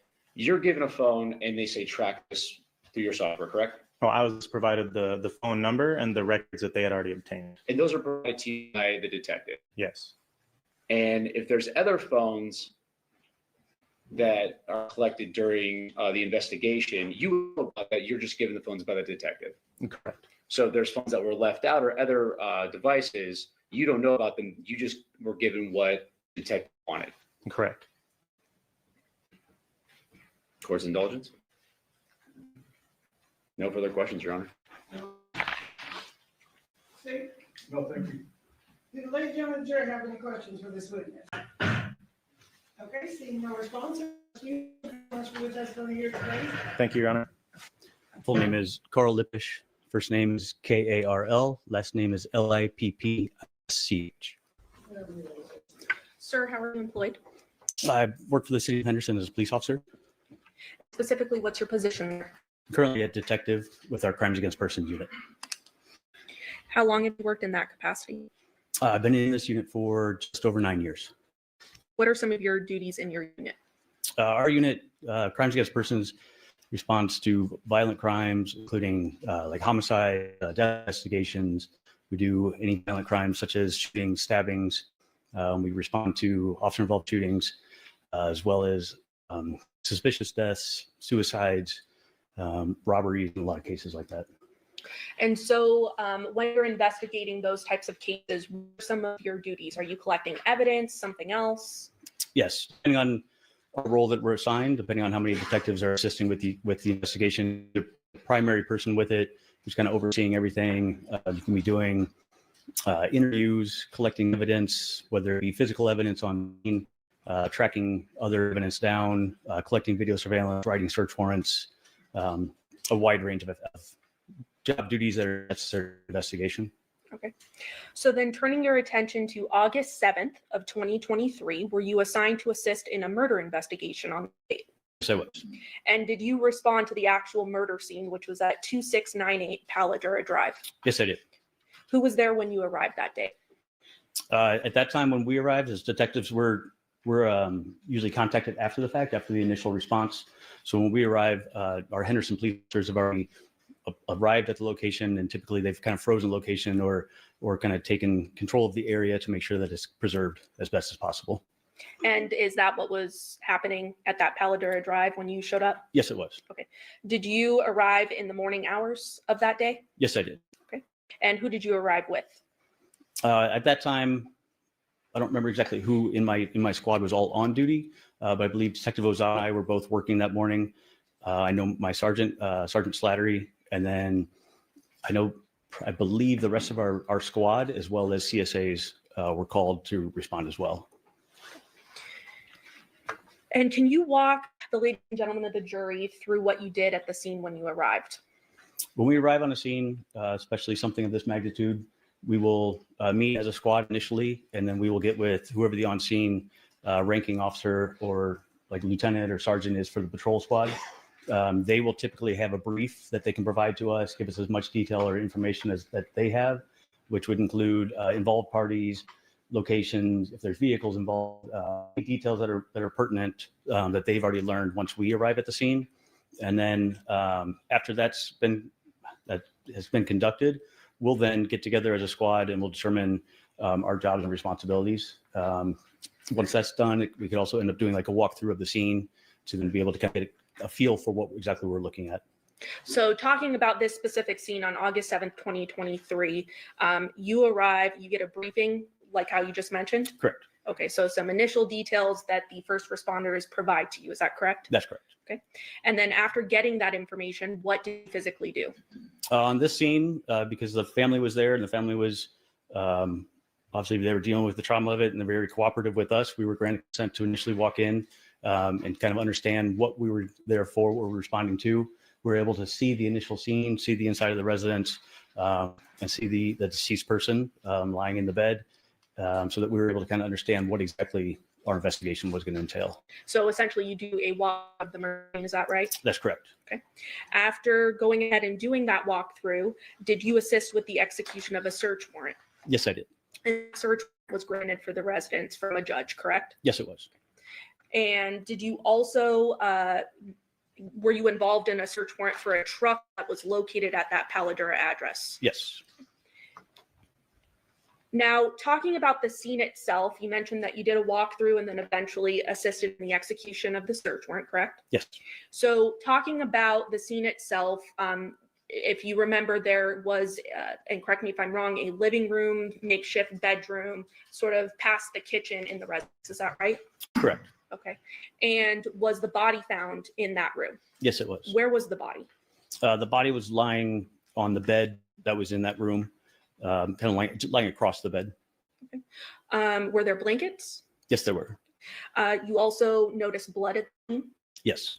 Was there anything unique or interesting about the blood that you saw at the scene?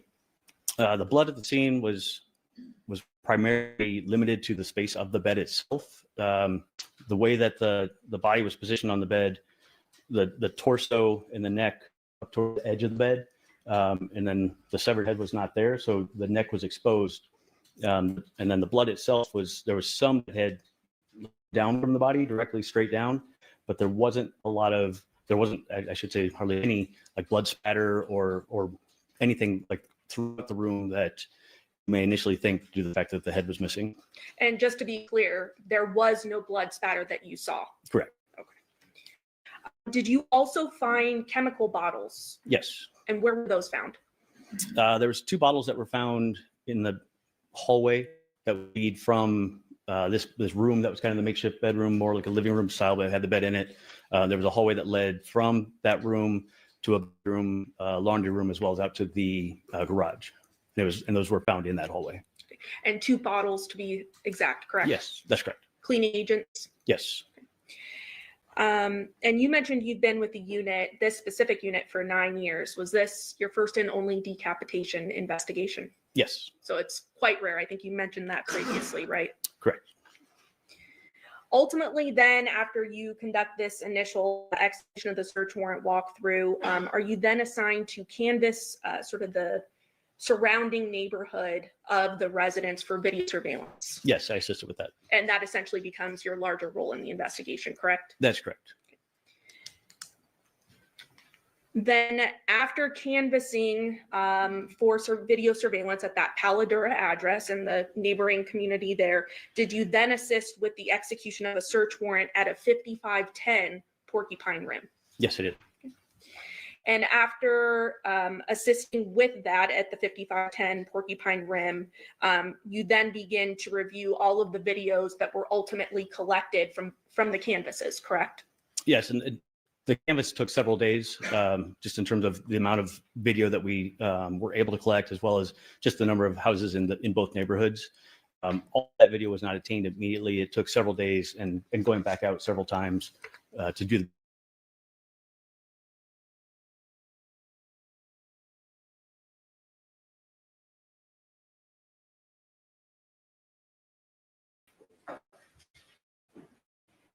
And this here, this would be the neighborhood of Paladura, correct?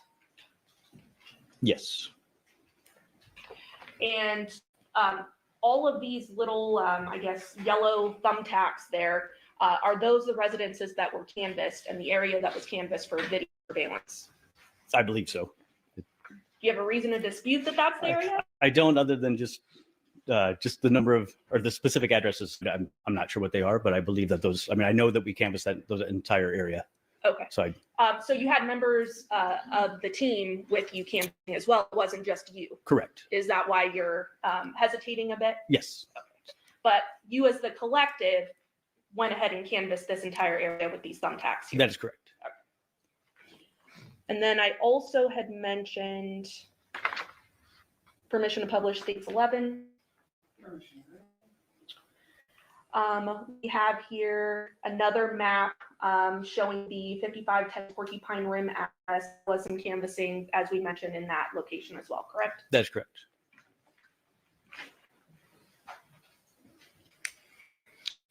So I want to start with the canvassing of the Paladura address, which was the neighborhood of the murder scene, correct? Yes. Okay. The actual neighborhood itself was searched, as well as nearby businesses, correct? That's correct.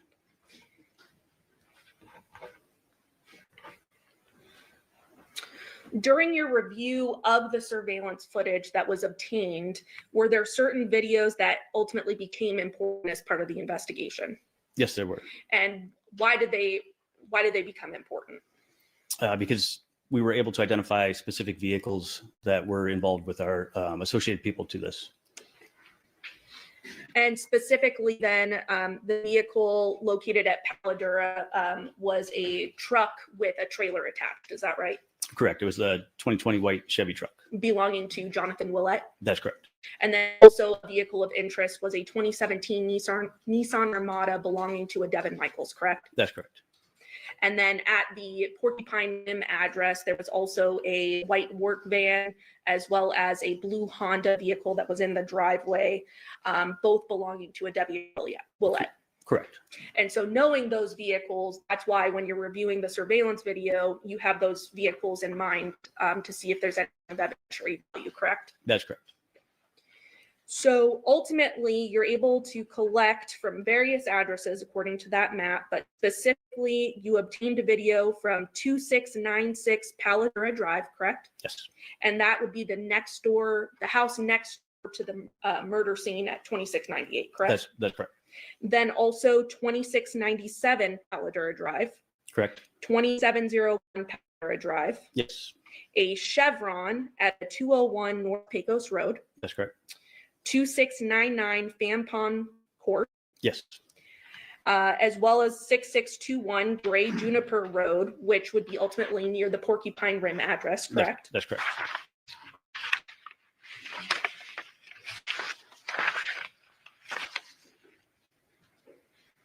You also collected video from a 6505 Taylor Creek Avenue, which also would be near the Porcupine Rim address, correct? That was correct. Correct.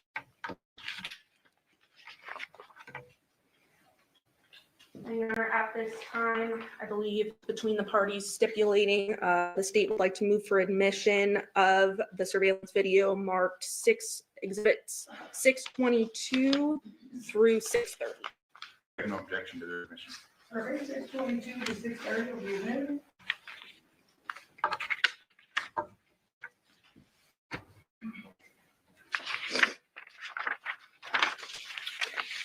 So I want to start with the house next door to the murder scene. That would be at 2696 Paladura Drive. Is that right? Yes.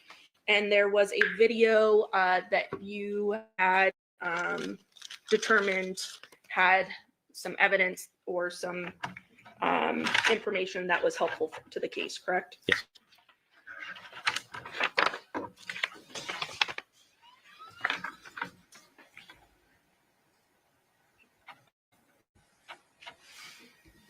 Permission to publish? Permission granted.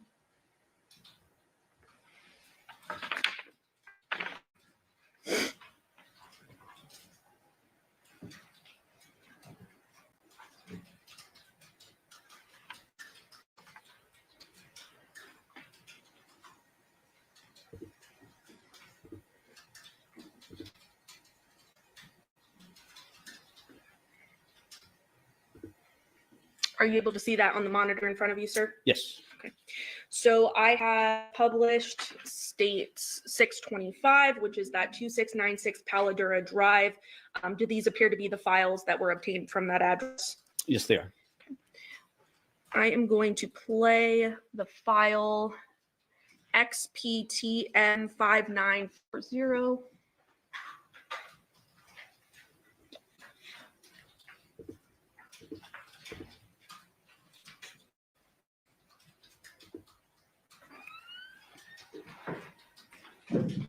And I'm going to pause it here. Before I start playing this, I just want to talk a little bit about this video.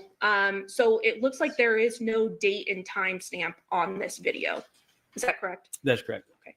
But you were ultimately the individual that collected this video, correct? Yes. And so when you collected the video from the homeowner or the individual that lived at the home, you were able to see on their phone what the date and time stamp was. Is that right? That's correct.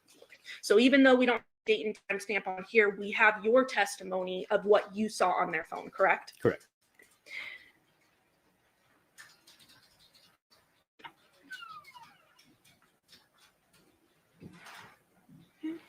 And in this video, in the top right-hand corner, do we see a vehicle there? Yes, we do. And what type of vehicle is that? That's a Nissan Armada.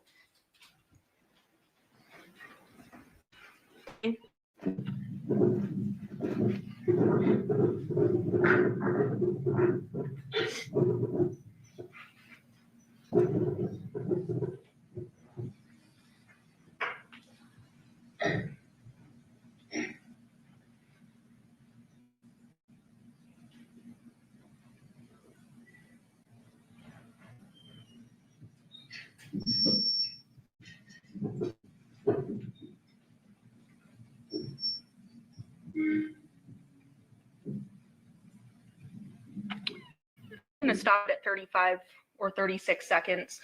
What do we see there in the top right-hand corner, sort of past the Nissan Armada? What you're seeing there is Jonathan's 2020 white Chevy 2500 truck.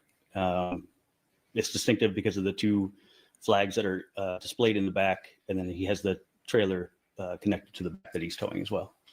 Playing at 36 seconds.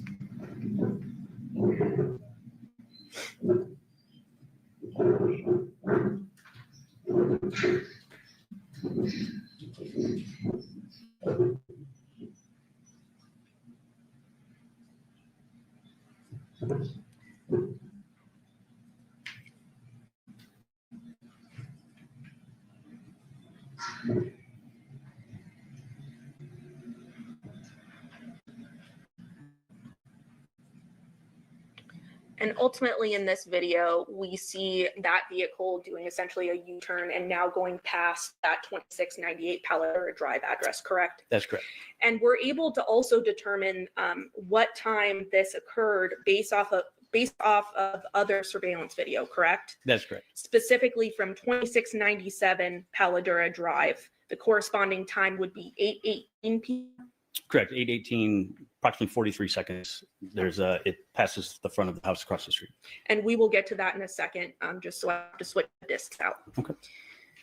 There is another file of note, UNDM 8045. I'm going to go ahead and play that.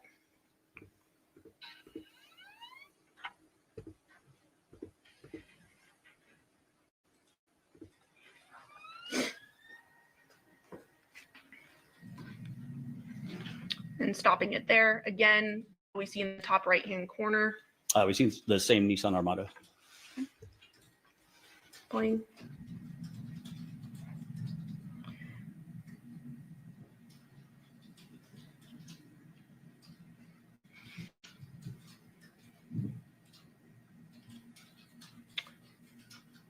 And ultimately in that video, what is of evidentiary note?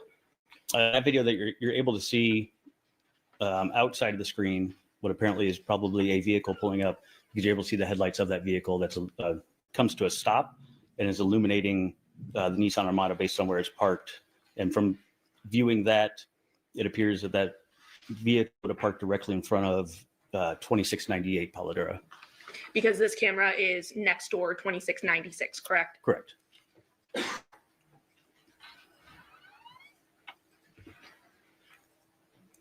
Now UCUF 1169 publishing.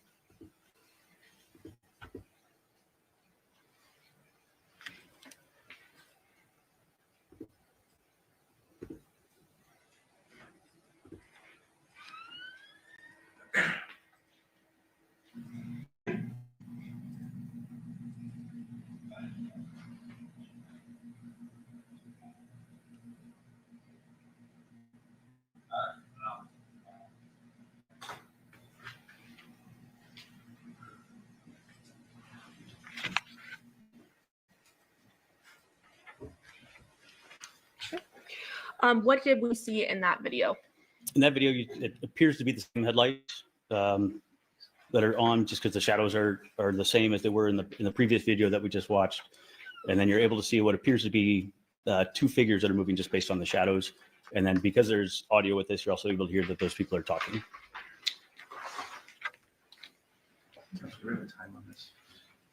Were you able to determine the time frame of this video? The determination on this time frame was based off of another camera when the truck returned to the neighborhood. So this would be at approximately 22:12. And that would be PM? Correct.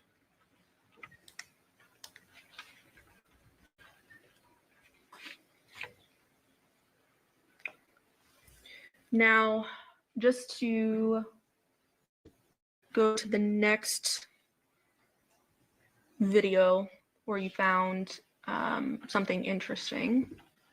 ALN M6052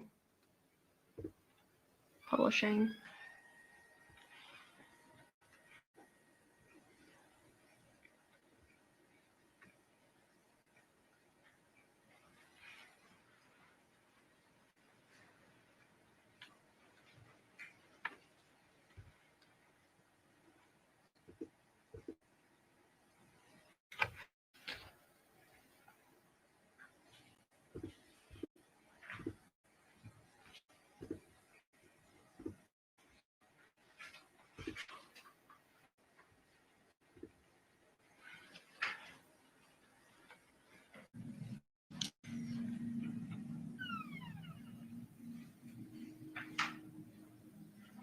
And I want to pause it there at 7 seconds. What did we see in this video? We saw the flash of the rear lights on the Nissan Armada, which is often consistent with someone unlocking a car. Playing again.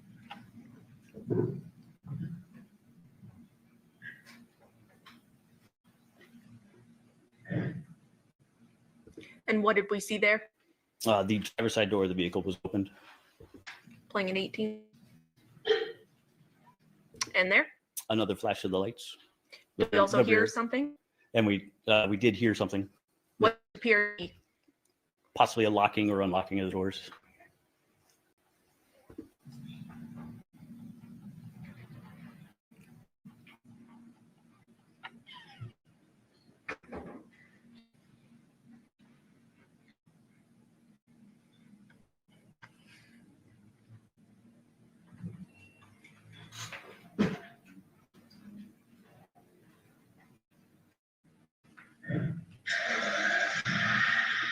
And what do we hear there? But there we hear the engine of the vehicle starting. And did it appear that someone entered the vehicle prior to the start? Correct. It appeared that somebody entered into the driver's seat.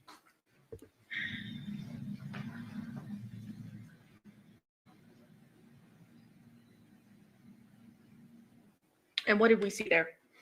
There we saw the vehicle, the Nissan Armada, slowly pull forward. The brake lights seemed to be activated, which made it appear that the vehicle was just pulling forward and was going to stop just out of the view of the camera. And what home was it going in front of? The direction that it was going, since it was pulling straight like that, it would be directly in front of 2698 Paladura, and it would be nose to nose with the 2020 Chevy truck that had already parked along the very front of the house. And that was the home of the murder, correct? That is correct. And the time frame for that, through your investigation, you were able to look at different information in this case to determine time frames, correct? Correct. And we know that the Nissan had been activated prior to 11 p.m. Is that right? We just watched. Yes. The timestamp on that one was actually 23:05:46 seconds, and that was from the home. They had the video that was from her cellular device. So that would be timestamp on it. 11:05 p.m. for us laymen. Correct. Yes. Yes. Okay. Thank you.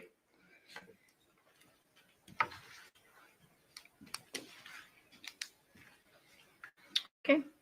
Now going to FE 4489FC file, publishing.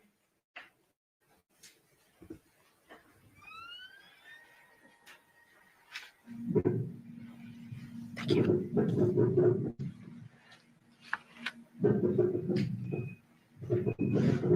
I'm gonna pause it there. What did we see there?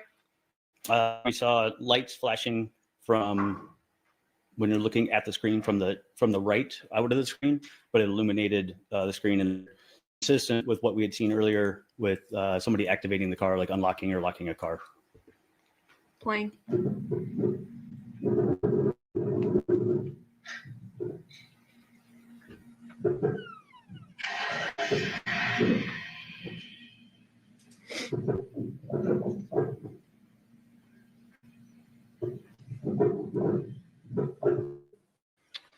And what did we see in that video?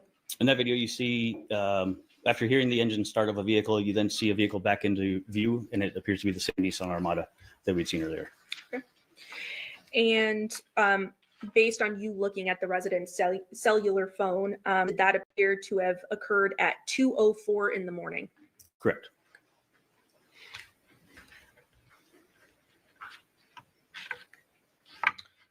And just to orient us,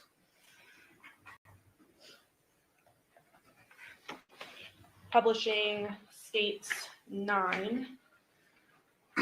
Are you able to use that mouse and hover over the address of that surveillance video we just watched? Yes.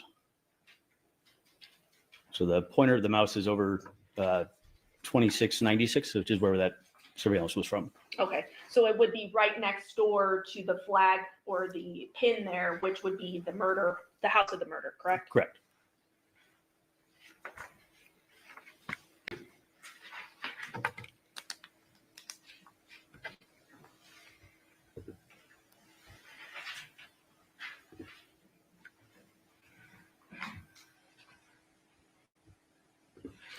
Now, the next address of importance was a 2697 Paladura Drive, correct? Correct.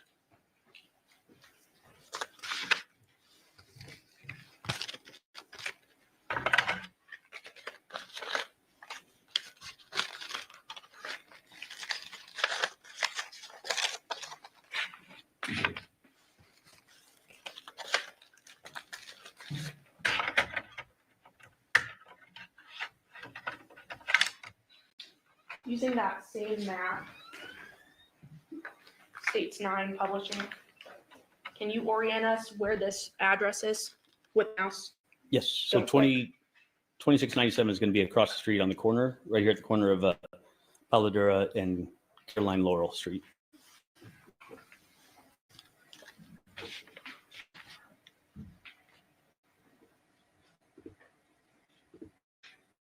Publishing state 690, 626, excuse me.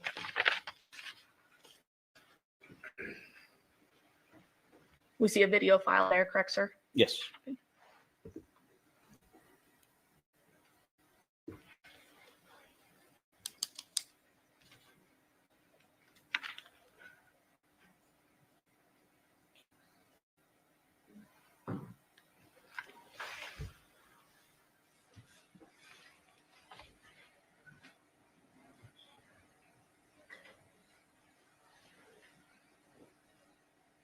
And here we're focusing sort of at the top center of the screen, right? That's correct. And ultimately what we see in this video is a vehicle do a U-turn at the intersection of Paladura Drive and Carolina Laurel Street, correct? That's correct. And we have a date listed there as August 6, 2023. Yes. And what time? 0819, and it had gone up to 17, but started at 081838.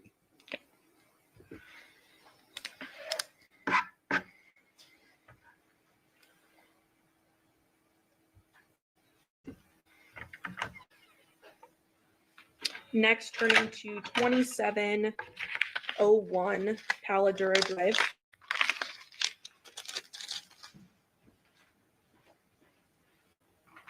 Can you please orient us at state line? I believe it's going to be this house right here. So it's 2701 is going to be across the street and just like one house to the west.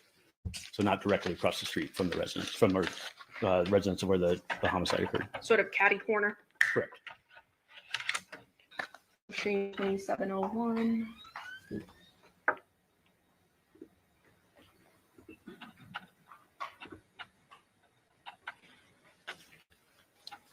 Specifically 627.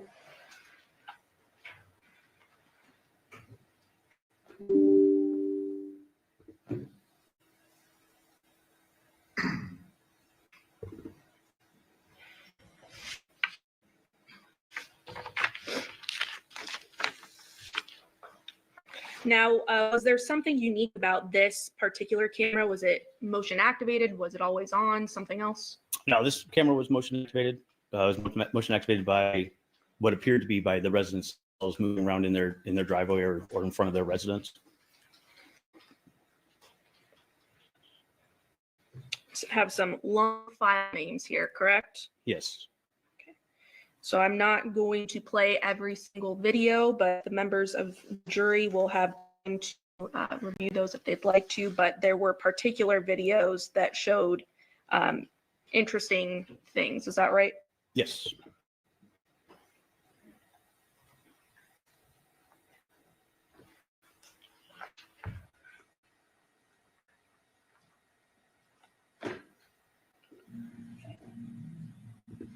And this is specifically the file 2AA341707, BE3055, BCD0241, C3B0F77BD0. Lots of letters and numbers, correct? Yes. All right, so in the top right-hand corner of this file, what do we see there? Besides the timestamp, you also see across the street to the residence 2698 Paladura, where the murder had occurred. Okay. And what date do we see there? It's 2023-0806, so August 6th. And what time? 18:26:58. And can you do the math for me, what time that would be? 6:26, almost 6:27 at night, or in the afternoon, evening. 6:27 in the evening? Correct.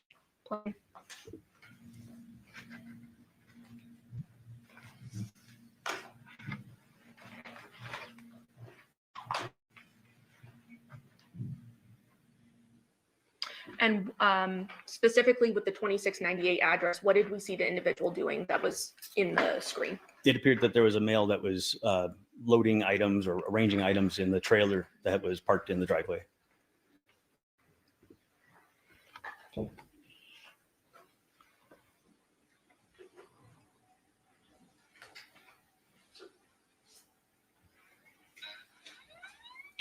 Turning to the file ending in 105 DD, starting with FC4.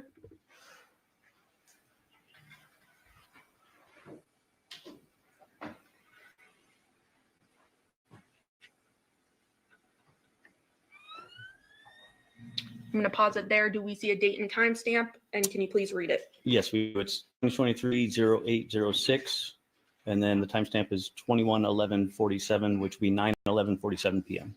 And it- Which exhibit? I'm so sorry to interrupt you. Which exhibit is this one? This is the same exhibit, 627. File starts with FC4, ends with 105 DD. 05 DD. Correct. Thank you very much. No problem. So I'm gonna go ahead and play this video. And we're specifically looking of evidentiary value at the top right-hand corner, correct? That's correct. And why is that? That's the home of where the murder took place, correct? It is the home of where the murder occurred. The garage door is closed, and the truck that had been backed up with the trailer in the driveway is no longer there. Okay. Now turning to file starting with FDD, ending in 79B5.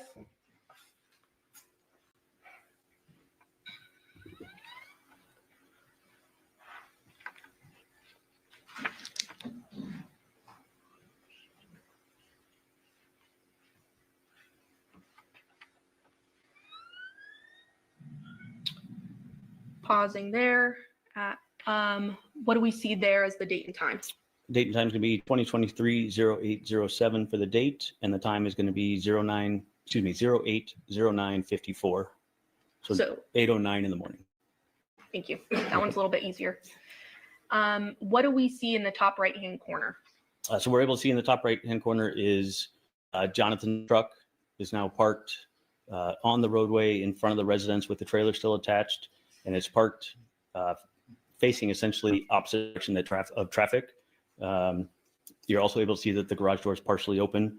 But the significance that I saw from this video is the fact that the truck is parked consistent with what we had seen in the video from the residence directly next door, the 2696 house, where we had seen the headlights that had arrived during the night and then the two shadows. So that would kind of corroborate the fact that he had parked his truck in that manner that night when they had arrived.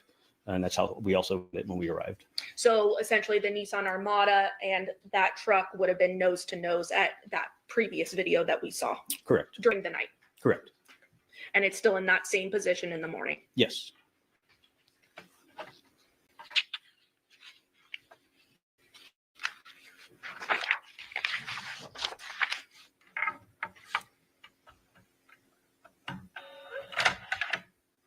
Okay. Did you also canvass for video at a Chevron? Yes. And you obtained video from that location at 201 North Pecos Road. Is that right? Yes. Why was that important? It was learned that they had stopped at that Chevron after, actually I should say, as they were returning from 5510 Porcupine Rim, they had stopped at that Chevron prior to getting back to the Paladura house.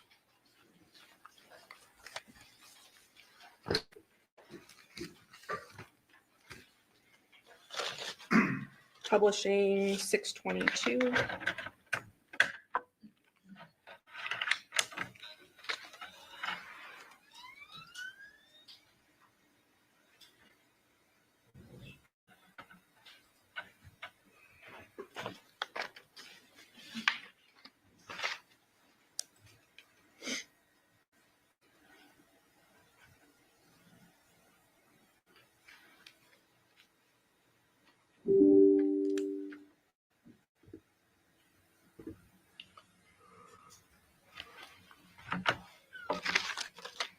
There were two gas stations that we obtained surveillance video from, correct? The gas station that I was aware of that we collect video was the 201 North Pecos Road. And that was the Chevron Terrible Hearst. Publishing 623.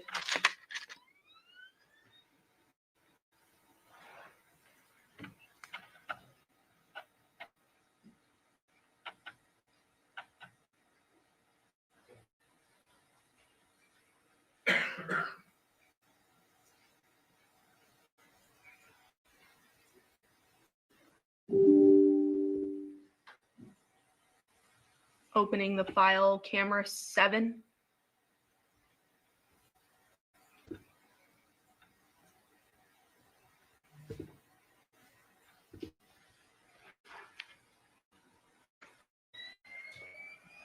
And I'm just going to pause immediately.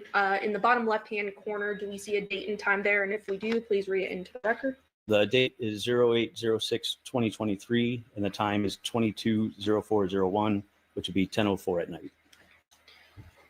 Playing.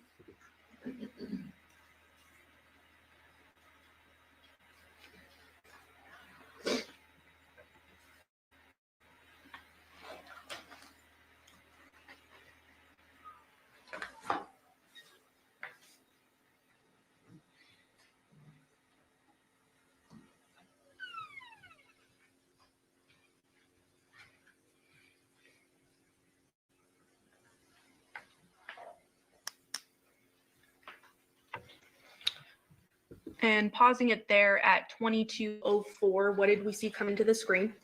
We see the white 2020 Chevy truck towing the trailer. And that was Jonathon Willette's truck and trailer, correct? That's correct. Playing.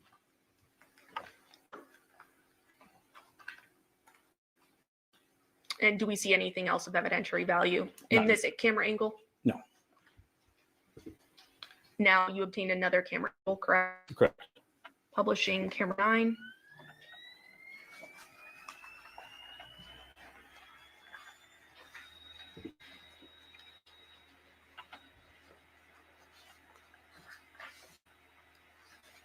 Pausing there.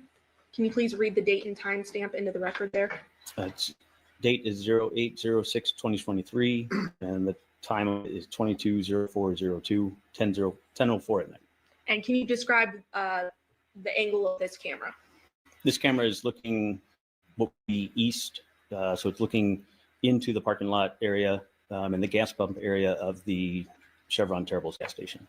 It's on the south side of the building. Plane.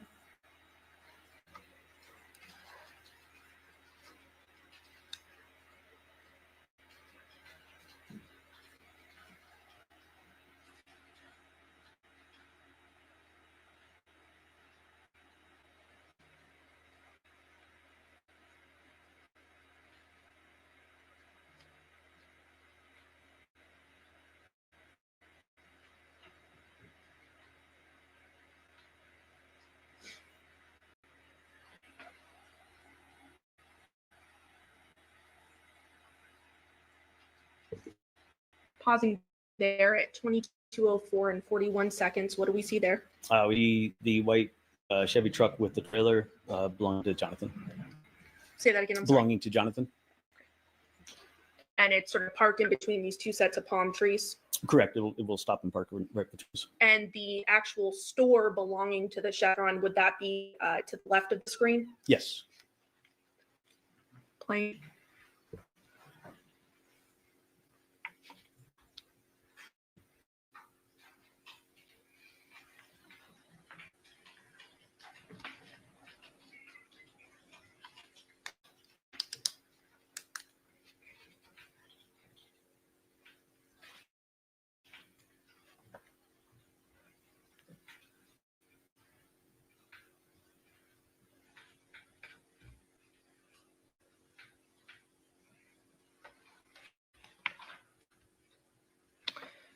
And we see someone getting out of the passenger side of the vehicle, correct? That's correct. As well as the driver's side. Yes.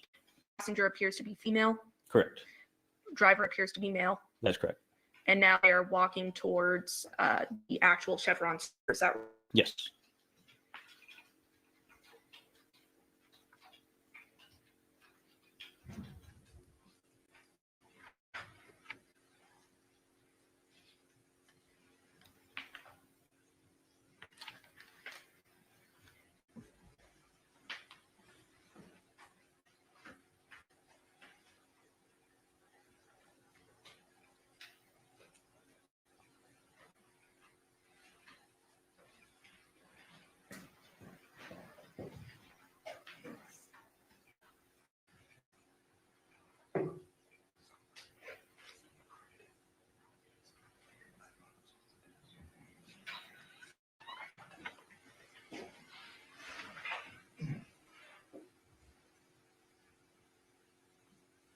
And they are still appear to be out of frame, correct? That's correct.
Into the video.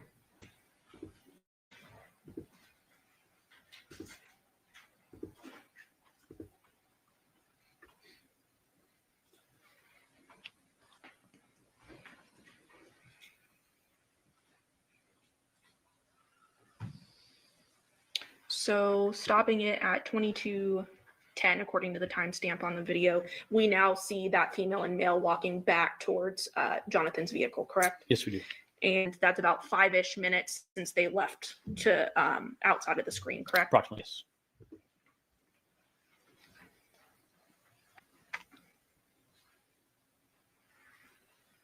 Male gets in driver's side, Yes. female gets in passenger side. Correct.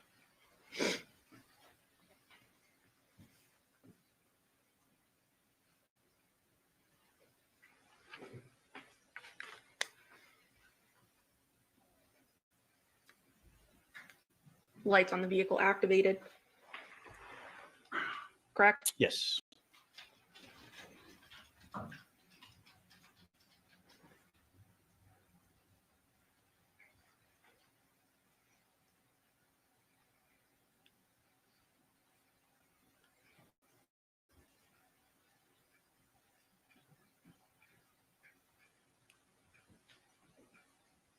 And at about 22:11:06, the vehicle with the trailer then pulls away. Is that right?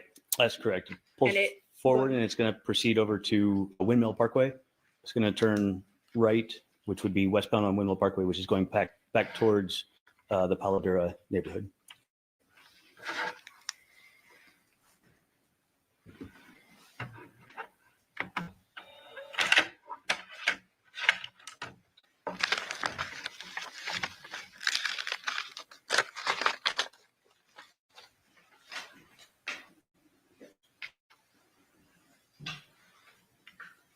Turning your attention now to 2699 Van Palm Court. That was near the Paladura address. Is that right? Correct. It's a house just to the south. Or excuse me, not a house, a street to the south of Paladura. Are you able to Cul-de-sac street. use that mouse and orient us, please? Yes. So this cul-de-sac street right here is Fan Palm Court, and 2699 is the house at the end of the cul-de-sac right there. So it would essentially be the street on the parallel the street beneath the Paladura address, right? That's correct. And you received a video surveillance from that, correct? Yes.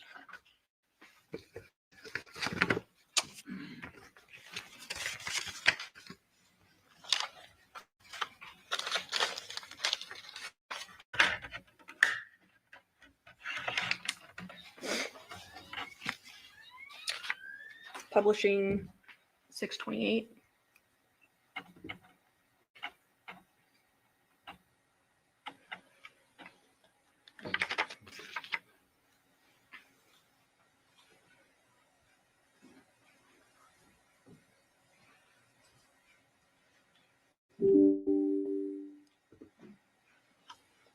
I'm going to play file ending in 324.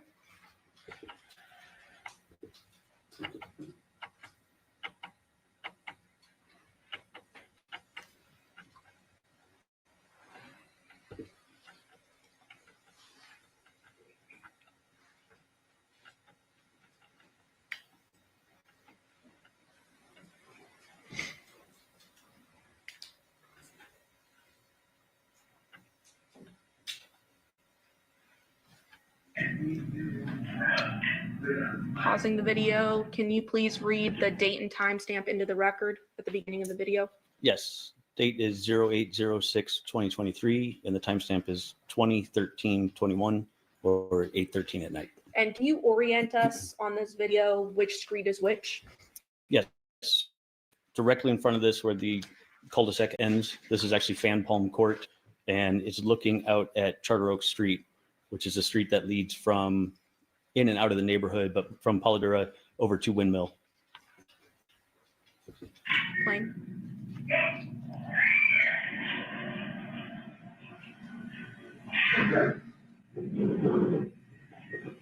I'm gonna scrub.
I'm gonna pause there at 20:19:45. What do we see towards the top of the screen?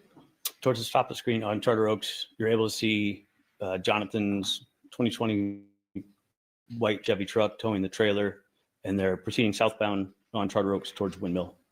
And that would be the exit or the entrance of the Paladura neighborhood. Correct.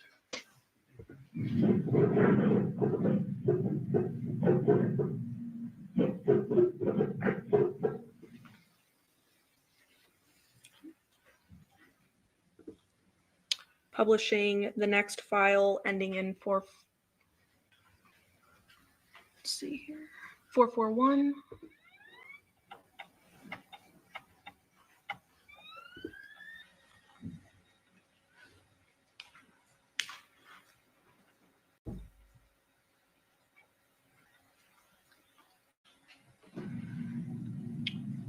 Beginning of the video, date and timestamp. Could you read that into the record, please? Date 08/06/2023 with a timestamp of 22/04/38, which is 10:04 at night.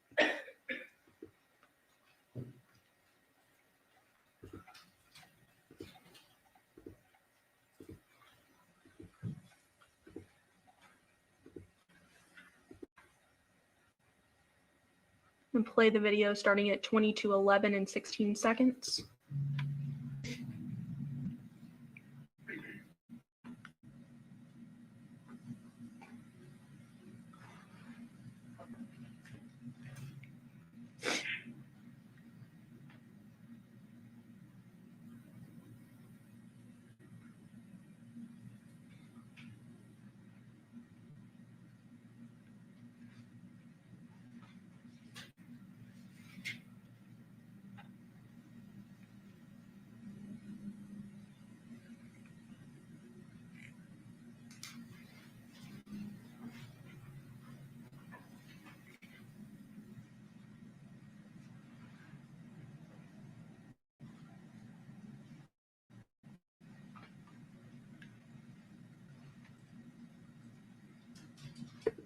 Stopping at 22:12 and 7 seconds. What do we see there at the top of the screen?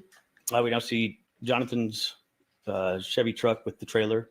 However, this time he's now driving northbound, and this coincides with coming from the Chevron, coming up Windmill, turning onto Charter Oaks, and this will be the direction going back to his house as he's going towards Paladura. So he's now entering the neighborhood, correct? Correct.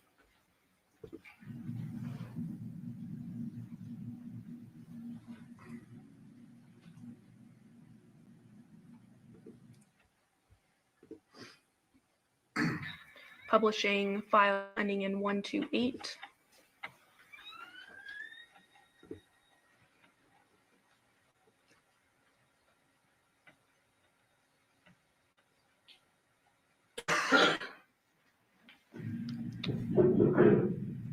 Can you please read that date and timestamp into the record? Yes, date's gonna be 08/07/2023, and the timestamp is 02/01/26, so 2:01 in the morning. So several hours later, but same camera view, correct? That's correct. Now into the early morning hours of August 7th on.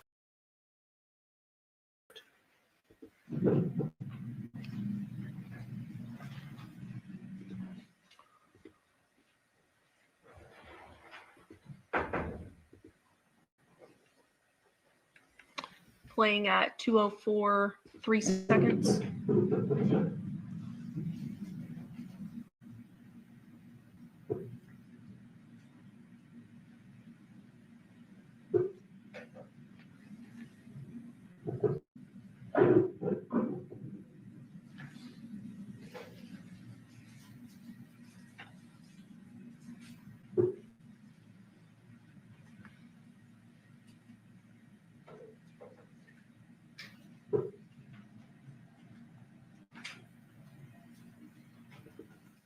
Stopping there at 2:04 and 36 seconds. What did we see there? You see a vehicle that's on Charter Oaks, appears to be the Nissan Armada, and it's traveling southbound, which will be coming from the Paladura street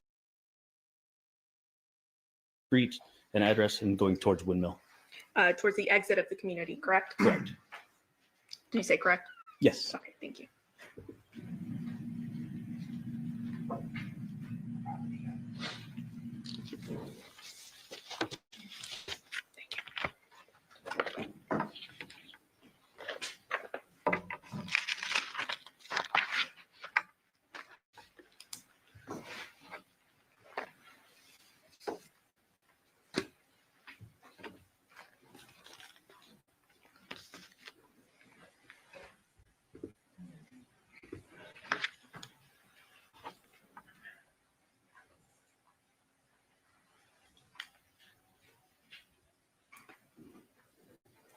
Now at 2:17, Charter Oaks, ultimately we see an activation as well, correct?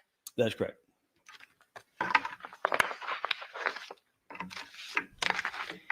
And what does that activation show at 2:04 in the morning?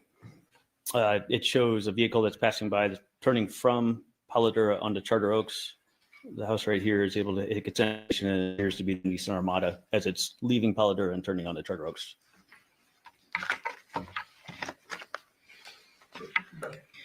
And did you also canvass for video at 2699 Basalm Pear Court?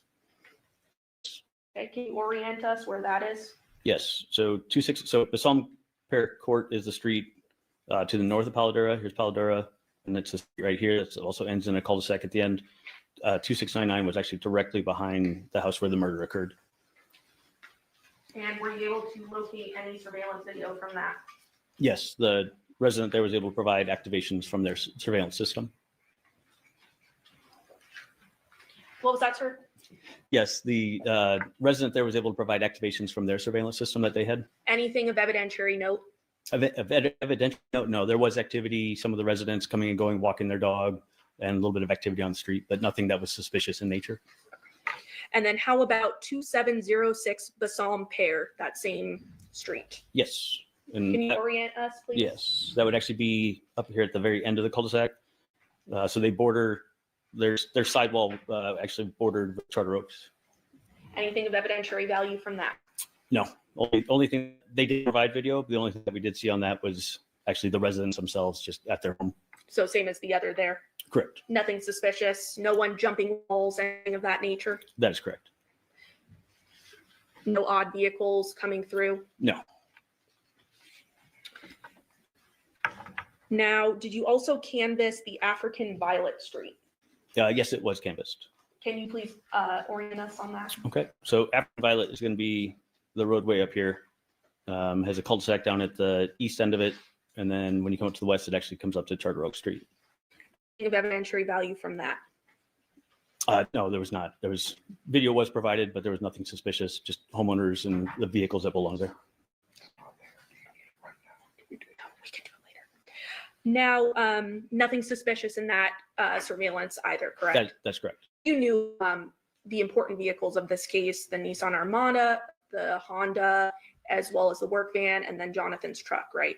That's correct. Also, in addition, while viewing all this video surveillance, when I say nothing suspicious was observed, looking for anybody that might possibly been essentially speaking in the neighborhood or looking like they're not sure if they're supposed to be there, as well as vehicles that are driving erratically that may like trying to be flee scene or not familiar with the neighborhood that they're in.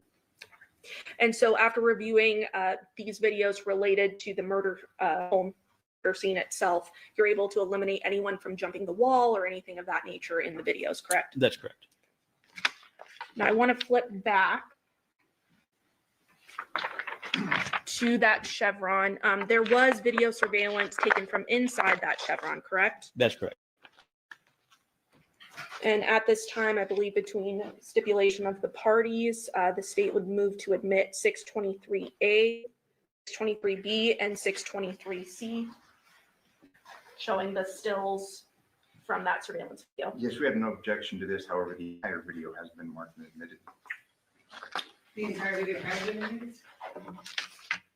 Yes, yes. The video from inside the store? We've only seen the video outside the store. Correct.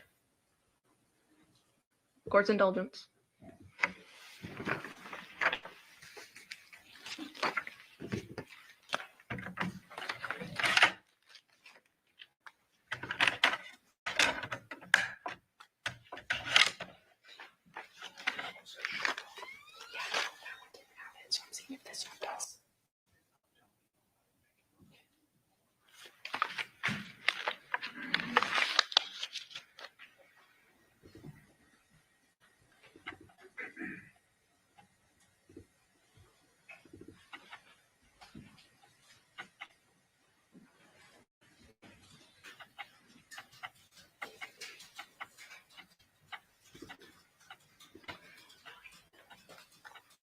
At this time, Your Honor, we have not admitted the full video just yet. However, we will be doing so, but these are just stills from the video. Okay. So the state is for admitted. No objection. There's no objection to the stills, which are the numbers again? Specifically 623A, 623B, and 623C, Your Honor. Those are the Permission to publish. provisions. Showing you 623A. Does this appear to be a still from the surveillance video obtained from the Chevron? Yes. And what do we see in this video? This video is showing the doorway, the entrance to the actual convenience store itself. And here you're able to see Devyn and Jonathan entering the store. And is there, what is Devyn wearing in this photo? In this, she had a white tank top, blue shorts, and then dark, appears to be Nike athletic shoes. And is there something on her shoulder? Yes. What is that? Like a backpack style purse bag. So then showing you 623B, is that a close-up of that backpack style purse? Yes, it is. And the blue shorts and white tank top, correct? That's correct. 623C, just another angle of that being the store, correct? Yes.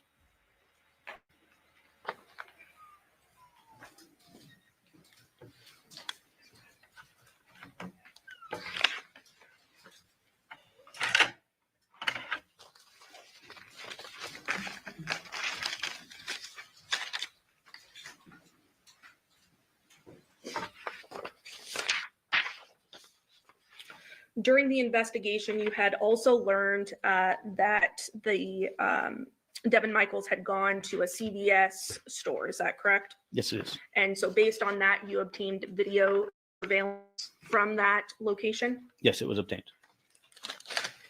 Publishing 624. Specifically 8320 Cheyenne Ave, correct? Yes.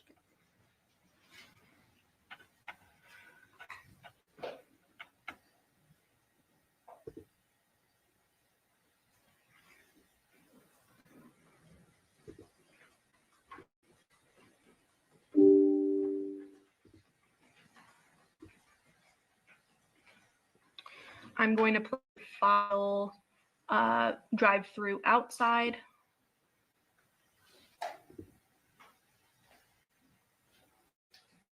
And do we see a date and time stamp there? And if so, please read it into the record. The date 08/07/2023, timestamp is 2:28:00 a.m. And that's when the vehicle is pulling into the drive-through. Is that correct? That's correct. And this is the drive-through to the pharmacy. Yes, it is.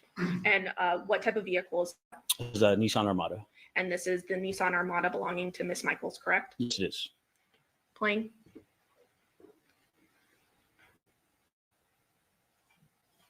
Do we see, what do we see inside the vehicle? You see female in a white tank top in the driver's seat, and she's the only subject or person that you can see inside the vehicle. So no other individual visible inside this vehicle, correct? That's correct.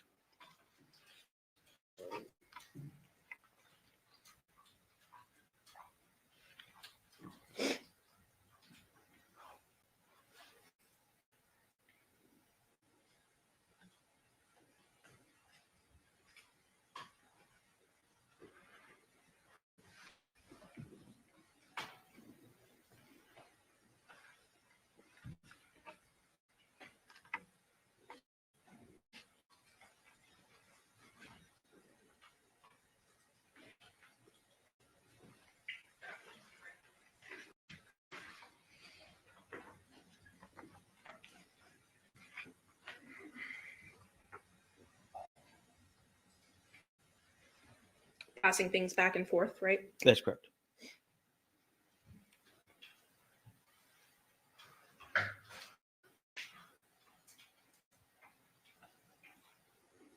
And the vehicle is now leaving that drive-through at approximately 2:30 in the morning on August 7th, correct? Yes. Now, you had mentioned that you also canvassed for video at and around the 5510 Porcupine Rim address, correct? Yes, it was canvassed. And that address had evidentiary value because that is the home of Miss Michaels, correct? That's correct. And what was the purpose of canvassing around that neighborhood? To see when her car would come and go, as well as any other vehicles associated to that address, so that we just see the activity that occurred and match it up also with the other video that we'd already collected and reviewed. Publishing. States 11.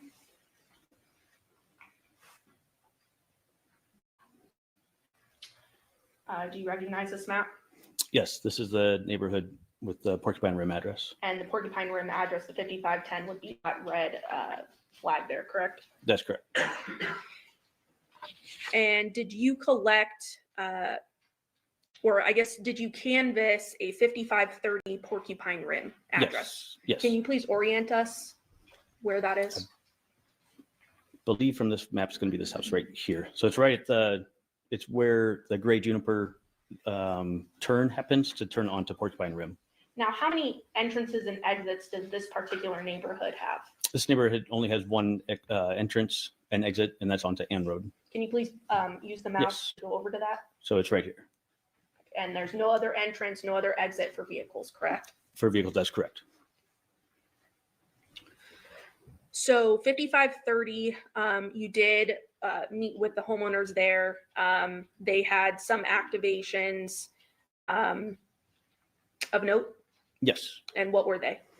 They had two specific activations of note, one of which occurred at roughly 21:01 hours or 9:01 p.m., where the John's Jonathan's truck and trailer arrived in the neighborhood and turned in front of that street, in front of that house to travel down the street towards the 5510 address. And then the second activation of note was at roughly 02:42 hours on the morning of the 7th. And that is when the Nissan Armada arrives in the neighborhood and turns from the Gray Juniper address, or excuse me, street onto the Porcupine Rim Street and proceeds towards 5510. Do you see the white work van between those operative hours coming and going from No. that address? No, I do How not. about that blue Honda belonging to Devyn? No. Just Jonathan's vehicle and Devyn's, correct? During those hours, that's correct. Which time span did you look for videos from that address? From that address, the time span was, I believe it was 8 o'clock at night on the 6th until 6 in the morning on the 7th. And in that time frame, you only see note the Nissan Armada, as well as Devyn's Nissan Armada, as well as Jonathan's truck and trailer. Excuse me. That's correct. No white work van, no blue Honda. No. Did you then obtain video surveillance from the home of 6621 Gray Juniper? It was obtained, yes. Can you please orient us where that is? I believe it's going to be the house right here. So it's on Gray Juniper and it faces north, and it's able to view the access from Ann Road into the neighborhood. So it's able to view the only entrance and exit from that neighborhood. That's correct. That's correct.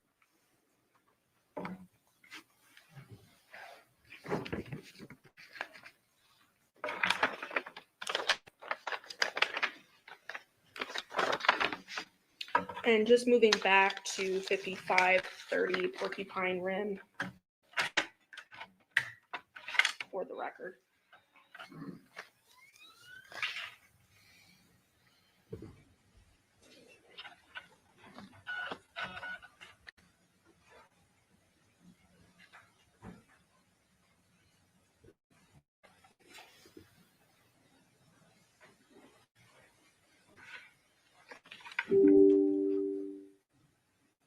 File 2101.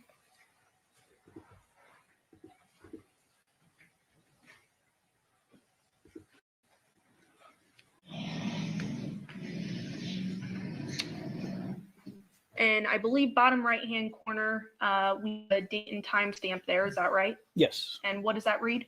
08/06/2023 for the date, and 2101, I believe 36 is the seconds on it. So 9:01 at night. Okay.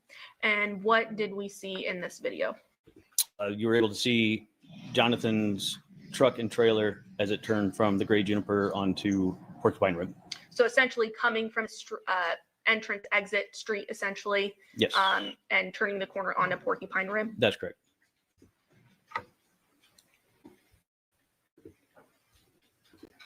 Playing 0242 file.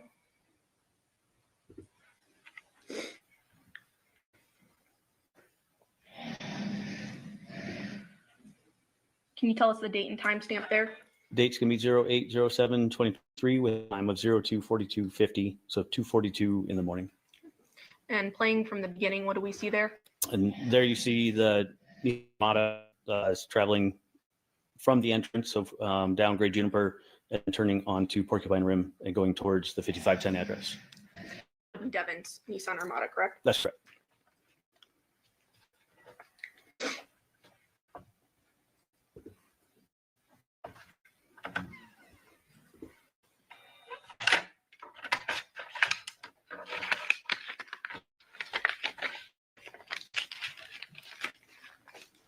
So now going back to that 6621 Gray Juniper.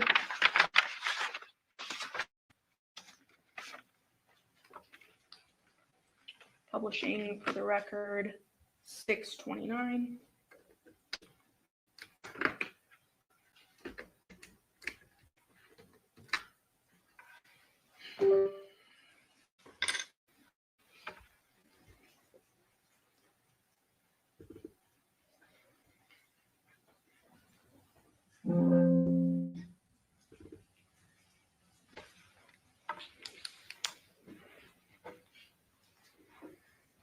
Now, this video is slow to real time. Is that right?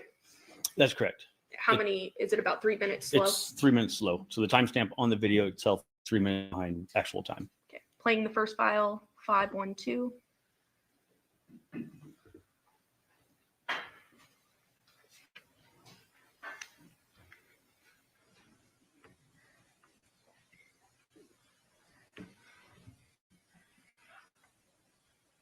We have a date and time stamp here. Yes, the date's gonna be 08/06/2023 with a time of 08/05/19 p.m.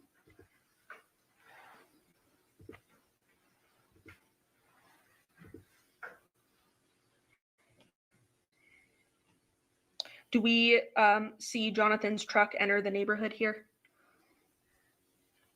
So far, he entered the neighborhood at roughly 9 o'clock at night.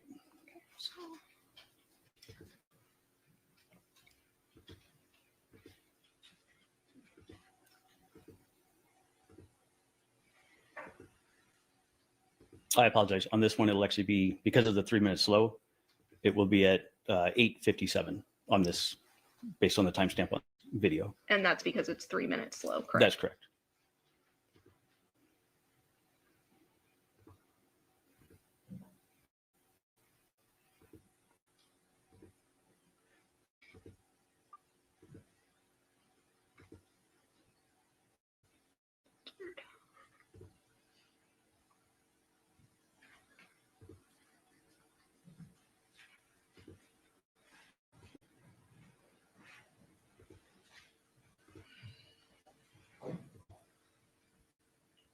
Playing at 8:56, 5 seconds.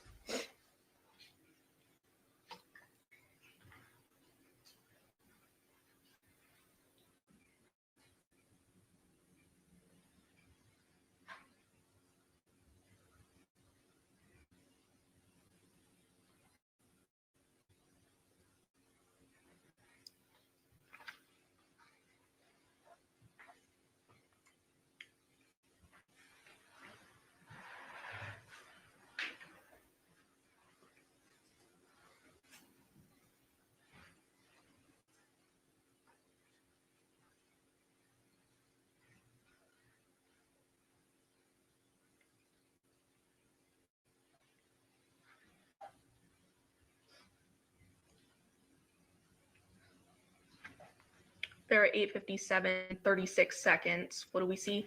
We see Jonathan's white Chevy truck with the trailer entering off of Ann Road into the neighborhood, and then it proceeds to turn down Gray Juniper towards Porcupine Rim.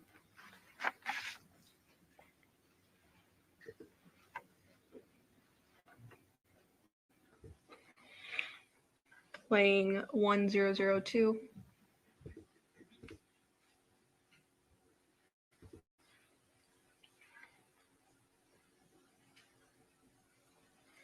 Ultimately, we see Jonathan's vehicle leaving, correct? That's correct. Do you recall about what time? On this one with the timestamp, it'll be at 09:29 on this time, because he actually exits at 09:32. Playing at 09:28.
We see headlights there at 0:29.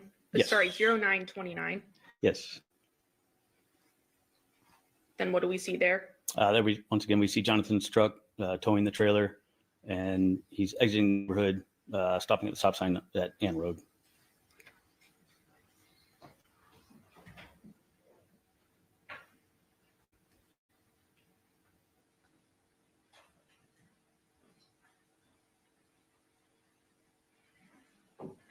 And then after waiting for traffic, he does proceed turning left on Ann Road.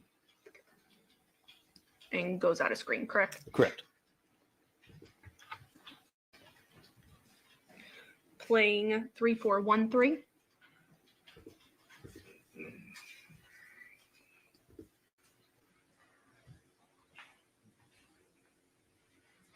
What's the date and time stamp for this? 08/07/2023 is the date, and 02/34/20 a.m. is the time. So hours later, correct, from the That's previous correct. video? Correct.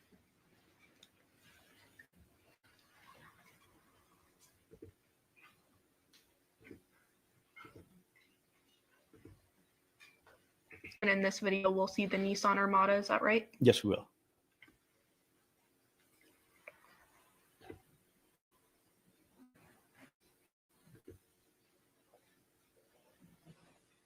At 2:39, 28 seconds, is that Nissan Armada? Yes, it is. Just turned in off of Van Road and is proceeding down Great Juniper towards Porcupine Rim. Playing 5338.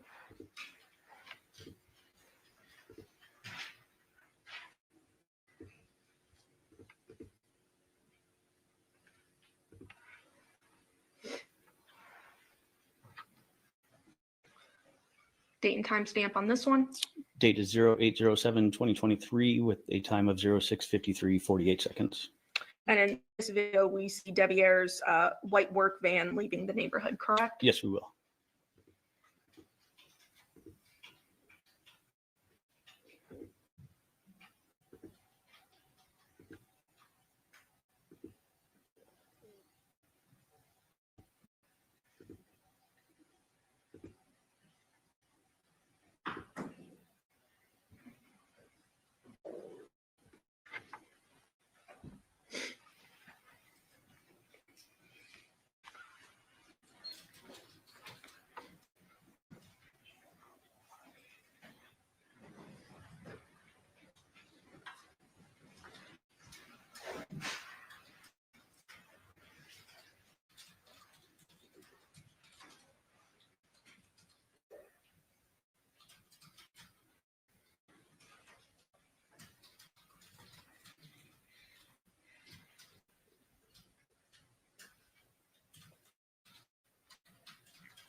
They're at 7:31:54 seconds. What did we hear?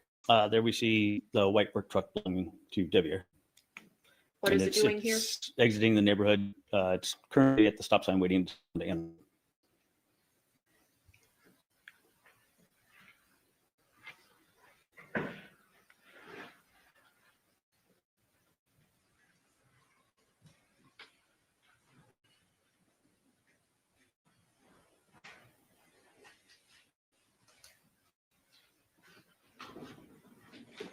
And then it proceeds to turn left on Ann Road and out of view.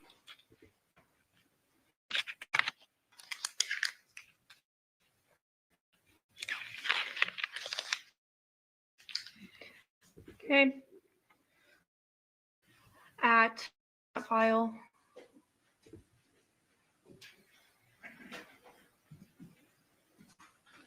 Specifically at, oh, date and time stamp again.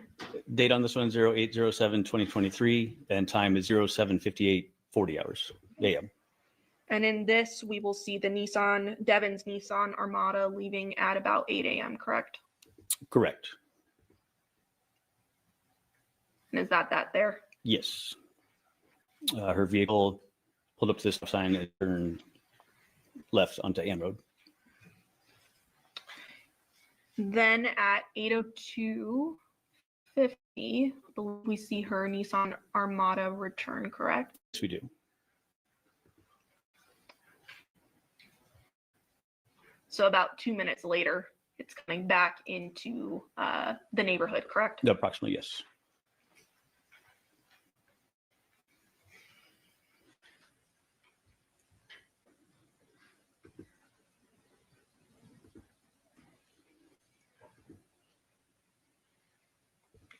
(8:02:48). Correct. You see it turn from Ann Road into the neighborhood, turns left on Great Juniper and proceeding towards Porcupine Rim. And on this date, on August 7th of 2023, do we see trash cans in the road there? Yes, we do. So it appears to be trash day, is that right? Yes. Then fast forwarding, same video to about 8:08.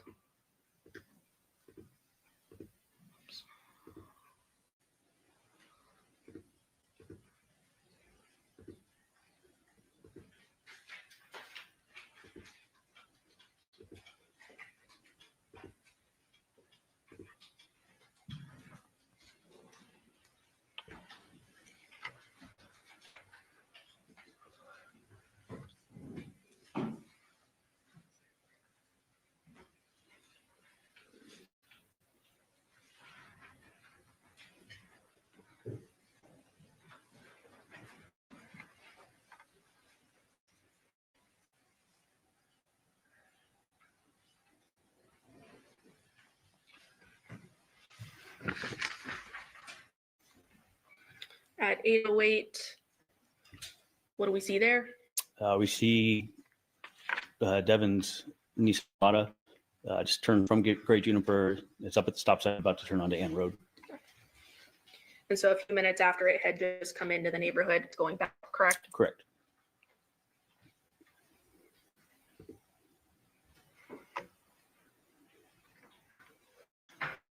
Now, did you also canvass a 6505 Taylor Creek? Yes, that was also, video was obtained from there as well. And that would be related to occupying time, right? Correct. Okay. Can you orient us on there? Yes. So the house that you're talking about is this corner house right here. Again, where you can have a, kind of a line of sight to 5510 Porcupine Rim. And I don't know that I moved to admit this. Your Honor is now moving to admit state 660. No objection. Publishing.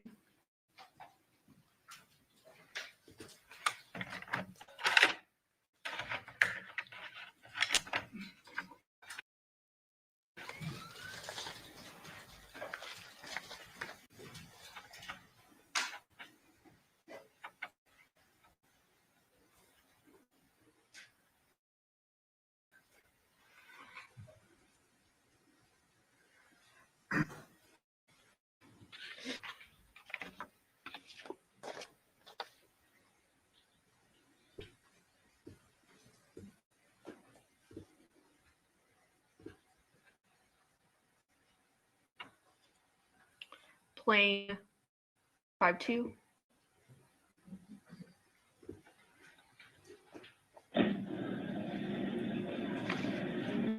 Is there something, oh, sorry, date and time stamp at the bottom right? Could you read that into the record, please? Yes, the dates can be 08/07/2023, and the timestamp is 06/2056 in the morning.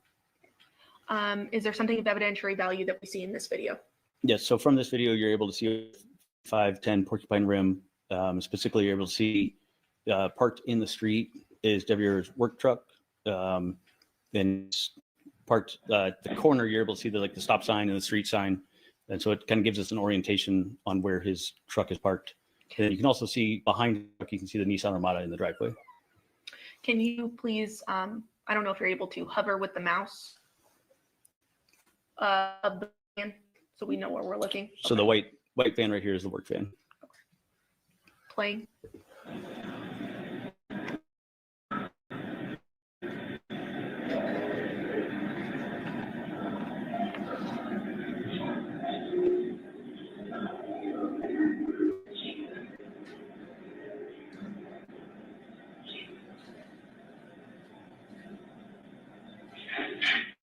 Again, trash day. Yes.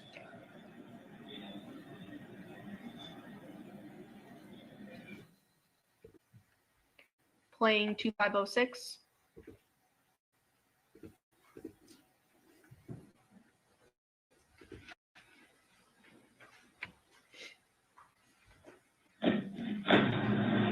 Date and timestamp. Date is 08/07/3. Timestamp is 06/21/27 in the morning. Is this the same? It's essentially immediately after. Okay. It's just a continuation of the one we watched before.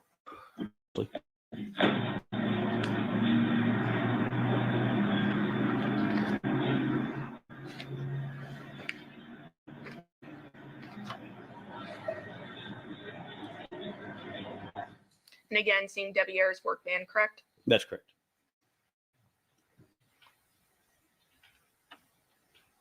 (0738) is this a video as well? Yes, it is.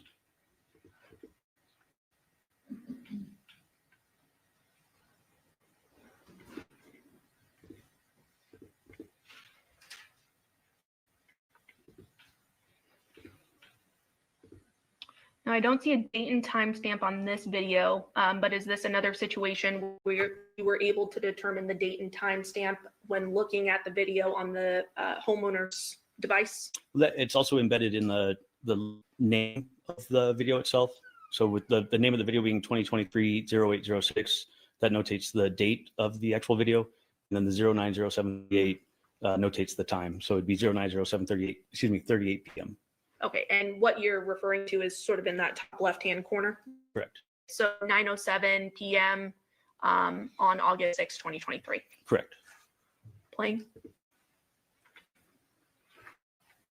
Sort of quick there. Yes, it is.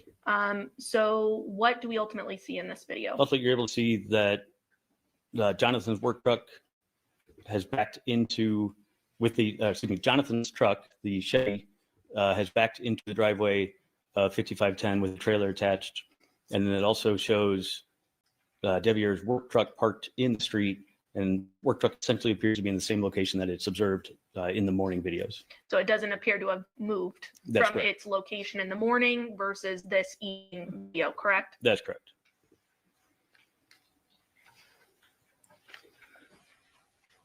Now, as part of the overall investigation in this case, showing states 11, there's a Rebecca Road here, which would be the backside of that 5510 Porcupine Rim residence, correct? Correct. And that street was canvassed for video, correct? Yes, it was. And video obtained nothing of evidentiary value, nothing suspicious, anything like that, correct? That's correct. I was informed that there were no cameras that were observed on those houses. Those houses are also more, essentially, if you want to call them custom lots, so they're larger lots, so there's less homes as well, so less opportunity for their cameras.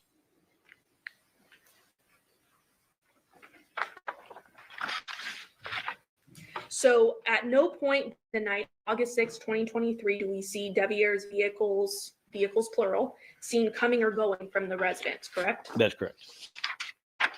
And we only see his work van ultimately leave at 7:30 in the morning, correct? That's correct. It's 7 in the morning. Thank you for correcting me.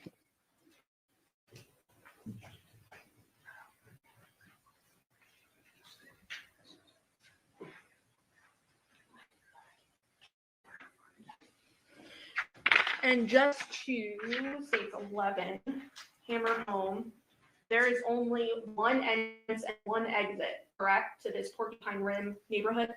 Correct. So in order to enter or exit, you have to turn from the road on this little connector street, which then puts you directly onto Gray Juniper. And then ultimately Porcupine Rim, correct? Correct. If you drive eastbound on Gray Juniper, this curve right here, the road turns into Porcupine Rim.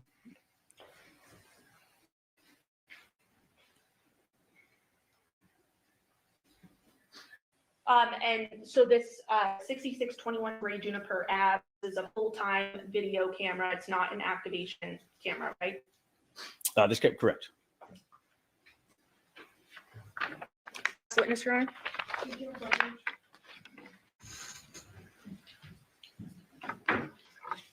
Mr. Question, we are going to take our 90 test and we'll do cross-examination. Everybody please remember tomorrow's a holiday, so the court is closed tomorrow. So we will not be in session tomorrow, and we'll be back on the weekday. During this recess, you must not discuss or communicate with anyone, including fellow jurors, at any time regarding this case or its merit, either this phone, email, text, internet, or other means of communication. You must not be represented in the meeting council company or state. You must not do any research, social media, or the internet, or easy representation. You must not make any investigation, test, the case, create any action of the case, or in any other way investigate or learn about the case on the or express any opinion regarding this case. We'll be in recess until Wednesday at 11 a.m. All rise for the jury.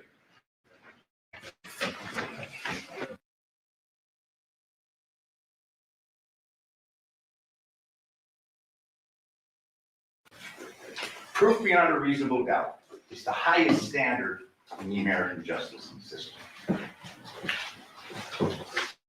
It shows an adoption of a belief that we took from the old common law from England.